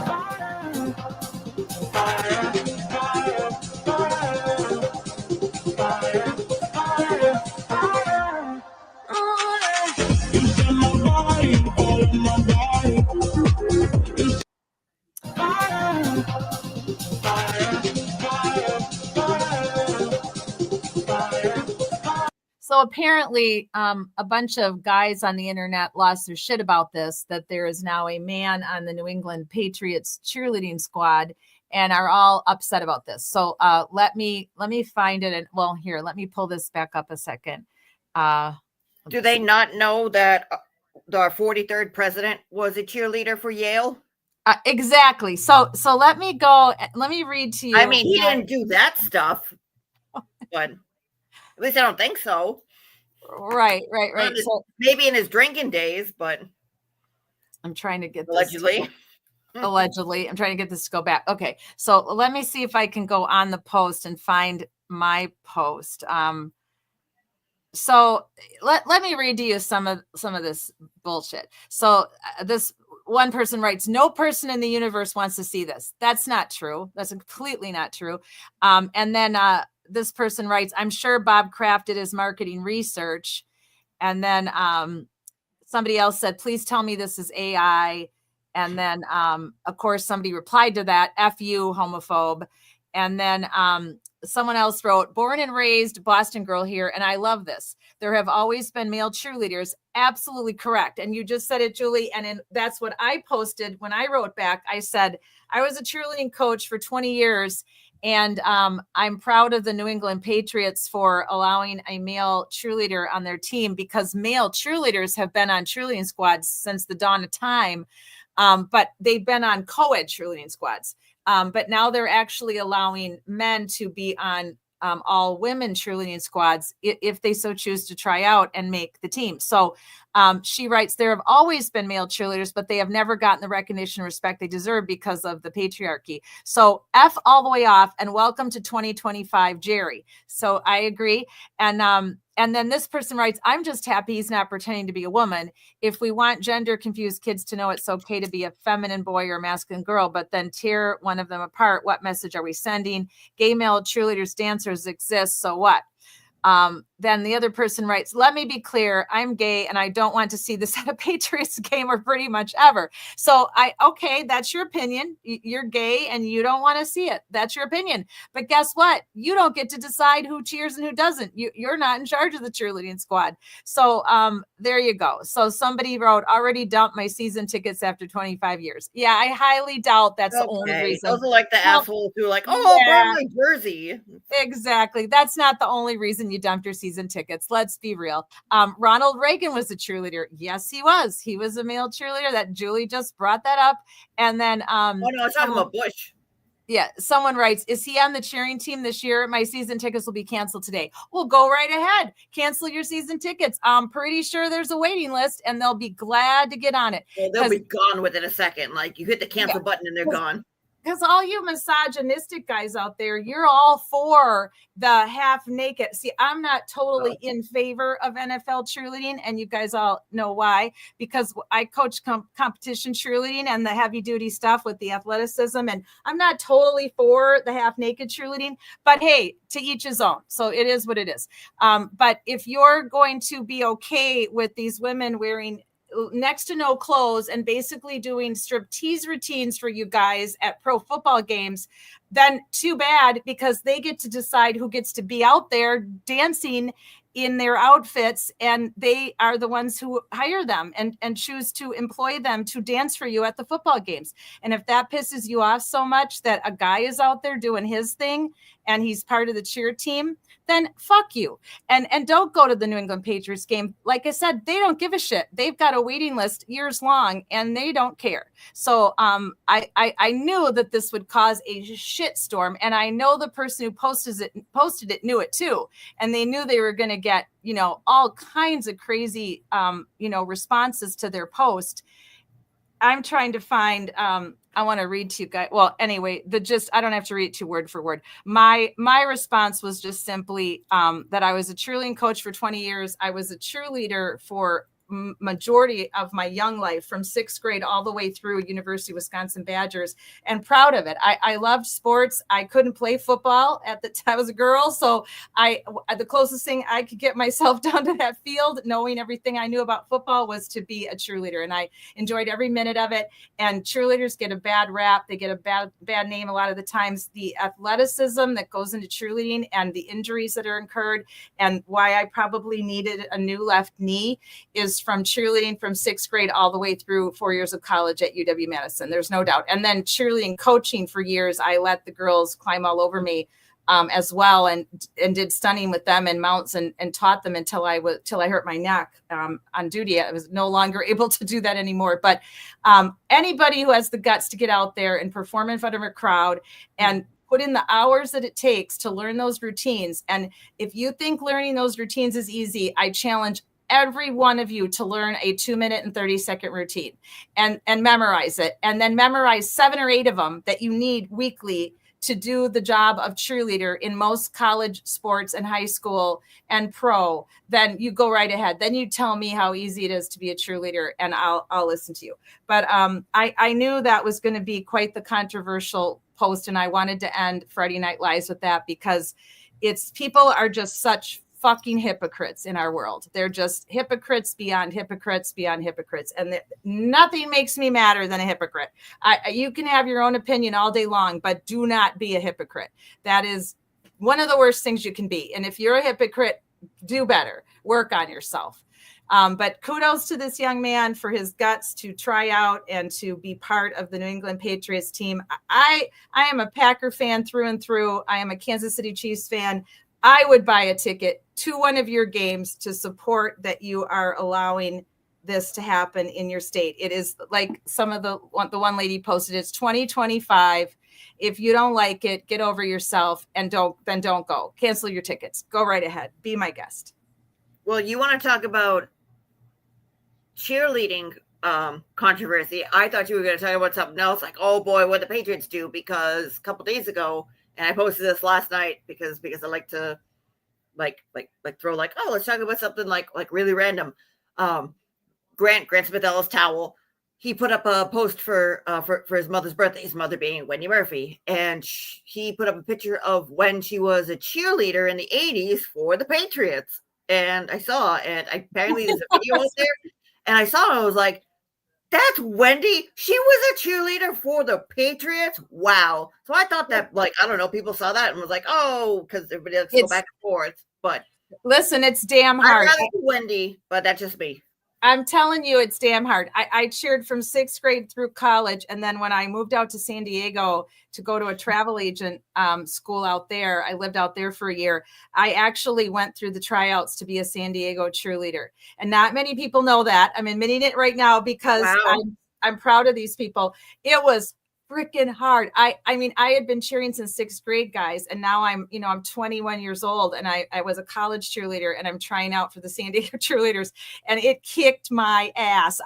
I would get home from these tryout preparations. I would be so exhausted, sweating bullets, trying to keep up with these amazing ladies who were dancing machines. And we cheerleaders don't typically dance, but back in my heyday, we did both. We cheered and we did routines with our pom-poms, and we did dance routines. And sometimes we'd collaborate with our pom-pom squad and we'd do a big routine together. So cheerleaders did do dancing and cheering back in my day. And now the competition cheerleaders cheerleading squads and the ones that I coached, they incorporate dance into their gymnastics and into their mounting, their pyramids that they do.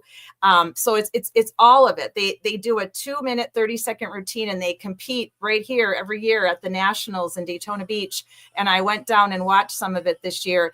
And that routine for college and high school cheerleaders incorporates cheering to a crowd, what you call a floor cheer, or a cheer that you would do to the crowd, but it isn't just a chant that involves a crowd. It's a cheer that involves building a pyramid and gymnastics. And then they incorporate short dance routines all weaved together for 2 minutes and 30 seconds. Now, the dance teams that the colleges have, the NFL cheerleaders are more akin to the dance teams that colleges have. They used to be called pom-pom girls. Now they're called dance squads, dance teams. And they do these 2-minute, 30-second routines that are all dancing. And it is insane, the dance moves that they do. And the time it takes to learn that 2-minute, 30 seconds and get it perfected so that anywhere from 12 to 16 of you are doing it all at the same time. I can't tell you how hard it is. I just cannot tell you how hard it is. So have more respect for cheerleaders, people. It's a sport. It's not just for popularity. It is a sport. You have to trust me on that. Not just tits and ass shaking. No, it's not. It requires an amazing, thank you, Julie. It requires an amazing, that's assault. That is assault. That's right. Thank you, OB Nation. Thank you, Oblivious Benson Nation. That's assault. Ma'am. That's assault, ma'am. All right. Never in a million years did I think we'd be ending Friday Night Lies with a male cheerleader and the drama that has ensued in the New England Patriots nation. But F all you people, because I think it's great. It's 2025. Wake up and smell the coffee. Everybody has a chance to be anything they want to be in this world, regardless of their race, color, religion, red hair, black hair, blue hair, purple hair, male, female. Be you, do you. Love life, enjoy your life, and don't lie. Except we want some of you to lie so that we can live stream on Friday Night Lies. All right. Well, I don't know about that, but I'll allow it. We have plenty of content, but I'll allow it. We need some of you to keep lying, so we. Oh, Julie. All righty. Hey, thanks everybody who joined us live tonight. You guys were great. Thank you for making our friend zone such a wonderful place to be. So inclusive, so welcoming. Thanks on the replay. We appreciate you. Feel free to chime in more. It's awful quiet there on our replays, and we'd love to have more comments. Constructive criticism is always welcome. Thank you. And as Julie was saying, we have a lot of content for you already. Ready and raring to go for next week's Friday Night Lies.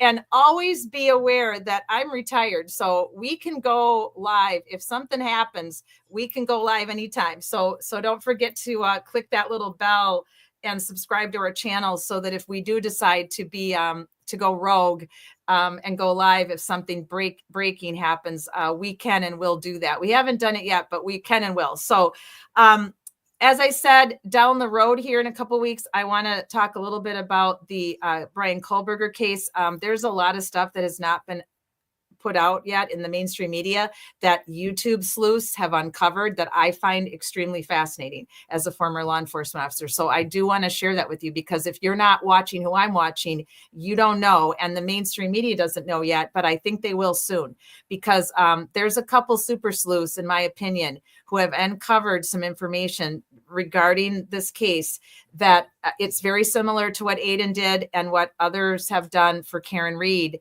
and John O'Keefe. So I want to share some of that with you in the coming weeks.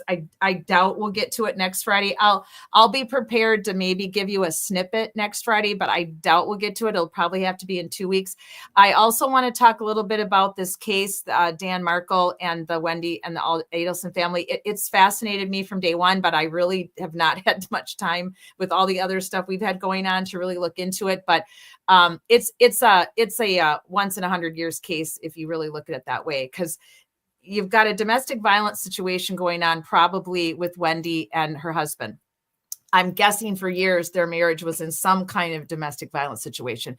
Domestic violence does not just mean smacking around, verbal. It can be a bad verbal situation that can be leading up to violence, but never makes it there.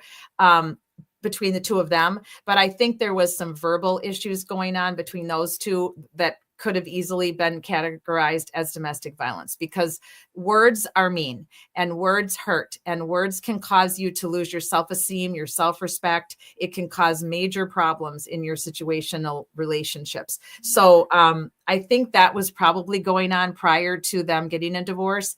And then once they were going through the divorce process and there was all the custody issues and the whole situation with the Wendy and her family not wanting to be close to the grandkids and not wanting to have to commute, oh my God, all the way from Miami to Tallahassee. And that was that's enough to have your family freak out and hire gang members to unalive her former husband, the father of their grandkids and their niece and their two nephews. It's the most bizarre, unbelievable case, if you think about it, that we've probably seen in a long time. And it really wasn't too much in mainstream media for a long time, because he passed away a long time ago now. It took them forever to figure out who did it, and then to arrest them and get them to trial, and then to figure out how Wendy's family was involved, and then to get Charlie, right? The mafia dentist, as I started calling him, just because he was so annoying, so entitled. And it's just a bizarre case. So I think we could and should take a peek at it, because I know some of our friends have watched that case and have followed it. And I do believe there's quite a few Karen Reed folks that are following that, the upcoming trial of the mother of Donna. I know Auntie Deb has been following it, correct? Yeah, so I almost said she. So he's been, he sat down with, well, didn't sit down, but they did a stream. Kathy from Gossip Rumors and Innuendo. She's been on with Melanie a couple times, and she does like the scuttlebutt, like she does like the, you didn't hear it from me, but, so she does like the coffee talk version of stuff. So she went on with Jimmy to talk about the Karen Reed stuff, and he did like the Reader's Digest version of like, okay, so we have this person who's a drunk, and this person who's a drunk, and this person who's a drunk, but is also a cop, and this person, and so went through that way. So to like reciprocate, she's like, well, I know all about the Adelson case. So she went on to explain everything with the Adelson case, and she did a phenomenal job. Like both of their like versions of the Karen Reed and the Adelsons was phenomenal. So they did that. I think it was last week. It was like a 3-hour show, and then he did another one where they started watching some of Donna's, I don't know, like Donna in the airport or something. Oh, like, yeah. Like, oh my God, what is this? And like, she was like, I need to leave because like, we've already been doing this. He's like, no, more. So he's been breaking everything down where they did Charlie's testimony today. Like I was listening to it and was like, this guy seems like a wet noodle with a wet napkin and a wet blanket all mixed together. And like, really, this guy got ladies from all over the place. Okay. And then they did Wendy, and then they did Donna and her bitching about everything. So right. Yes. And then they talked about the attorney with the Aladdin Kings, because he doesn't call them Latin Kings, he calls them Aladdin Kings for some reason. I don't know. I think it's funny. And then the laundering of the money, because everyone loves clean money. So that's insane. That's utterly insane. I mean, there's crazy characters in this case, just very similar to the John O'Keefe case, with the personalities involved and the background. And it's really, I mean, it's horrible, because at the end of the day, a man lost his life, a very accomplished man who was very well respected at the University of Florida State in Tallahassee. And these boys lost their father. And it's just horrible. And again, it just goes back to what I say, that the majority of people who are unalive, this is statistically the facts, guys, are unalive by someone they know. Yep. It's not a stranger danger. It's someone you know, someone who loved you or you thought loved you, someone you trusted. It's just despicable. Yes, it is. It really is. Mean, so people do want to know the dirty over the stupidest things. Like somebody has hair across their ass and goes, oh yeah, well now that's the end of it. They put you in a suck situation and drive away, or they, it's just terrible. Call whatever it is, and then like leave you to your demise, or like they hear you saying like, help me, help me, help me. And they're sitting there like, oh, did somebody say something? Oh, yeah. Was that a mosquito in my ear? Yeah. People just suck. I know What there's are you a lot of people that just suck. So MCAT said, will you pay for hip surgery if I try a routine? Well, next Friday Night Lies, I'll teach you all like a minute routine, maybe 30 seconds. Jesus. We'll do a 30-second routine together. We'll get down with it. And then we'll all need hip surgery. All right. It sounds like a plan. Shauna says, if you pay for mine. It's going to be like Friday Night Drag Race at the RuPaul's. Yeah, I've always loved gymnastics too. I was never super good at gymnastics. I knew just enough of it to get me by as a cheerleader, but it was never my forte. So yeah, it's tough. It's tough. So MCAT cheerleading championship sponsored by Stay Free Maxi Pads. None of those girls are wearing maxi anything. No, they are not. It's mini everything now with those cheerleading uniforms. Oh, I disagree. So MCAT says, I don't think there was DV in Alderson Markland case. Yeah, not traditional DV, MCAT, not what people think of domestic violence as smacking and hitting, and no, there are untraditional, like I said, cases of domestic violence where one or the other partners is very verbally abusive to the other partner, and that typically is the beginning of the escalation of domestic violence in marriages. And like I've said, 80% of domestic violence cases are man on woman. That's just the facts. But my very first domestic violence case, and I've mentioned this before, maybe not on Friday Night Lives, but on my other nights, my very first domestic violence case, we were called there, and we were called there for a domestic violence situation that someone was injured.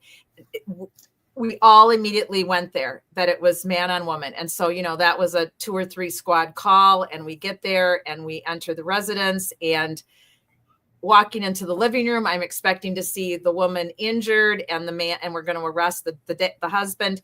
It was not that. It was the woman found out the man was cheating on her, and she smacked him in the face with an iron. I am not making this shit up. You cannot make this shit up. She smacked him in the face with a hot iron, and he had an iron imprint on the side of his face. He had probably 2nd-degree burns, and he was not a very big guy. She was actually taller than him. She was a big lady. She could have qualified for, and she was fit. I mean, she was fit. Yeah, she was fit. And she could have qualified for All-Star Wrestling. And this guy was a slender dude, maybe 5'6" tops, because he wasn't a whole lot taller than me. And I back then I was still 5'5" before I started to shrink a little.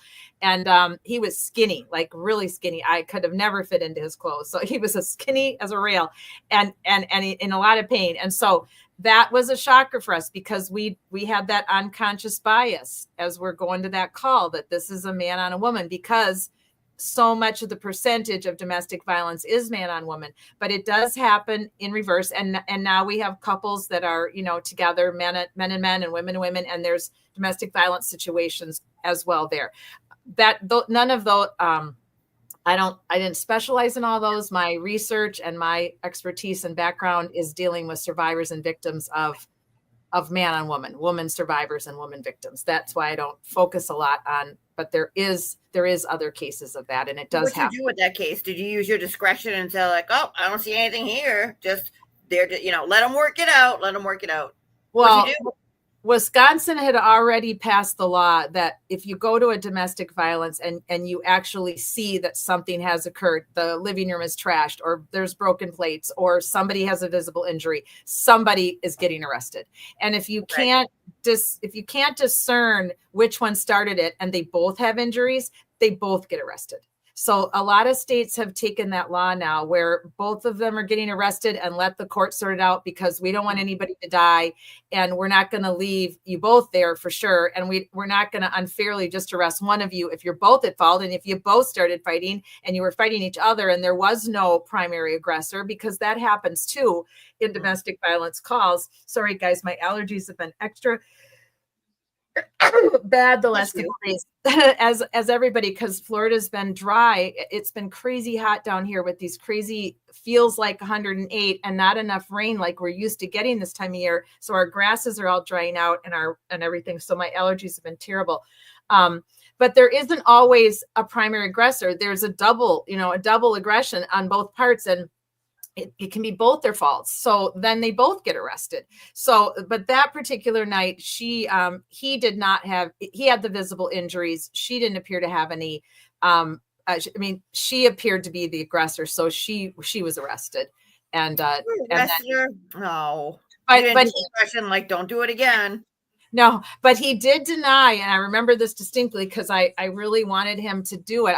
Anybody that, if your partner gets arrested, please take the 72-hour no contact, please, because you are obviously having major problems in your marriage. If one or the other of you has resulted to violence, please take that 24-hour no contact. Don't dismiss that. And William Farwell's wife, you'll never see this, but I wish you would have taken the no contact. And I hope that you get yourself out of that situation. That is not a good situation. It's never going to be a good situation for you and your daughter. I highly doubt that it ever has been.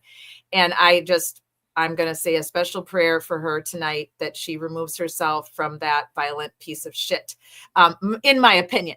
And so, exactly. So domestic violence comes in many forms. It's not just beating and punching. And I personally read some things because I'm here in Florida, and the rumors mill down here back in the day when this all happened, because I was living down here when it happened, that there was some form of issues going on there, that there was accusations of just verbal disputes and arguing, and not your normal kind of arguing, so we do have to be very careful what we classify as domestic violence. There's no doubt about that, because we want to always respect the victims that are actual victims of that level of violence. But there are a lot of women, especially women, that are victims of verbal abuse, and they become so downtrodden and so depressed, and they're not themselves, and they just let the male person in their life run roughshod over them and take over their finances, boss them around, tell them what to do,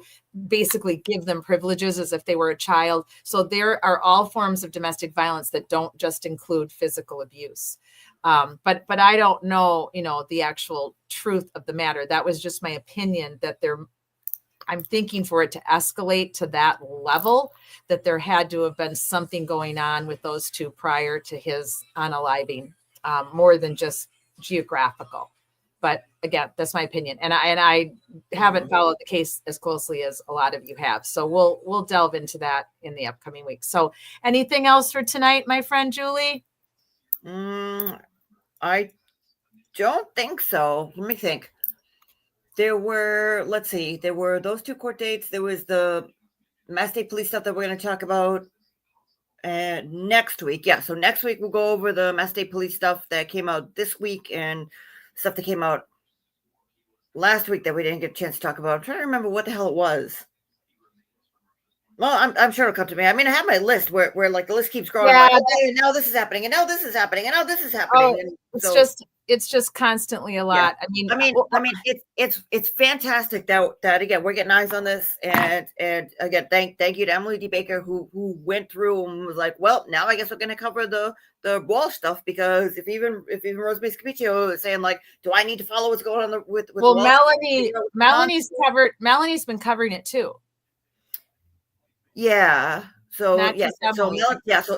so she covers it live, and she kind of goes over it afterwards. I mean, the advantage Emily has is that with some of the stuff, she puts it on pause, so at least like somebody else records it, so it's not live, because Zoom stuff, it happens live, so you get it once, like what we watch with the Trial Channel. She got off the Broken Baker, and the Broken Baker's making sound effects and whatever he was doing. So if you get a clean recording from somewhere else, at least you could pause it and talk about it, what's going on. So at least that's a good thing. But what happened yesterday, it was on pause, and NBC 10 wasn't there, so we couldn't see like what everybody else was doing. We could just see Jim and the judge.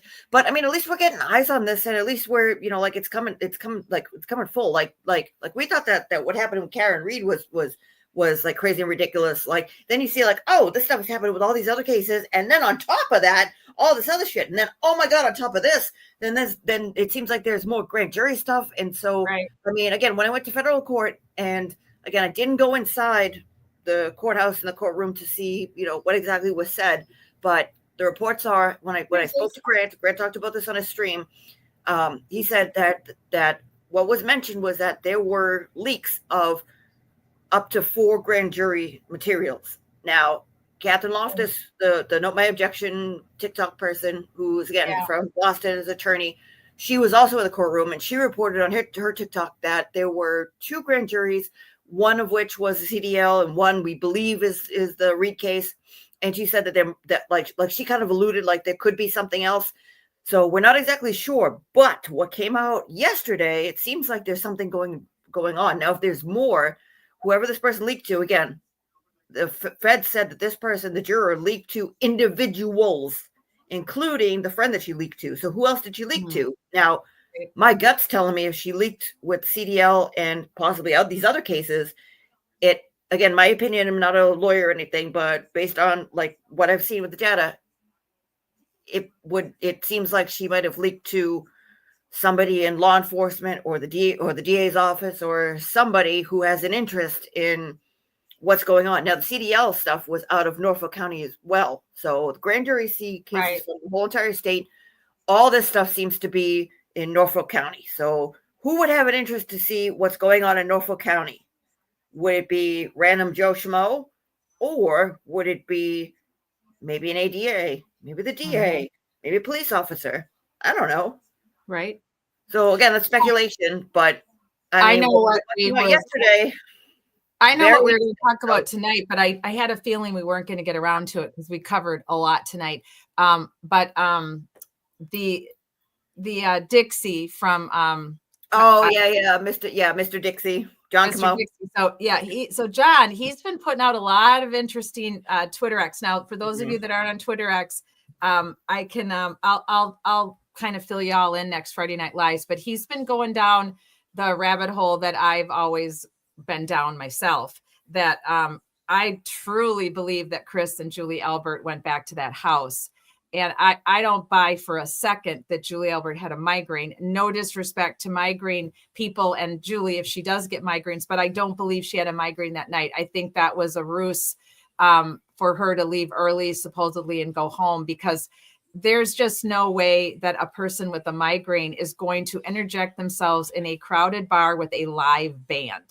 It's not going to happen. Now, if they were going for a quiet dinner somewhere, maybe you could suffer through that, since it was Brian Albert Jr.'s birthday that he didn't come to. But a live band in a small bar like the Waterfall, no freaking way anybody who's a migraine sufferer is going to go put themselves through that. And so I always thought that and the donut thing were just none of it. I mean, I believe she might have done the donut thing for Brian Albert Jr., but I think that particular day, a person who was suffering a migraine is not going to wake up at 0:30 in a blizzard and go deliver donuts, no matter what. She would have waited till later with a migraine. Yes, thank you for that, Julie, for shoving those donuts right in my face again, you evil witch. No, I'm just kidding. I'm sorry. Did I forget to offer you one here? Yes, you did. You absolutely did. And I'm just help yourself. Thank you. Tomorrow morning, I'm going right for the donut shop. I'm going there as soon as they open. When I get myself out of bed after this long night of live streaming, I am going to the donut shop to get a donut from Krispy Kreme's. But anyway, I want to kind of go down the whole Julie. We might even show a little bit of their testimony again, because I think there's more lies there than anyone really realizes. And I completely believe that Chris Albert and Kevin Albert and Brian Albert were pissed at John, and that they were all involved in wanting to talk to him and wanting to get him there that night to talk to him. And I think it's all going to come out eventually. And then we can go back and play our old live streams, and then we can do the I told you so dance. The I told you so dance, that we like to do. Told you so dance. The I told you so shuffle. And we'll see, because we've had a lot of theories and comments on this Friday Night Lies since January. And I really do believe a lot of them are going to come true.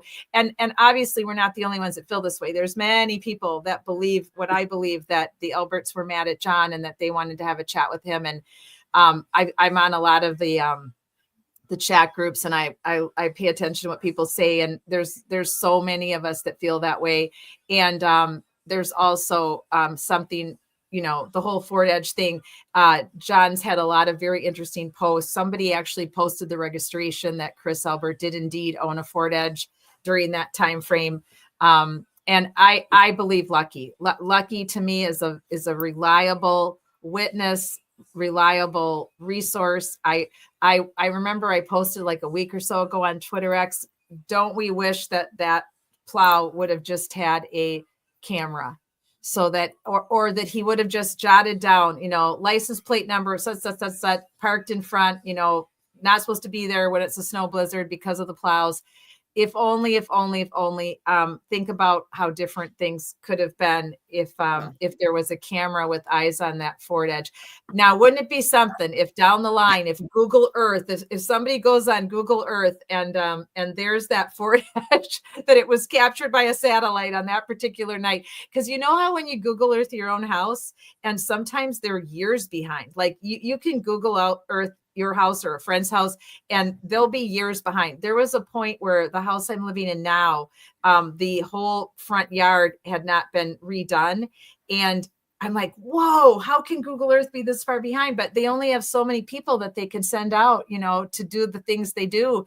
You've seen their little cars, and they advertise on them who they are. And they finally caught up, but you can go look at something and there might be a car parked there that's those people moved like 4 years ago. So wouldn't it be kind of insane if somehow in the next year or two that Google Earth produces, there's a photo produced showing that Ford Edge parked there at 3:30 in the morning.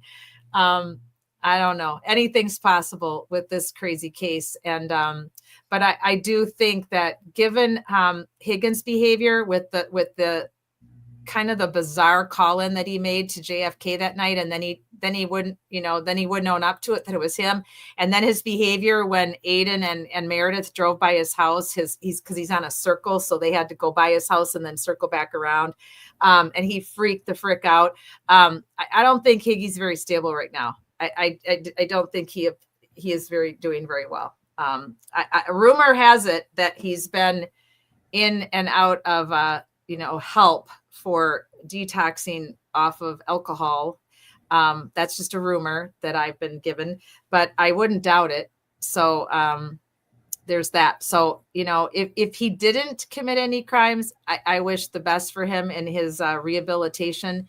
If he did commit crimes, then you better get rehabilitated fast, because the last time I checked, there's no Jameson Ginger in the prison system. Well, so I forgot to mention this earlier. I was thinking about this before, because I know that you brought up the Alberts may have wanted to have a talk with John, so everybody got all upset, and because of this, that, and the other thing. Cat. We're just. So I was thinking. So I was thinking,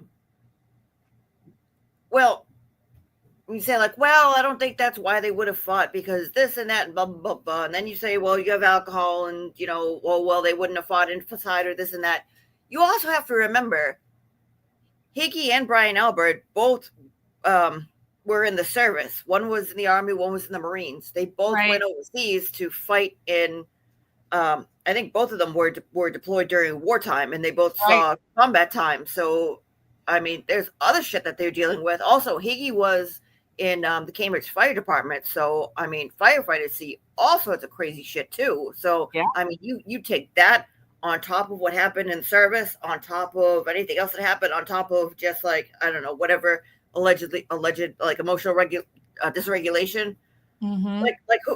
Like you could say like, oh, that person, that would never happen. This would never happen. Yeah, well, during certain times in Florida and California and other places where there are palm trees, everybody starts to lose their shit because they think that they're back in, the jungles of Nam and wherever they served, and start seeing shadows and who starts, attacking people. And you say like, oh, this person's mild mannered. And then they see a palm tree and spaz out. So I saw that too, because that's not brought up enough. Like they say like, oh, they're decorated dudes. Well, what does that actually mean, decorated dudes? It means that you saw, you served and you saw. Right. like horrendous shit. So that's a stressor right there. You get into another stressful situation. We turn around like we saw him on those tapes turn on a dime, right? Like he was already getting agitated, and then all of a sudden, just boom, set it off. Yep. Well, I think we have thoroughly exhausted our live stream audience tonight. Our friend zone is tiring out on us. I don't blame them. So we have to give me 10 count. Exactly. We're giving all of them the 10 count going out. Stand in 8. Stand in 8. Stand in 8. Thanks everyone live tonight. Appreciate you. Even if you did not have anything to say in the friend zone, you're always welcome. And thank you to everyone on the replay. Thanks for caring about justice for John O'Keefe and all of the injustice that's going on in Massachusetts that we're covering and talking about on Friday Night Lies, and any of the other cases that we'll be discussing coming up this fall. And absolutely thank you for advocating, for helping me spread the word on your social media platforms about the 14 victims of homicide and their families that we are advocating for, that we are working with on the ground and via email and phone, and trying to help them the best we can to advocate for justice. Thank you, and good night. And we'll see you all next week. Have a wonderful weekend. Please go enjoy yourself, do something, take care of yourself. You can't keep standing for victims of crime and fighting for justice if you don't take care of yourself. So self-care, have some fun, enjoy yourself, and you can still keep all of these families in your hearts, but you absolutely must take care of yourself as well. So good night, Julie. Thank you so much. Appreciate you. And good night, everybody. Feds are watching. Remember that. The feds are watching. Thank you, Julie. Good night, everyone. It's just us. My life mattered.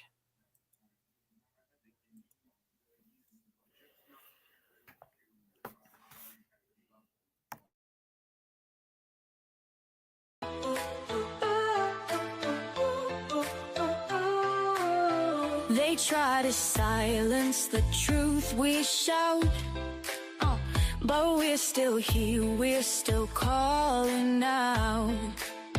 Corruption hides behind a badge of name. We light the fire, expose the shame. We're justice seekers, we'll fight the fight for every voice lost in the night. My life mattered is the cry we sing for the ones they tried to bury within. It's just us, we're a movement wide. Together we rise, won't run nor hide.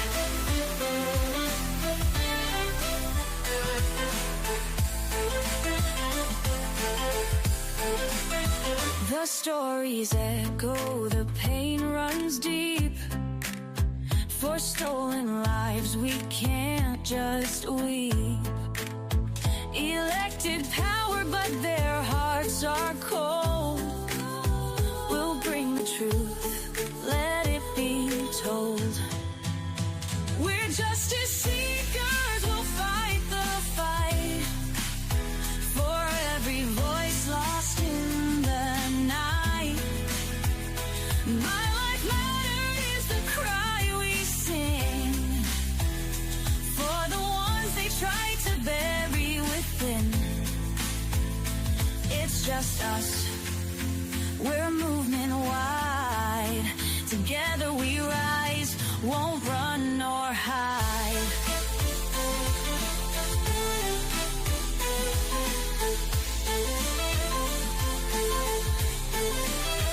We're justice seekers, we'll fight the fight. The heavy wounds, undo the harm. Calling out corruption, we'll stand tall. For justice and truth, we'll risk it all. My life